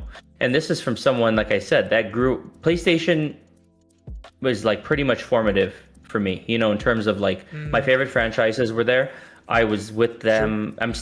I'm still gaming primarily on my PS5, still game on PC sometimes. And then more recently, Nintendo for the streams, for the platforming streams primarily. But, it hurts to say that the console that I loved is, deterring and going a different route. Oh, I really enjoyed about it. Yeah, going an entirely different route. And, wait. Sorry, I don't know, Phoenix, sorry, say that again because you froze for a second. Say that one more time. It's okay. No, I just said that deviating essentially from what I came to know and love and appreciate, even if they did take creative risks and strategically, dubious decisions in the past, I still for the most part supported what they did. And even their game choices, I grew to really love the cinematic experiences. I know a lot of people that are gameplay purists, I am as well, but I could appreciate different games for what they're trying to accomplish. Obviously with PlayStation games, they still do pretty solid with the gameplay, even if it is a cinematic first experience. The gameplay usually complements the cinematics, but in this case, this is kind of for the first time, dubious business decisions aside, I'm not really sure just the entire business model, what they're trying to accomplish. Aside from Wolverine, there's not really much to invest in for a PlayStation 5. I play all of my backlog PS4 games on it, and all the PlayStation exclusives that have come out, they've been great games, but they've also been cross-platform. You could still play the majority of them on the PS4. God of War Ragnarok, you could play that on the PS4. Horizon Forbidden West, you could play that on the PS4. Even though I bought my PS5 pretty close to launch, it's hard for me to justify to someone else that's not invested in the ecosystem to really want to buy a PS5. Yeah. It's just welcome in Arcane. Arcane is back. What's up, Arcane? Arcane, I believe, was here earlier. And were you streaming? I think you were streaming, right? Arcane's a master of being able to stream and have 3 streams running and still be interacting with each stream. So he is a multitasker. Arcane. That's why he's Arcane, because what kind of black magic is he doing to do that? I don't know. We're going to find out. Yeah, man. Well, if you're just joining us, we were just circling back, actually, because we started a little bit and then we broke off to other things, and we circled back here again about how we feel about the state of play with Sony PlayStation, because I have a sinking feeling they are not alone in this trend. They are probably spearheading something that none of us want, and that will be coming down the pipeline from other stations as well. So yeah, so it's going to be really interesting. I get it in the sense of cost, and you can say the whole cost and waste and this and that and this and that, that I think, as human beings we should be doing better, but I don't know anyone personally who likes not having some kind of, and I know you could say the whole control is an illusion, I know, okay, but still, having that autonomy to choose is very important as humans. And so kind of taking that away from something that you have loved, or even Phoenix was saying, that is a core memory for you and stuff like that, it just is a bummer. I really hope they don't dig their heels and they just say something. That's all I want. I just want a statement, hey, you're cool, man, it's still yours when you buy it. If the servers go down, good luck if we can recover it, but it's still yours. It's, you know, nothing. It's not like you're renting it at $80. You know, like, you know what I'm saying, or whatever the new prices are gonna be. It's yours. Cool. Yeah. Okay. Fine. But yeah, I don't know. I am curious too, but who knows? Money talks, especially for companies. So unless we're serious that we're that upset that we're not gonna purchase more from them, they will have to react. If we're not serious and we still dump money, they're going to be like, well, whatever, I still win. I'm still getting the money. So they're not going to react to it. So let your wallet speak in this case, not just your petitions. Let your wallet speak. Because you say this, but then you still dish it out, you're doing the same thing. It's like when I hear people complain about movies where they're like, oh, every Hollywood just does repeats and all this stuff like that. I'm like, yeah, because you guys keep feeding the beast. You know? Like, you guys are over here like, oh, there's nothing new. You know, it's Fast and the Furious. I'm like, well, it's Fast and the Furious 77 because you guys keep feeding the beast. You keep complaining you don't want Fast and the Furious, but then everyone and their grandma goes and spends the money to watch the new Fast and the Furious in theaters. So then to them, that signals you still want it. I'm going to keep giving it to you until this cash cow dies. So it's your fault, people. So not I just mean in general, not like I'm part of those people. I have my hang-ups too, but yeah, that's, you know, your wallet speaks. So if you say I want new stuff from Hollywood, then maybe invest in those indie films that are really trying to put good stuff out there and put your money there. So then they're like, oh, people actually want to see this stuff, and then they do it. Otherwise, they're not going to do it because your wallet's talking. And I think it's the same here with PlayStation. And I think a good example of that is, well, I don't know if it's a good example, but sort of an example is when they try to do that whole like scammy thing that they do in the stock market, right, where they like sink a company to then buy it for cheap to then raise everything, blah blah blah, and they try to do it with GameStop, and we the people were like, not today, Satan. And you know, there was that whole thing, there was a whole movie on it too. I've been wanting to watch it, but remember how like the GameStop thing happened, and like the people were able to like buy it, and then they got rich off of that, right? And it was like, take that, Wall Street.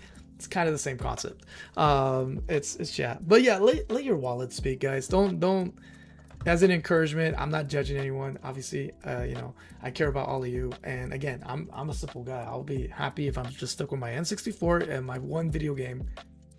Okay, I like 2 video games. I got the Super Smash on there too, but like, you know, I'll just replay those until the end of days. It's no sweat off my back.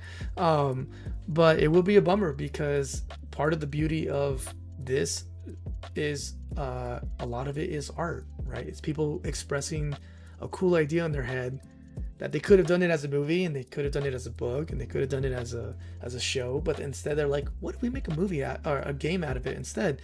And they bring us these phenomenal stories like Horizon Zero Dawn and Zelda and cool stuff like that. So yeah, man, I don't know, we'll see.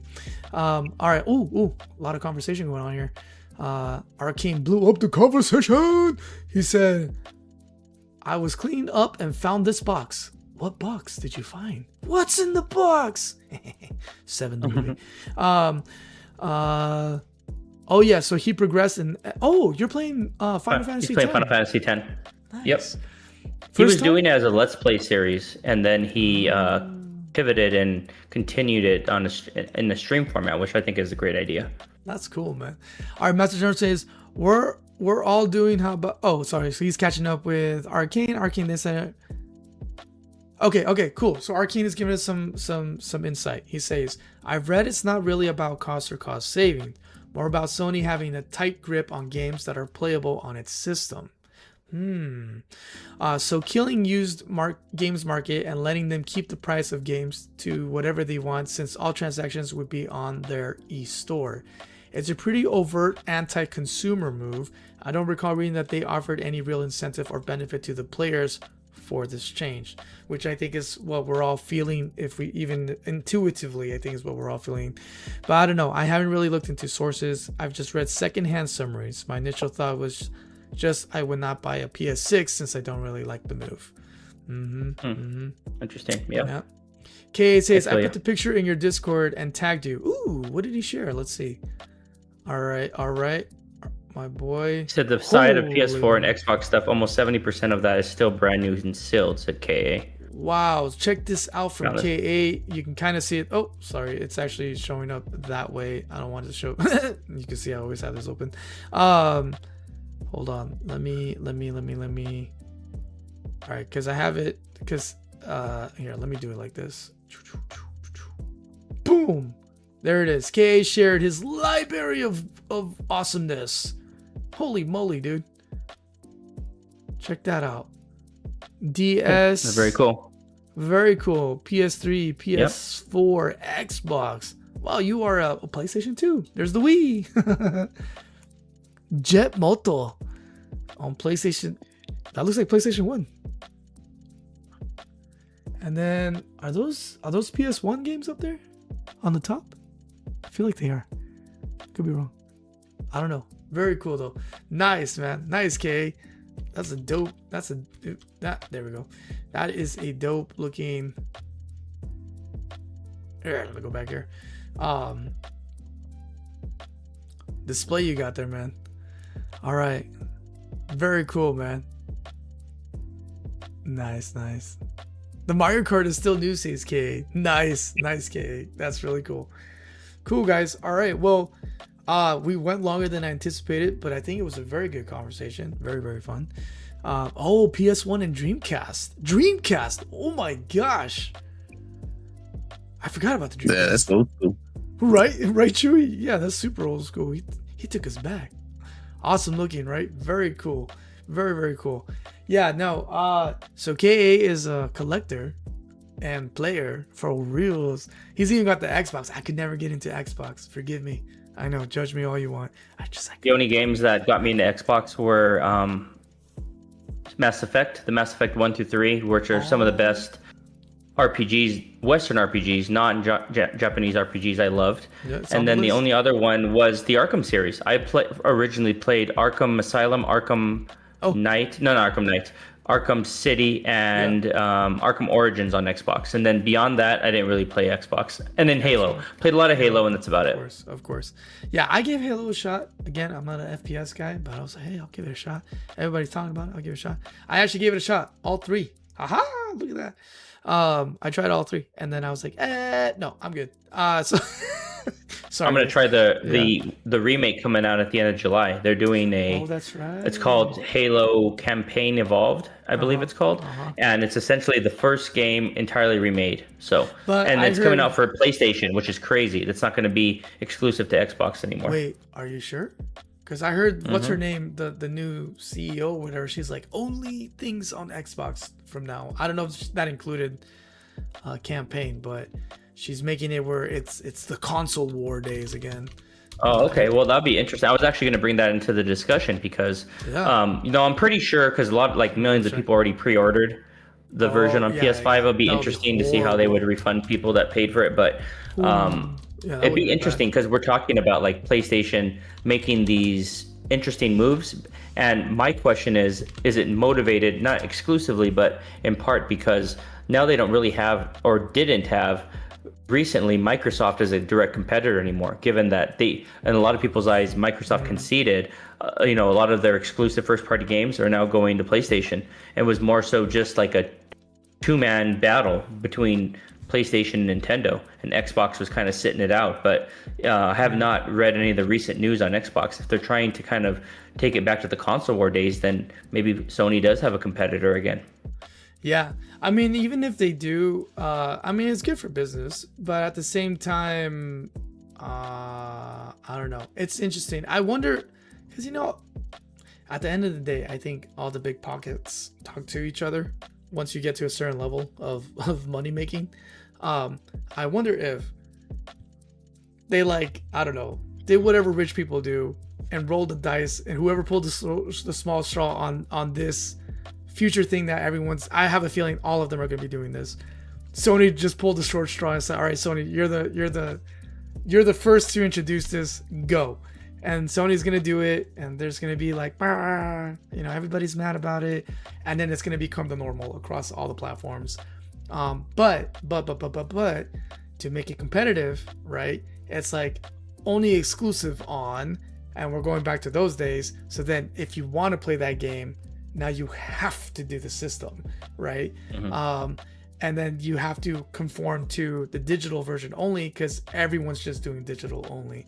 So then we lose in that regard. So I don't know. I wonder if they're just like, you drew the short straw, Sony, you start the trend, and then take the first few beatings. We'll adjust so that we can sell it to the people as a little less sour. Maybe we'll layer it with some chocolate and then pop it in your mouth, but it's still an ugly pill to swallow. And then it is what it is. And we're all stuck still having to buy, if anything new that we want to play in the future, we have to do the digital route, because everyone's going to do it, not just PlayStation, except for the one shining star that I hear very, very, very good things about, who refuses to conform, Steam. So maybe we all just go to Steam and say, screw you guys, and we just all go to Steam. But Steam is all digital though. Like, you can't have any physical games on Steam or PC in general. Yeah. So maybe it's Steam's fault. Maybe it's Steam's. Steam has proven it works, and people will love it. Hey, actually, I just said that half jokingly, but you just hit the nail on the head. Business is business, and they're looking at their competitors. They're seeing Steam do it, and no one's complaining about it. So now PlayStation is saying, we're going to do the same. So if you whine at us, look at Steam. But the one thing that's different about that is, I'd say the PC gamers in general are a lot, I wouldn't say a lot different, but the games they play are a lot different than like the retro Nintendo connoisseurs or even PlayStation. Like, those people that have owned games from day one, and they're having to pivot to an entirely different ecosystem or a paradigm shift that's so extreme, whereas like Steam's always been that way. And I wouldn't say Steam has a younger player base, but they do in certain regards, where they're just accustomed to that being the only option. They are PC exclusive gamers, and a lot of the younger communities, they're fine with all digital. They don't care about, in their eyes, the luxury of having physical games, or that's just kind of the reality that they've settled on. Whereas like OG gamers from Nintendo, myself, or like Sony, they're accustomed to having the physical games and all the reaping the benefits of actually owning the game rather than just a digital license. It's interesting you say that too, because I had a interesting conversation with someone where I said I would rather pay the $2 to own the song, right, versus paying Spotify and repeatedly give them $20 or whatever a month, kind of a thing, right? And this is a younger generation, and they said, why, when I can have ultimate blah blah blah blah blah blah blah? And I'm like, right, but then once you stop subscribing, you don't have the songs, and you just gave them 7 times the amount that song is worth, simply because you didn't want to spend $2. But his mindset was, but I have access to all this other stuff for $20 a month, so why pay $2 to own it when I can just that? So maybe they are pivoting to that new market that they know is coming up, where they don't care, right? And so they're not losing anything. And they will buy the PS6 and the Switch 2 and the Switch 3 and Switch 2 is still got cartridges, but Switch 3 and or Hollow Nintendo 3. I still think they will never top themselves unless they somehow perfect holograms. The Switch is just too perfect. And whatever Xbox does. But yeah, I don't know. Maybe that's part of it. They just know it's definitely a slippery slope. Like, I remember the other night, Farrell brought up a good point. Like, he's a Nintendo guy first and foremost. Like, he rarely plays anything other than Nintendo. And he said that Nintendo, I don't recall how he phrased it exactly. I think it was on his Wind Waker stream. He essentially said that he feels that Nintendo treats their fan base more fairly than PlayStation, Steam, so on and so forth, and that people that violate, like, for example, everyone's like, oh, so many games are key cards exclusively on the Switch 2, and to his point is the majority of those are third-party developers. Nintendo themselves all their first-party games are all physical copies. You get the physical cart. So the new Star Fox, physical cart. The forthcoming Zelda game or the next 3D Mario game is going to be likely a physical cart, and those offenders that kind of spoil the water, so to speak, that everyone talk about are primarily third-party developers like Square Enix. A lot of their games on Switch 2 are all game key cards, so they kind of give the third party the option, so to speak, I guess. But the problem is, like you said, like if this initiative is successful for PlayStation and Steam has proved it works, at what point is Nintendo going to abandon this consumer-friendly approach and just follow the trend, especially if it's going to save them a lot of money in the long term? Yeah, no, and that's the thing is I know it sounds horrible, but I think unless you start running your own business, you can't judge those running businesses too harshly. There are ways to make things work. I've heard, epic stories from the Costco guy. It's like, you will not charge more than $1.50 or I will slay you where you stand. It's like, that guy is for the people. It's like, I get it. I get it. Sometimes you can do really smart, intelligent moves and stuff like that. But yeah, like I just said earlier with like the movie stuff, right? The wallet speaks. And if they see that your wallet says, yeah, I'm cool with this trend, and it will save them quite a few $100,000, millions of dollars, by cutting off the physical and all that, they're gonna do it. There's the only reason they wouldn't do it is if there really is like everyone else is doing it, so we're purposely not gonna do it so that we're that cool side. You know what I mean? That everybody flocks to, kind of a situation. But even then, right. Is it actually the smartest move to do? Financially, probably not. So, well, I don't know. We'll see. But yeah, actually, I'm glad that we came down this rabbit hole, because I didn't even realize until what you just said that Steam, as much as I've heard really good things about Steam, and they have their own system now and all that stuff, they're all digital and no one's complaining. Oh, so I didn't even think about that. So there you have it. Yeah, it's probably just the direction that we're going. Does it still leave a bad taste in my mouth? 1000%. But as yeah, it's we'll see what happens there. Let's see. So we got over here. Arkin is asking, BGD, are you going to play the rest of the X series? No, I quit. Today was the last stream. I did my best and I sucked at it, so we're just gonna watch Phoenix take care of the rest on his channel. No, I'm totally gonna do it. I'm having a blast. We beat 2 more bosses today, so that was fun. So yeah, I'm gonna be playing X 1, 2, 3, and 4. But BGD's not giving himself credit, Arcane, because he beat 2 bosses in about half the time he beat the other 3 bosses of the previous stream. But I hooked him up with the farming spot, so he spent a lot of time gaining access or mastering certain mechanics of the game, and then getting all the cheese. He's unlocking all the 1-ups and all the X and all the E-tanks, so on and so forth. But I would say that he is primed to probably knock out this game in the next 2 to 3 streams. So I think he did a great job. So yeah, he also found that extra E-tank that you didn't even know about. Yeah. The mysterious E-tank. None of us know where that came from. But here's you got to check it out, Arcane. And we'll test it again when I reload it, if it's still there.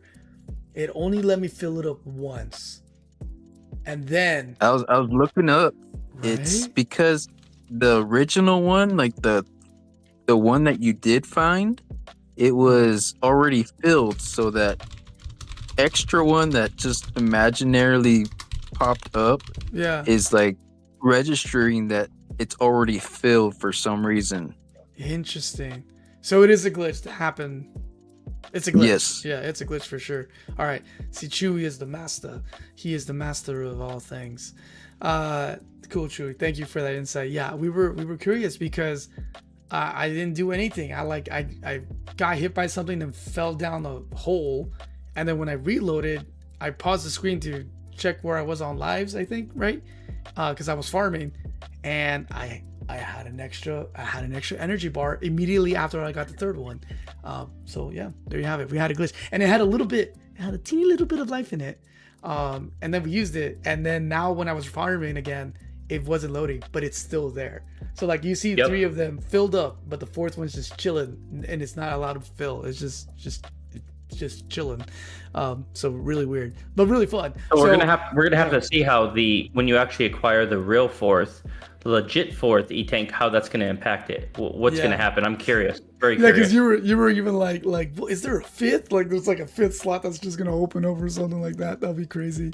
The car hurricane says we're just gonna stay out here with our retro consoles. We're just let's see. The best thing about playing PC versions of a game is mods, says KATCG, like playing Stellar Blade. But Eve is Yorochi from Bleach. Ooh, mamma mia! Don't even start. The dark skinned queen of the anime.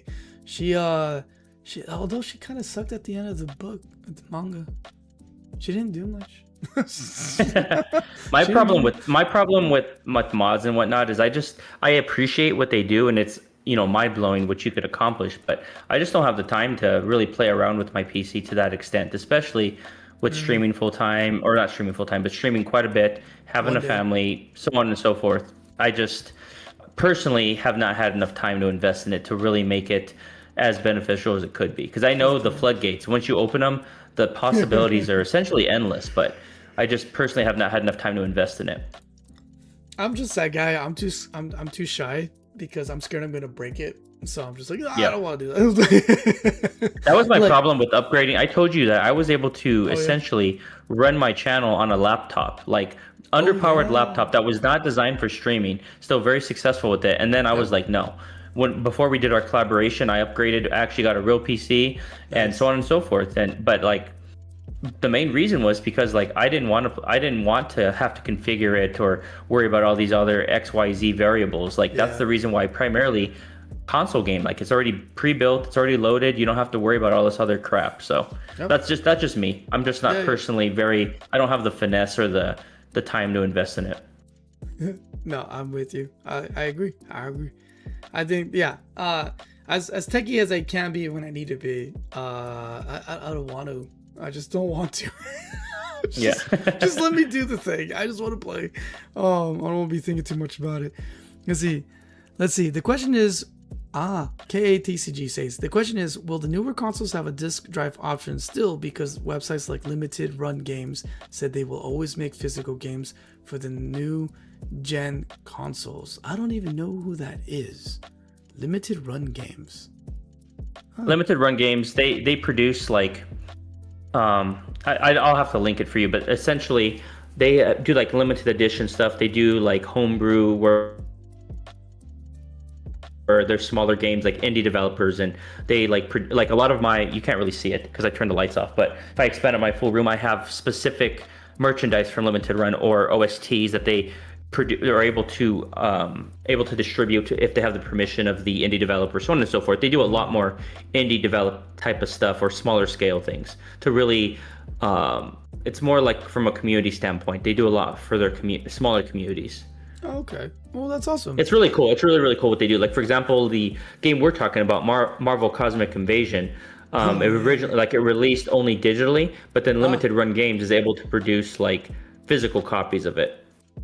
Okay. Oh, okay. At a later time. Yeah. I guess, we'll see. Because I'm guessing they will be I shouldn't say out of business, but at least that side of their business will have to shut down if they don't allow disk drive options. I think maybe they'll survive with PlayStation, because maybe PlayStation will still let us do Blu-rays. Yeah. I don't know. We'll see. I like being able to have a full home console. Again, you could have everything digital because technically your TV can just do it all nowadays. I don't know. This is, the more we talk about it, the more I'm realizing I think we need to get, or at least I need to get more informed, because there's already things that have been tested. This is not new, like you just mentioned with Steam. I totally like changed my whole perspective on that. So are we just knee-jerk reacting, or are we legit worried about something else?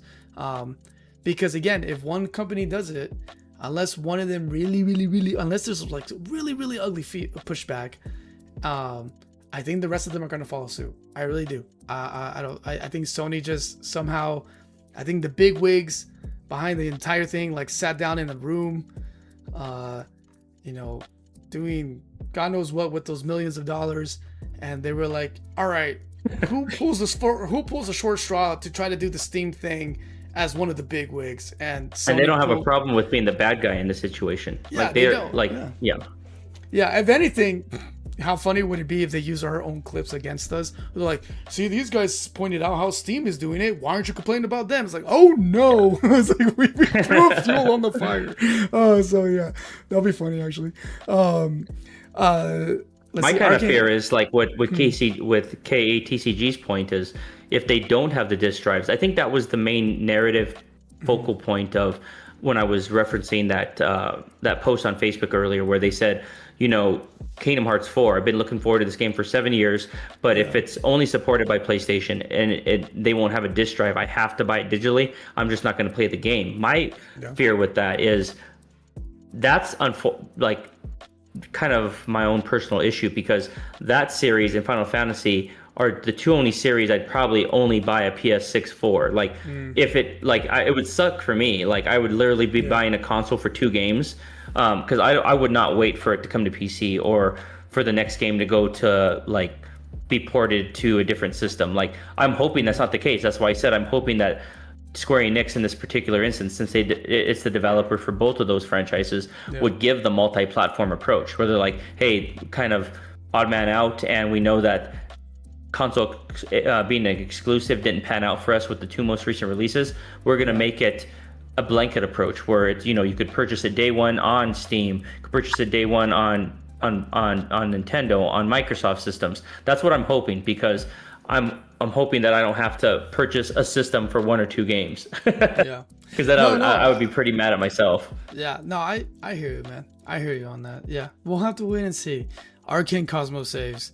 They crunched the numbers and figured out the money outweighs the anger. Yeah, you're probably right. To put it. You're probably right. Like we said, your wallet speaks, and if they're like, "Oh, look, you're still giving me money, I win," it's like they're not gonna care. So, yeah. The question is, do they have to do what type of options do they give like third-party developers that benefit from like the physical option? Like, for example, like these third-party developers that produce exclusively for that system, are they now do they have like some sort of deal to where they're not able to distribute for these other companies where they would profit more from, and now they're locked into like these deals with Sony where they're not going to get that additional profit from a physical copy? I wonder how that would play out from a lot of like the pushback from the third-party catalog rather than just their in-house developed games. Well, I think they probably will have to see, because it's like, it almost feels like the old, I don't know. That's a really good question, because it feels like what they're trying to do is go back to something that you saw kind of in Hollywood that they're still struggling to figure out themselves, where these legacy companies, right, who paved the way for how things were done, then get their foundation rocked by places like Netflix, right, where they're like, we'll do the physical, you already gave us the rights to distribute your stuff digitally and physically, right, and now we're making our own stuff and we're bringing the fight to you, right? So now we're a competitor, we're not just a distributor. And so what was very I can't think of the right word for this, monopolized by like 2 or 3 companies, then became democratized, because it's like everyone and their grandma, as long as you had a DSLR camera or a very nice iPhone or anything nice, can shoot any movie that they wanted at a very low budget, get a cult following, then get a big company or someone to fund it, and lo and behold, you get things like Stranger Things and things like House of Cards, and things that the big companies wouldn't normally touch, but these streaming companies will touch because they want original content. And so now the bigger companies have to react. And now look what's happening with the big companies, where they have to eat each other. Literally, like the Joker said, they will eat each other. Because who is it? Didn't WB finally bend the knee and sell everything? Yeah. Yep. And the same with and Fox, right? They bent the knee and said, "All right, Disney, take us over." And stuff like that. So like they're eating each other because they'd rather do that than give it out to somebody else. And so like it's interesting to see where like it went from like quote unquote, I'm using monopoly, but that's not the word I'm trying to think of, but it's the only word I can think of right now, where it's like certain big three. And if you want to be anybody, right? If you want to, like they say, you know, in Hollywood, if you want to be anybody, you got to go to Hollywood, right? That's where you make it.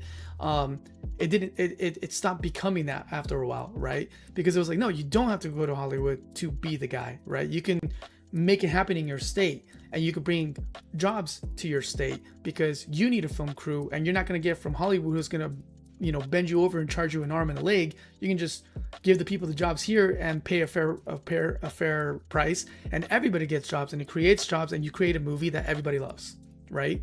And then and then maybe the big companies will be like, all right, can I borrow you for a movie, the director, and then of course the director will bring people that he trusts, and so forth and so forth. So the thing here is like, this might pressure the third party companies, unfortunately, to be like, well, I want to make it, so I kind of have to just, you know, put my nose down, you know, put my head down and just do the grind until I can become big enough to pull away and be like, middle finger, and I'm gonna do my own thing. Or already start that way, and just because there is so many ways to get games to the people nowadays. You don't really have to go through Sony. You don't really have to go through the big guys. There's so many ways to get indie games, you know, nowadays. Now the exposure is the problem, right? But I don't think we have problem with making good things viral when it hits the right tone with people, right? So it's possible, but are a lot of people, third parties, companies willing to make that risk? I don't know.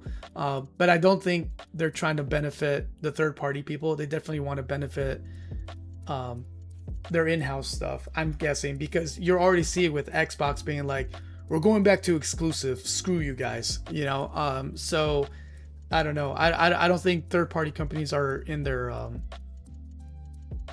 I don't know, maybe they're treating them like they're treating us, where it's like, you'll get over it and you'll come back to us and we'll get your money anyways. Maybe that's what's interesting about that. Yeah. What's interesting about that, and you talked about like the whole Netflix situation. What's interesting about that, you're talking about like the first party developers and how it would benefit or maybe not be as much of a detriment for certain like indie developers or third party.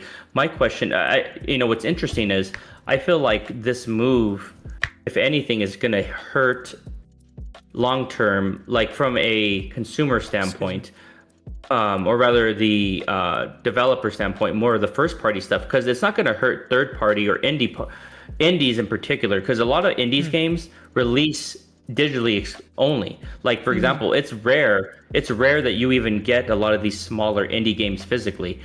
And with the one exception would be like through limited run games. We're talking about how, like I told you, a lot of these indie games, they have a limited budget. They don't have a budget to even entertain the option of physical copies. So then they turn to a company like Limited Run Games to actually create a physical copy for them and then mass produce it at a limited quantity, whatever it is.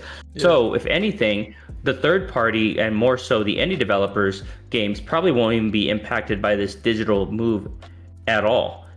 Or at least to the extent of like a first party game is, because a lot of people are putting like a firm drawing line in the sand saying, oh, I'm not going to support first party, I'm not going to support Sony, and that's going to impact Sony first party games like Wolverine or like whatever they're developing, where the expectation is to have a physical game. But like I said, the indie games, 1 out of 10, if we're lucky, even gets a physical release.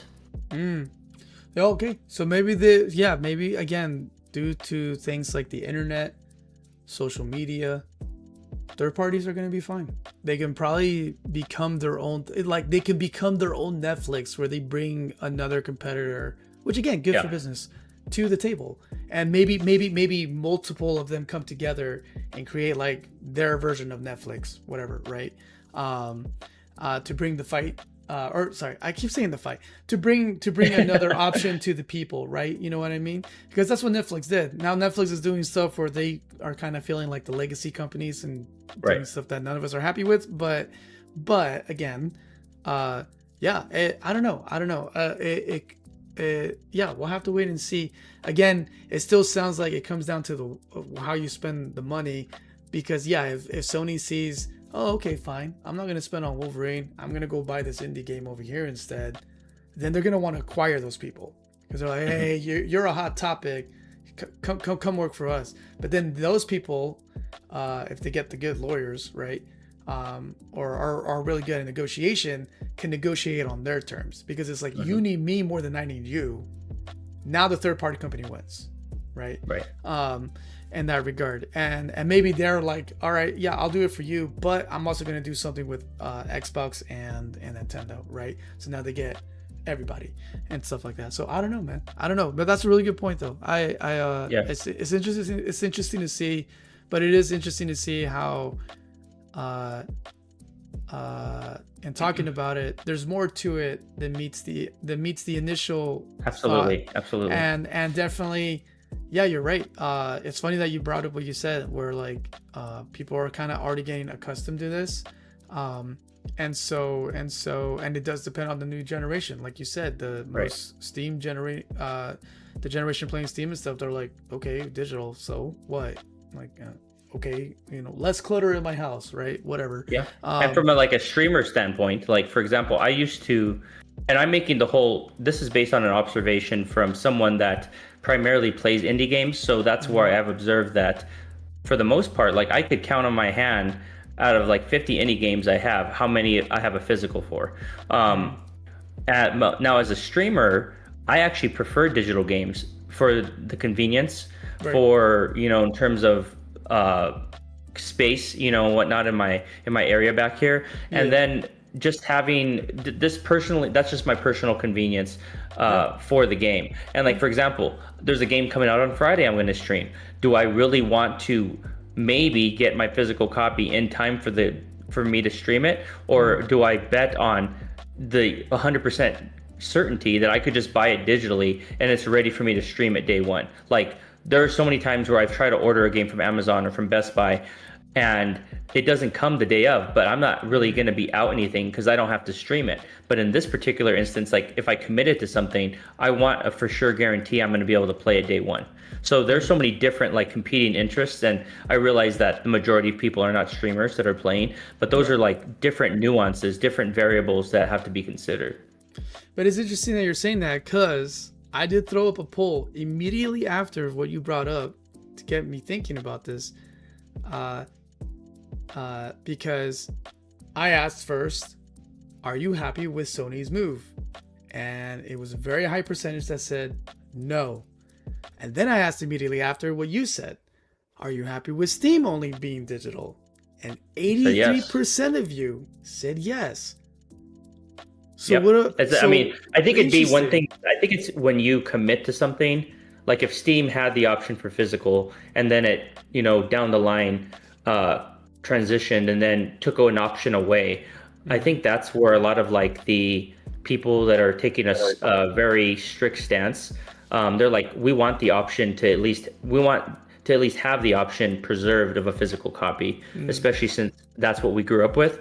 And then if everyone follows suit of PlayStation or of Steam, then we lose that option. That's something that we've had ingrained in us for decades, and now it's all of a sudden gone. I think that's a harder pill to swallow than something that's always been ingrained from day one on Steam. This is just kind of the way they operate, and you have no choice in the matter. Yeah. So that's interesting. It seems like, oh my gosh, dare I say, we sound like the old folks that we used to hate when they're like, that's not how we did it in my day. And it's like, oh, well, sorry, it's changed. Is it a little bit of that? Maybe. Is it a little bit of everything that we talked about? Probably. Is it somewhere in the middle? More than likely. Because I find that really interesting. I find that really, really interesting.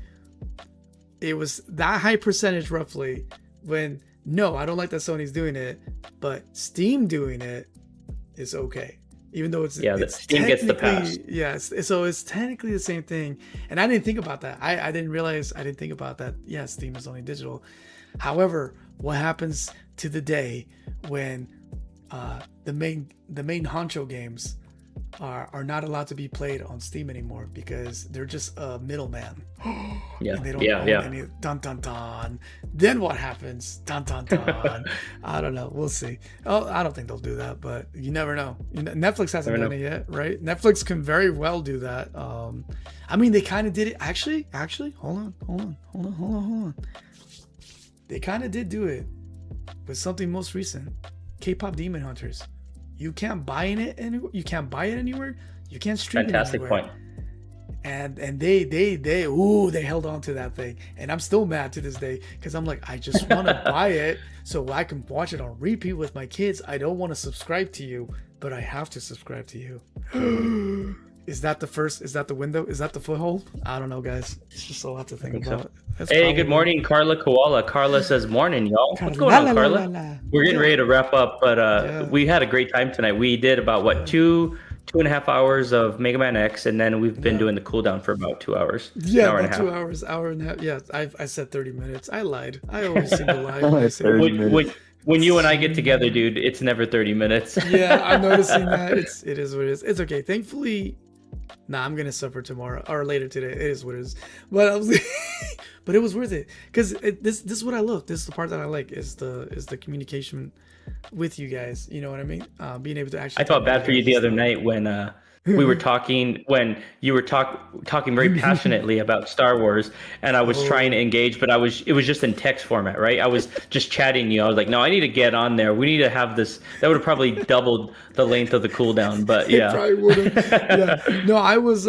It was fun. It was interesting though because I actually I found a friend in you because you actually agreed on a lot of it, and I was like, oh, okay. I thought I was gonna be alone in this. But yeah, well, maybe that's the next. Well, actually, I stopped my Star Wars. I don't know if there's more to talk about Star Wars right now, but yeah, actually, I guess we could kind of segue a little bit there because my neighbor, I asked him, I'm like, because he went to go watch Mandalorian and Grogu, and he was like, yeah, it's cool if you're 10, and I was like, wasn't expecting that.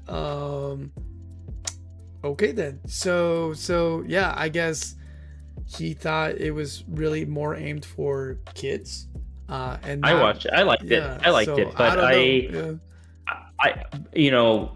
I'm kind of in the middle. Like, I appreciate some of the things that Disney has accomplished with, the Star Wars IP, but by and large, I prefer the original content and then the prequels. Mm-hmm. That's kind of like where I'm deeply rooted in terms of, like, I'm more invested in the legends, the non-canon stuff than I am the actual canon stuff now.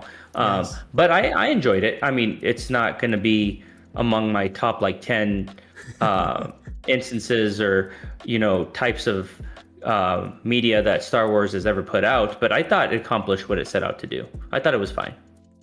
Yeah. Okay. Well, but I do agree that it was, I wouldn't say geared toward the younger audience, but they definitely had them in mind to where, the parents could go in and enjoy it, but the kids can as well, or vice versa. We're taking the kids, we expect to hate it, but then the parents end up enjoying it as well. Interesting. Yeah, I'm waiting. I'm patiently waiting because it's not one of those movies I'm rushing to watch. I'm patiently waiting to watch it on the stream once Disney has it streaming. I was just surprised if that was the shift in tone because Mandalorian, the show, I mean, maybe aimed towards teens. I wouldn't say towards kids though. So it's interesting. Well, I'll put it this way: my youngest is 6. She watched it for about half hour, and she has a pretty good attention span. But then she went to go play Pokemon Go. She left. She went to play, so she liked it, but she didn't love it. I guess you have to be more specific about the demographic of kid. I would say maybe 10 to 12. It would be more digestible for her. But I would personally say it's an extension of what they did with The Mandalorian. I think maybe slightly younger, but for the most part, it fit in really well with what The Mandalorian already established. So, question to you then. Wait, Chewie, did you watch it?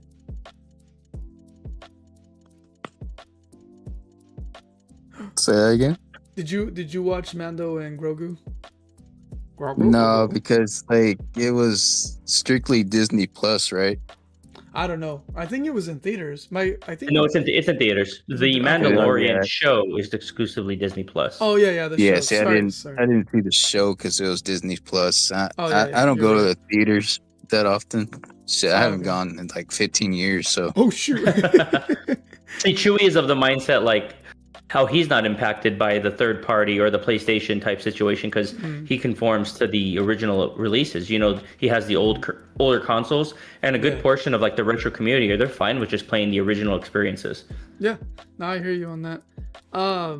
Okay, so my question to you then, since you've seen it, and those of you who are still listening in, Oh, that's really nice of you. Thank you, Master General. Master General says these cooldown sessions are very comforting and engaging to be a part of. Carla says best part of waking up is turning into the cooldown. Lol, Folgers had it wrong. The best part of waking up is the cooldown with your buds. Dude, you need we need to come up with an official jingle, an official cooldown jingle. Yeah, we should. Yeah, we'll leave it to the people. Those of you who make beats. I have a friend, but he's busy doing other stuff right now. Yeah, that would be kind of cool. Actually, that would be cool.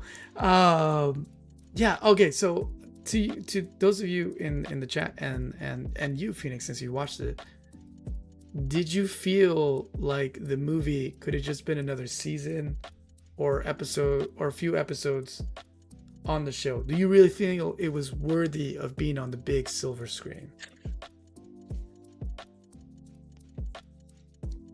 No, I don't think it justified I'd have to review like the figures, like the disparity between the expenses, the budget essentially. Yeah. But if I recall correctly, I believe it was like at least 5 to 6 times more expensive in terms of like production value and the investment that Disney had to put forth, in order. I don't feel like it justified that. Like if it, for example, say one season of The Mandalorian costs $50 million to make, but then the movie costs $300 million. I'm not sure if those are the figures. I don't feel like there was that much of a leap to justify that additional expense. I mean, maybe 2 times as much, maybe, but nothing to the extent where it's like quadruple, if not more so, in terms of the revenue, in terms of the money output, and then the revenue. I don't think it's going to justify that by any means. Like, I could be wrong, but I don't think it's going to recoup that investment. Okay. Yeah, I was just curious because I feel like, again, I appreciated the show. It's not my favorite show, but I wasn't sure what was. There were some things that were higher quality for sure, like some of the action sequences, like for example, without spoiling anything, the intro was pretty epic. They did a really good job. Like sometimes like games or shows or whatever media have a really slow burn type and like initiation, so to speak. I think they realized that for people that are invested in the show, some of the aspects of the show are kind of slow burn, where it's kind of like people say like a Wild West in space kind of thing. I think they kind of went out with they started it with the big bang, and then they kind of settled into the nuance of the show and the pacing of the show. So they kind of gave different flavors for different people, like whatever they're going in for. Like they captured people's attention initially, and the question is, did they hold on to it? Like I think they did. It didn't enrapture me by any means, but I, for the most part, enjoyed it. It held my attention for the duration, but like I said, I don't feel like it justified whatever was likely the exponential increase in production costs. It was good, but I feel like if you could have gotten 4 seasons for that amount of content, I think that would have been a better investment, not only for Disney but for consumers as well. That was my instinctual feeling. I guess I'll see it when I watch it, but I trust your judgment. So I guess I trust your 7-year-old's judgment. The fact that she was like, "Yeah, I'm good with 15 minutes." Was like, so if she was like, "Hey, I'm good," and all that, it wasn't like. Let me put it to you this way. Did you ever watch I know you saw the Michael Jackson movie, Michael, right? That was you great. saw that. Did you see the TV one? The one where it was based. It was like an impersonator was cast as Michael. It was like the #1 Michael Jackson impersonator at that time, and it was like a 90-minute or 2-hour Netflix special or something like that. It was a depiction of the latter years of his life, and like that movie. If you ever watched that, it's called Return to Neverland. I don't remember what it was called. That right there, that just felt like there was no performances by Michael in that movie. It was meant to be like a intimate recollection of the final 2 years of his life when he was like evading lawsuits and staying away from the public. It wasn't trying to like show Michael at the pinnacle of his superstardom, or that's why he didn't have any performances. Whereas the movie, it's a biopic, but it was also kind of like a concert too, right? Like you could feel the jump. Like for example, if that Netflix movie or wherever it was produced cost $20 million to make, but then the Michael movie cost 200 million. That was 10 times. That was a natural progression where you're like, wow, they really invested, and the experience blew the Netflix movie out of the water. Like, Gotcha. I would never want to watch that Netflix movie ever again after experiencing Michael. I did not walk away with that from watching Mando and Grogu. Okay. Yeah. It was like, it was good, but it was not the exponential explosion that, like, for example, the parallel was between the Netflix Michael movie versus the blockbuster Michael movie. Yeah, to be honest, it for me, just based off the trailer, and just where they kind of ended the season, to me it felt like, remember back in the day, those B movies, that like they would come out, but just exclusively, just it's a TV made for TV movie. I felt like it should have just been that. And even then, if they're gonna do that, you just make another season, and like, I'm not sure why they didn't do that. Like, if it ain't broke, don't fix it. People were still tuning in. The rating was still decent. Like, sure, like the reviews and whatnot. Like the third season, in my opinion, didn't hold a candle to the previous two in terms of quality. But like, people still enjoyed it for the most part. Or if they didn't enjoy it, people still watched it. Yep. So you're right. I don't know why they did that, why they pivoted like that. I was just curious because I was like, if this is supposed to be the platform for whatever new sets of Star Wars movies, why this one particularly? So, because the way they ended the season was like, I feel like you finished the story. What are you waiting for? And also, why did you wait so long to tell it?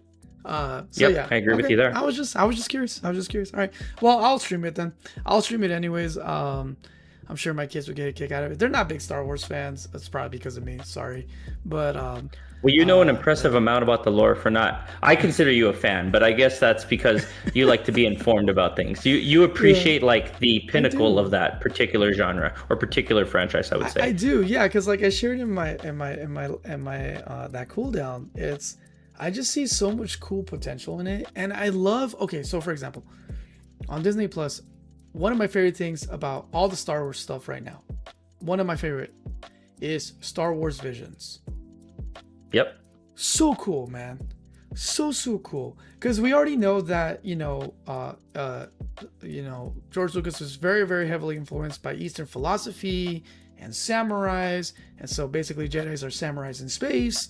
And so forth and so forth, and I like samurai stuff, and so like them doing the Visions things where people tell it like their own take in their own little pocket of the universe. It's just so cool and so beautiful. I just want more of that, but I also want like the way that they're telling their stories to reach the bigger canon. Itself. I agree. I absolutely agree with that because the potential is there, and that's why I'm just like, so that's why I say I'm not a real fan, because obviously there's always someone who can out-fan me. I definitely appreciate it a lot, and especially, and I mentioned this in the live too, understanding like what George changed in the game of filmmaking, right? He changed it forever, man, with the CG, with that version of CGI back then, and animatronics and modeling and computer generated stuff. He changed the game. So that's really cool. I really appreciate that, because without that we wouldn't have a lot of what we have today, thanks to light and magic and things like that. So but I don't, it's funny because you're right, I don't dub myself a fan, but I think it's because I'm nervous to dub myself a fan, because I can only tell you like there's one movie I really, really loved, and it was Rogue One, right? And then I saw Matt. That's not even like the traditional like paradigm, light versus dark, the Jedi versus the Sith type of situation. Yeah, exactly. And then exactly. And then I saw so much potential for 7, and you already know how I feel about 8. So what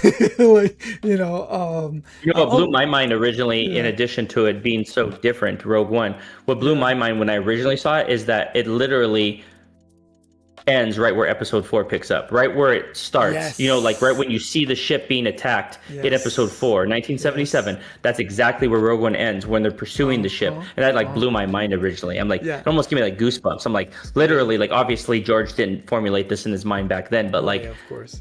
If it was real, like if it was a real universe, literally these events of episode 4 were preceded by this amazing exchange and then ultimately traumatic event that happened just a few moments before that no one even acknowledges in episode 4. Like, it's just wild. Like, think of it in that, like if you were to put yourself in the Star Wars universe, it's just kind of crazy.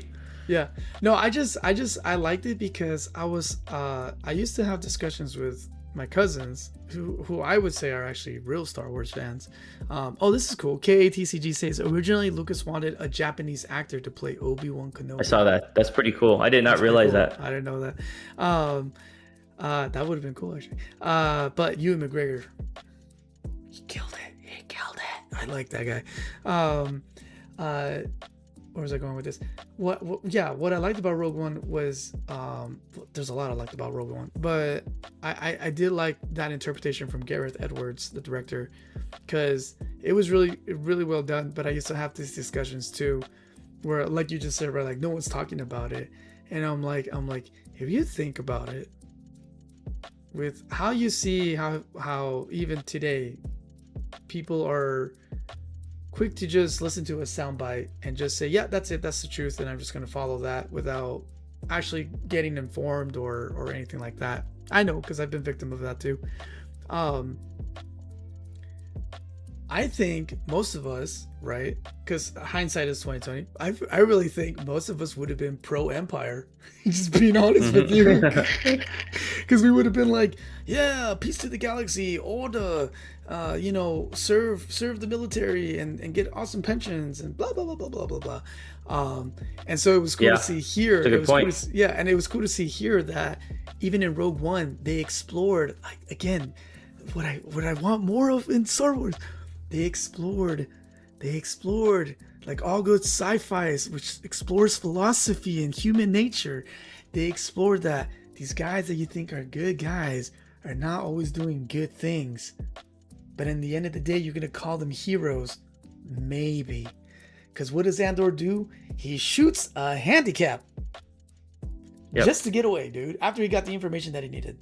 That is so jacked up. And this is supposed to be the hero. You know what I'm saying? So I was like, where are we going? That's one of the reasons one of the reasons I've always appreciated Batman more than every other hero. Not only because he's like, so many aspects, especially the darker Batman, not the goofy Batman, but the one that like kneecaps dudes and breaks their skulls and stuff like that. He's like so nuanced and has so many different layers to his psychology and stuff, rather than Superman, who, just like this Boy Scout type mentality that's so dynamic and so many variables that come into play rather than just the black and the white. That's why I think the gray, like you said, the gray Jedi, so fascinating.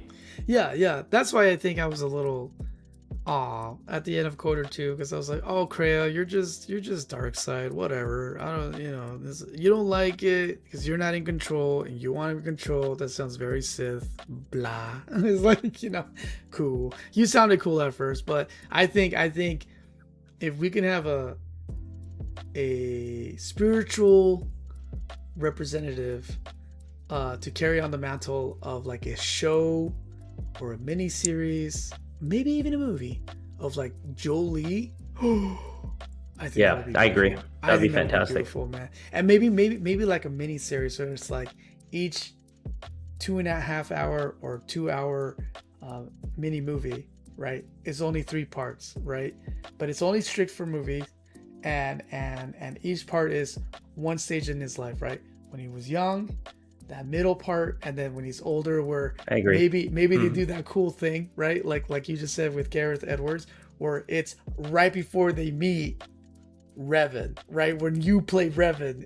That would be fantastic. That would be cool, right? Can you imagine? Because really then cool. you see all the stages that he went through. So then those of us who know, right, we're like, oh, this is where he gained all that wisdom, experience, life, to pass on to Revan, right?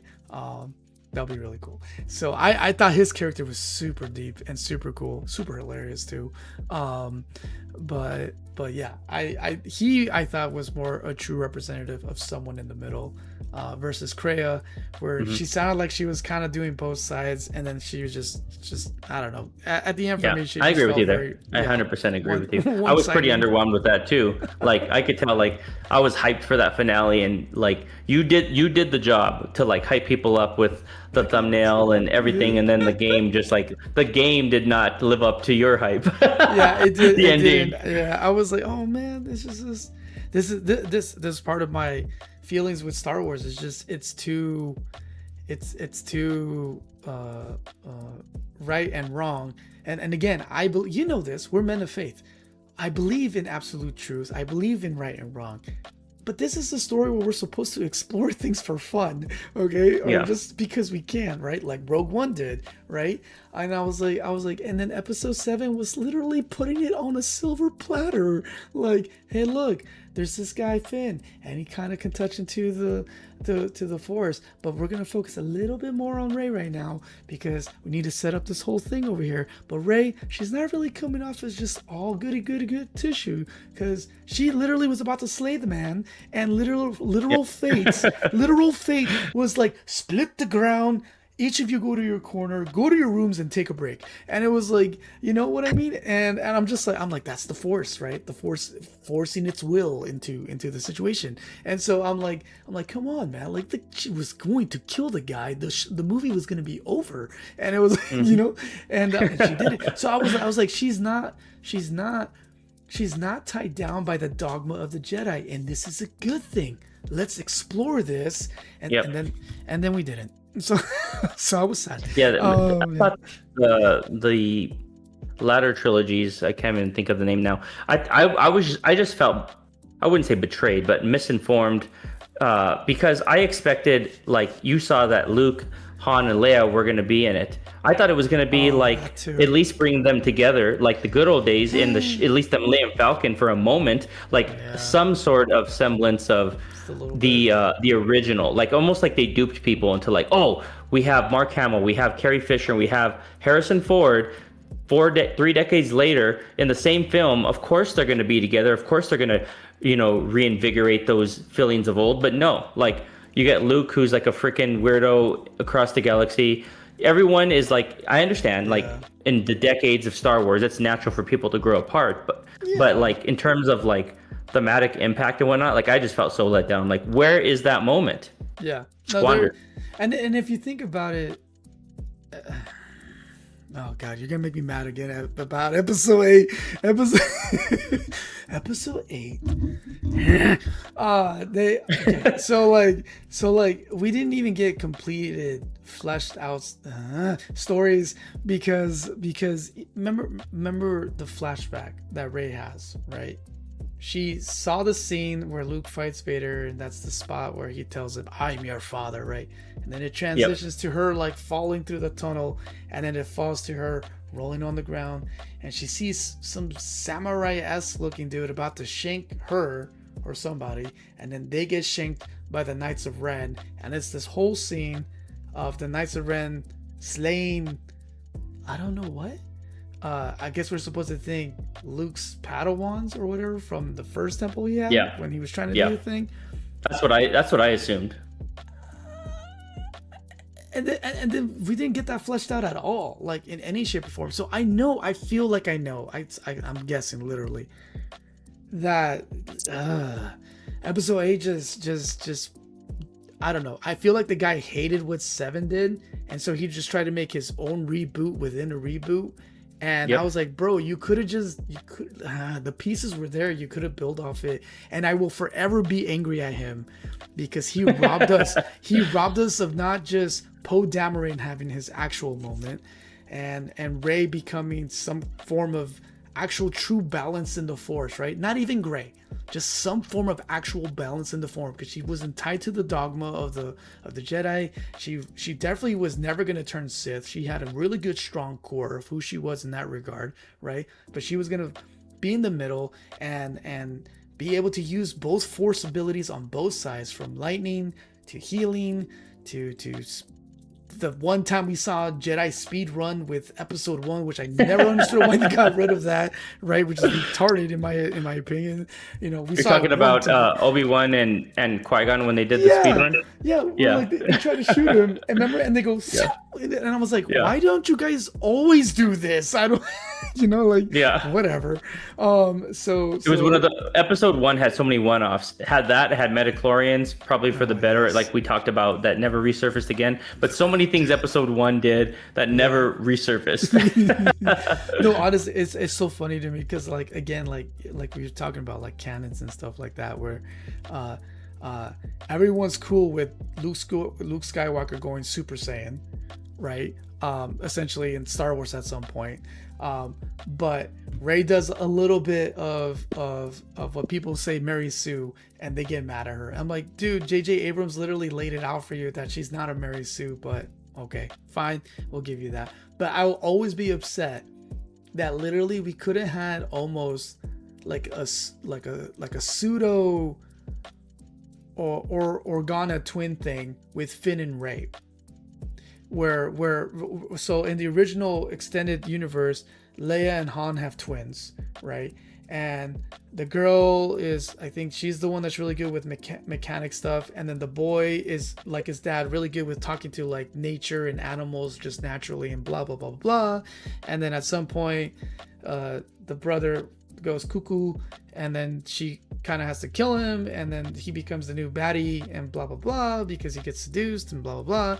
And then there's the cousin who is son of Luke, right? And then he kind of like, you know, helps her, and then there's all this. So I was like, cool, they're trying to do the Trinity, quote unquote, right? The new Trinity, which is the twins and Luke's son, right here. But instead of the twins and Luke's son, you have already Kylo Ren being the baddie, like but instead of it being the twin brother, it's the nephew or the cousin, right? But in this case, it's the actual son in this case, just like it was in the extended universe with Leia and Han.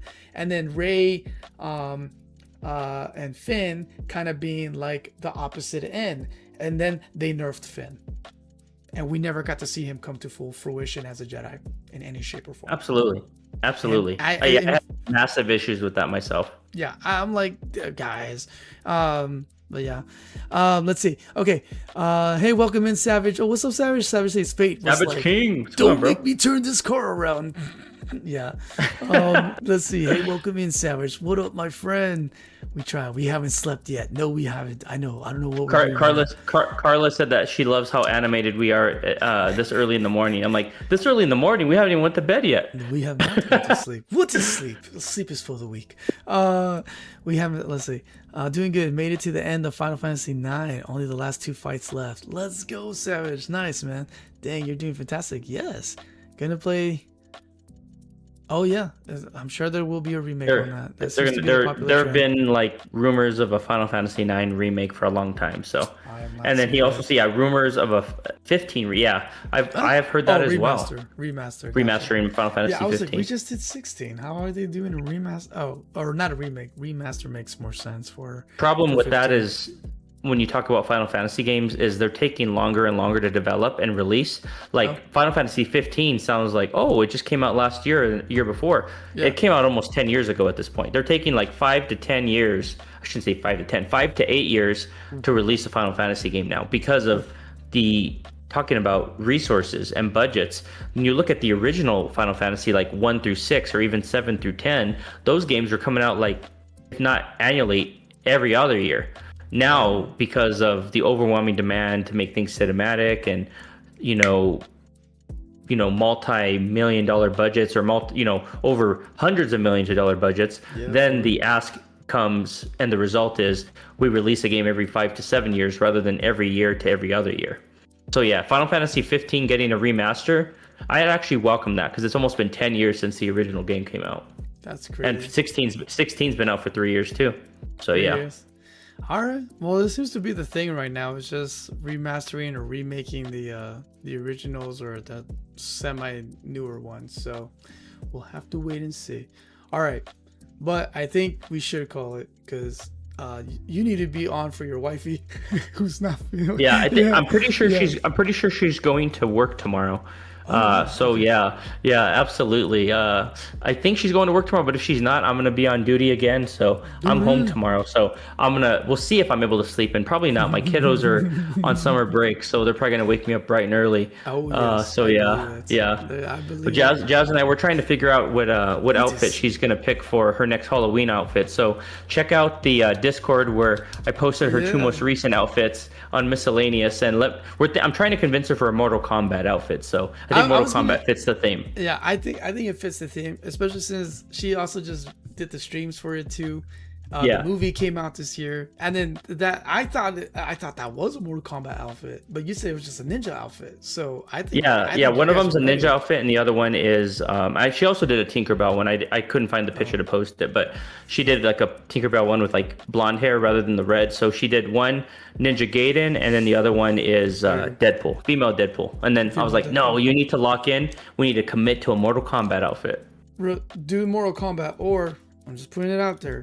Take the female Deadpool outfit, remove the face part mask, the skin tight suit, just spray it gray since there's already black on it, and you got stellar nalguitas. Yes, true. That is very true. Yeah, that is very true. You can't go wrong with either. So we're gonna have to, like I said, drop your ideas in the Discord chat. But I think Mortal Kombat sounds like it's gonna win it. I think so, Savage King yeah. said, The hopefully ninja she's doing will. better. She's getting better. I'm not sure she should go to work tomorrow yet, but we'll see. And yeah, she should do Kitana. Oh, that would be epic. That would be epic. That would be cool. I think that would be really cool. All right, guys. So with that, we're gonna wrap it up here. We had some really good discussion today. We talked a little bit of Star Wars there. We talked, and I say a little because Phoenix and I know we can go off right now on Star Wars right now. Not in a bad way. Not in a bad way. Maybe a little bit, but like it's like so like but mostly all in love, all in love, of course. Because again, it's someone else's story. Somebody came up with it. We just get to throw our opinions. So yeah, so with that, let me go over here. So as you saw here tonight, this is Phoenix. If for those of you who may be listening to this later, this is Phoenix Ascends Gaming. Phoenix as in the bird, Ascends Gaming. If you're watching the video, you can see right here is his channel. Hit him up, check him out. He does really cool JRPGs, and then he does a lot of good retros, but not just playing them for the first time. He does retros in the sense of doing some really cool challenges that he puts on himself, or trending challenges, or challenges that have been known to be done with that game, and he will run it. So upcoming for him, he will be going live in 2 days time. That is Friday. He'll be going for Echoes of Aincrad. I don't know if I'm saying that right. Yeah, that's a Sword Art Online game. It's a brand new game that's coming out, and I'm really excited about it. It's going to be a action JRPG, action-based combats, and looks really, really cool, really promising. So I'm hoping it delivers. Yeah, Hopefully it'll be worthy of a Friday slot. We'll see if Nice. it sticks it out. I suspect it will, but we'll see. Yeah, I saw some images because I was like, I've never heard of this, and I was like, oh, this looks nice. So yeah, so he also pulls some cool games indie games too. So check it out. He also goes let me go to his post so you guys can see it, but I'll say it out loud as well. He normally goes live on Mondays, Tuesdays, and Fridays. So check him out. Phoenix Ascends Gaming. Special treat here because he wanted to be a part with me and do my Mega Man X run. I said, let's do it. So here we are together doing it. And we'll go over to my channel. So I believe he's going to try to be at all of my Mega Man X runs. Yep. So yeah, there you have it. So we'll be together. We'll probably have more of this. We'll definitely not be doing this long of a cooldown every time. This is, I don't know. We just had a really good conversation. Chewy was here, and it went long naturally. But yeah, so I like to go lives, or I'm also able to just go lives right now. That's not my schedule. Womp womp womp. Oh dear. Wow, did I post it that far back? I don't think so. There it is. It was loading. So I'm able to go lives right now Sundays, Tuesdays, Thursdays, and Saturdays. On the weekends, I go live 7 a.m. Pacific time to 10 p.m. Eastern time, and then 7 a.m. Eastern time, and then Tuesdays and Thursdays 10 p.m. Pacific time, 1 a.m. Eastern time. So I'm very surprised that there is quite a few of you still chilling with us. Really cool. I like it. Next time I want to hear your voices and I want to see your faces. That sounds a little weird. It's just nice communicating and actually hearing you guys. Yeah, wow, we still got 12 people watching. Oh, all right, cool. So yeah, guys. So if I'm not dead by later today, that also sounds bad. God, forgive me. If I'm not too exhausted later today, maybe you'll see me alive.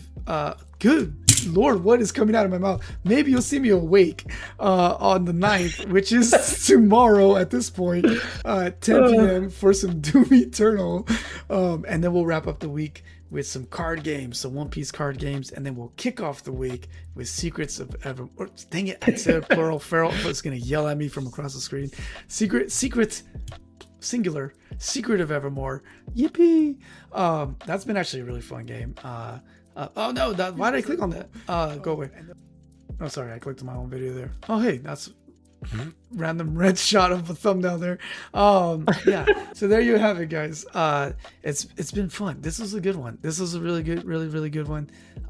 Thank you. I know some of you are from Phoenix's community, so really nice to have you here with me as well. I appreciate you being here and just kicking it with us in the cooldown, in the special edition cooldown, because it's very extended today. And then also for the Mega Man X run. So yeah, I'm liking it, Phoenix. I'm having fun with it. I'm excited to see the progression of the next few bosses, and yeah, because three more.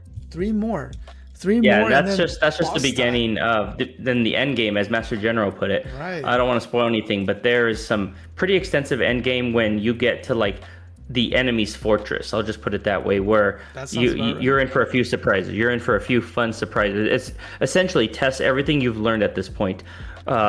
And you get rewarded for using all of your abilities kind of in tandem, different situations. And you're like, wow, this game, I'm going to bust this game wide open with everything I've learned. Okay, cool. So very, sounds almost like Doom Eternal. Use your flame, use your shotgun, switch your items, throw grenades, freeze grenades, chainsaw, plasma, shotgun. I would say they do it more. I would say they do it at a very at a great fluid pace. More so in light. I would say in line rather with Doom 2016, where it's a better progression and much better paced, and you're able to kind of strategically decide how you want to implement these different abilities rather than the hectic over almost too excessive over the top pace of Doom Eternal. Big difference between Eternal and 2016, I would say. Yeah, no, humongous, dude. I mean, like once you get it, it feels cool, but my gosh, that learning curve, bro. Like I'm in part 11, and even still now, I forget. Like I threw the ice, and I can switch over really quick, and then throw the normal grenade and switch back while it's loading, and I can speed, dash, punch, shoot, rotate gun, shoot again, flame, shield, punch, chainsaw, punch, shoot again. I'm like, dude, like, and then I forget to jump, and I was like. Yeah, I would say that's where Mega Man X1 did, like we talked about, like the original trilogy. That's where like sometimes you hear like less is more. I feel like X perfected it to where at the end of the game you're like, wow, this is a masterpiece in terms of putting everything together and not overwhelming the player, making them empowered, but not to where there's too many options, to where you're like fumbling around, like, what am I going to do, like you are with Doom Eternal. I felt like Doom Eternal was trying to do too much. It's so hectic, man. Yeah, I think that's a good way of putting it. I'm enjoying it, but it does feel like a little too much. And also, I don't like how it deviated from like the serious tone that I felt in 2016. Story-wise, it's just very like, we know we're a video game and we know you're just here to beat up demons. Let's just have fun with it. And it's like, okay, I don't mind that, but that's not. It definitely feels a lot more like a video game. Like even with the when you kill enemies and like all these different like rainbow colored different consumables come out, you know, like it knows it's a video game and it takes pride in that, rather than like the first game where it felt much more immersive into where you're actually in the universe and you're not playing the game. Yes. Yeah. And again, it's like I thought you still feel BA and all that stuff. That's why again, I don't mind this at all. However, I do mind it because that's not the tone that you set up that I would expect in the following sequel. I would expect the same, definitely let me do, feel more awesome because I can rotate through weapons quicker and maybe still give me the, the chainsaw and all that stuff. However, just still make it feel like there's some weight to it. You know what I mean? Like in 2016, where it felt like there was some weight to it. Now, in 2016, could you just bulldoze the whole thing with the super shotgun? Certainly. But it was still fun. So yeah, but yeah, here it feels. That was a nice Curly reference. You did the Sweetly from the Three Stooges. Yeah, so he's a good guy. No. I like those guys. They're funny. Me too. But yeah. All right, guys. Well, have a wonderful whenever you hear this podcast time. And as I like to say, sorry, Phoenix, is there any closing remarks you would like to say? No, I just wanted to say I don't want to make this about like reception to everything I posted this week, but again, thank you everyone for your well wishes, your love that you've bestowed upon me regarding my wife who hasn't been feeling well. A good portion of people on the stream that have been on the stream actually did give us very nice words of support and engagement, and I really appreciate that.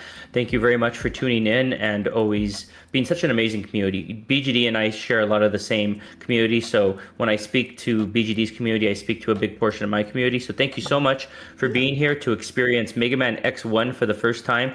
BGD's killing it. Please tune in for the next part of Mega Man X1 next Tuesday, but don't forget about Doom Eternal on Thursdays and Saturdays, One Piece card game, and Sundays, Secret of Evermore. We'll see you then. Yeah, we'll see you then. And as I like to end my lives is please stay safe, stay curious. Again, I didn't think I like One Piece, but I didn't think I would be playing a card game. I like video games. I didn't think I'd be playing so much retro. Here I am. Like a hurricane. The songs just keep popping in my head now. So just try new things. Why not? Don't.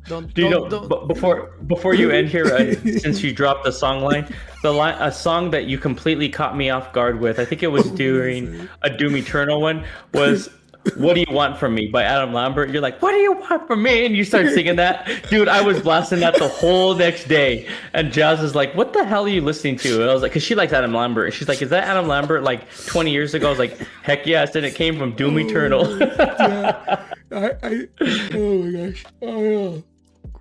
We get some hidden gems in there, some musical gems from time to time. It's funny too, because I'm that kid where like only more recently have I been getting better at like, oh, this song belongs to this artist and this artist sang that song. I'm just a kid who like remembered a beat or a few lyrics, and but it's like I think it's called stemming. I'll be playing games and like stemming. It was worse when I was younger. I shouldn't say worse. It's not like it was a bad thing, but oh my gosh, like it just cracks me up sometimes when I see some of my replays when I'm trying to find shorts, and I'm like, I said that, I was humming that. I was like, what am I saying right now? I was like, because like, that one. I mean, there have been so many that have got me, but like ones that actually like carried over several days was What Do You Want From Me? What Do You Want From Me? Because I hadn't thought of that song in years. Yeah. That's funny. Yeah, no. But yeah, there you have it, guys. That's the channel, and here at BGD or on my channel. Sounds weird saying here at BGD. Here at the channel, that's what we like. I post right there. It's games, cards. I say cards, but come on, let's be honest. It's one specific card game, and table and life, man. This is life. So Phoenix is a dad. I'm a dad. We have other people who are parents. We have other people who are not parents, and we're just kicking it, man. We're just found a really cool community, as Phoenix said here, of like-minded individuals. And so with that, please enjoy the little things when you can. I'm gonna stop saying while you can. I'm gonna say when you can, because seasons come and go. And so typically, oh yes, perfect. This is perfect timing. We're gonna end with the final Cesar of the night. Nice. Let's go. multiple Cesars tonight. We had 3 tonight because we went for 5 hours. Oh my lord! Oh my god! Dude, for as long as the cooldown was, you probably could have almost finished Mega Man X tonight. Like you'll probably be at like the last 20 minutes of the game. So stupid. That's all me. That's all me. It's just we kept going with good combo. I couldn't help it. Actually, I think this is funny. We'll end it here. Like, yeah, I could have beat the game probably right now, but here we are. It's so true. All right, Carlala says, "Yay, coffee! Let's go, Phoenix." Oh, that's you, Phoenix. And yeah, so there you have it, guys. I'm gonna say goodbye with as King Cesar. I actually don't know the sound effects he makes. I don't watch Godzilla. It's pretty close. Godzilla. Oh, is it close? There you go. Chewy says I nailed it. I'm close. He didn't say I nailed it. Sorry, I'm pretty close. So yeah, Chewy, thanks for being here with me too, Bubba. It's always awesome, man. Yeah, you're a really good dude, man.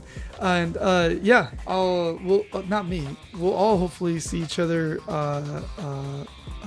Friday with my buddy Phoenix. Thursday for some Doom Eternal here, and then yeah, whatever else may come, God willing. So until then, and I would say sleep well, Phoenix. No, I will say sleep well, Phoenix. Chewy, I would say sleep well, but I know you got your own time zone. I don't know how you do it, man. I was like, I go all night until I pass out. There you go.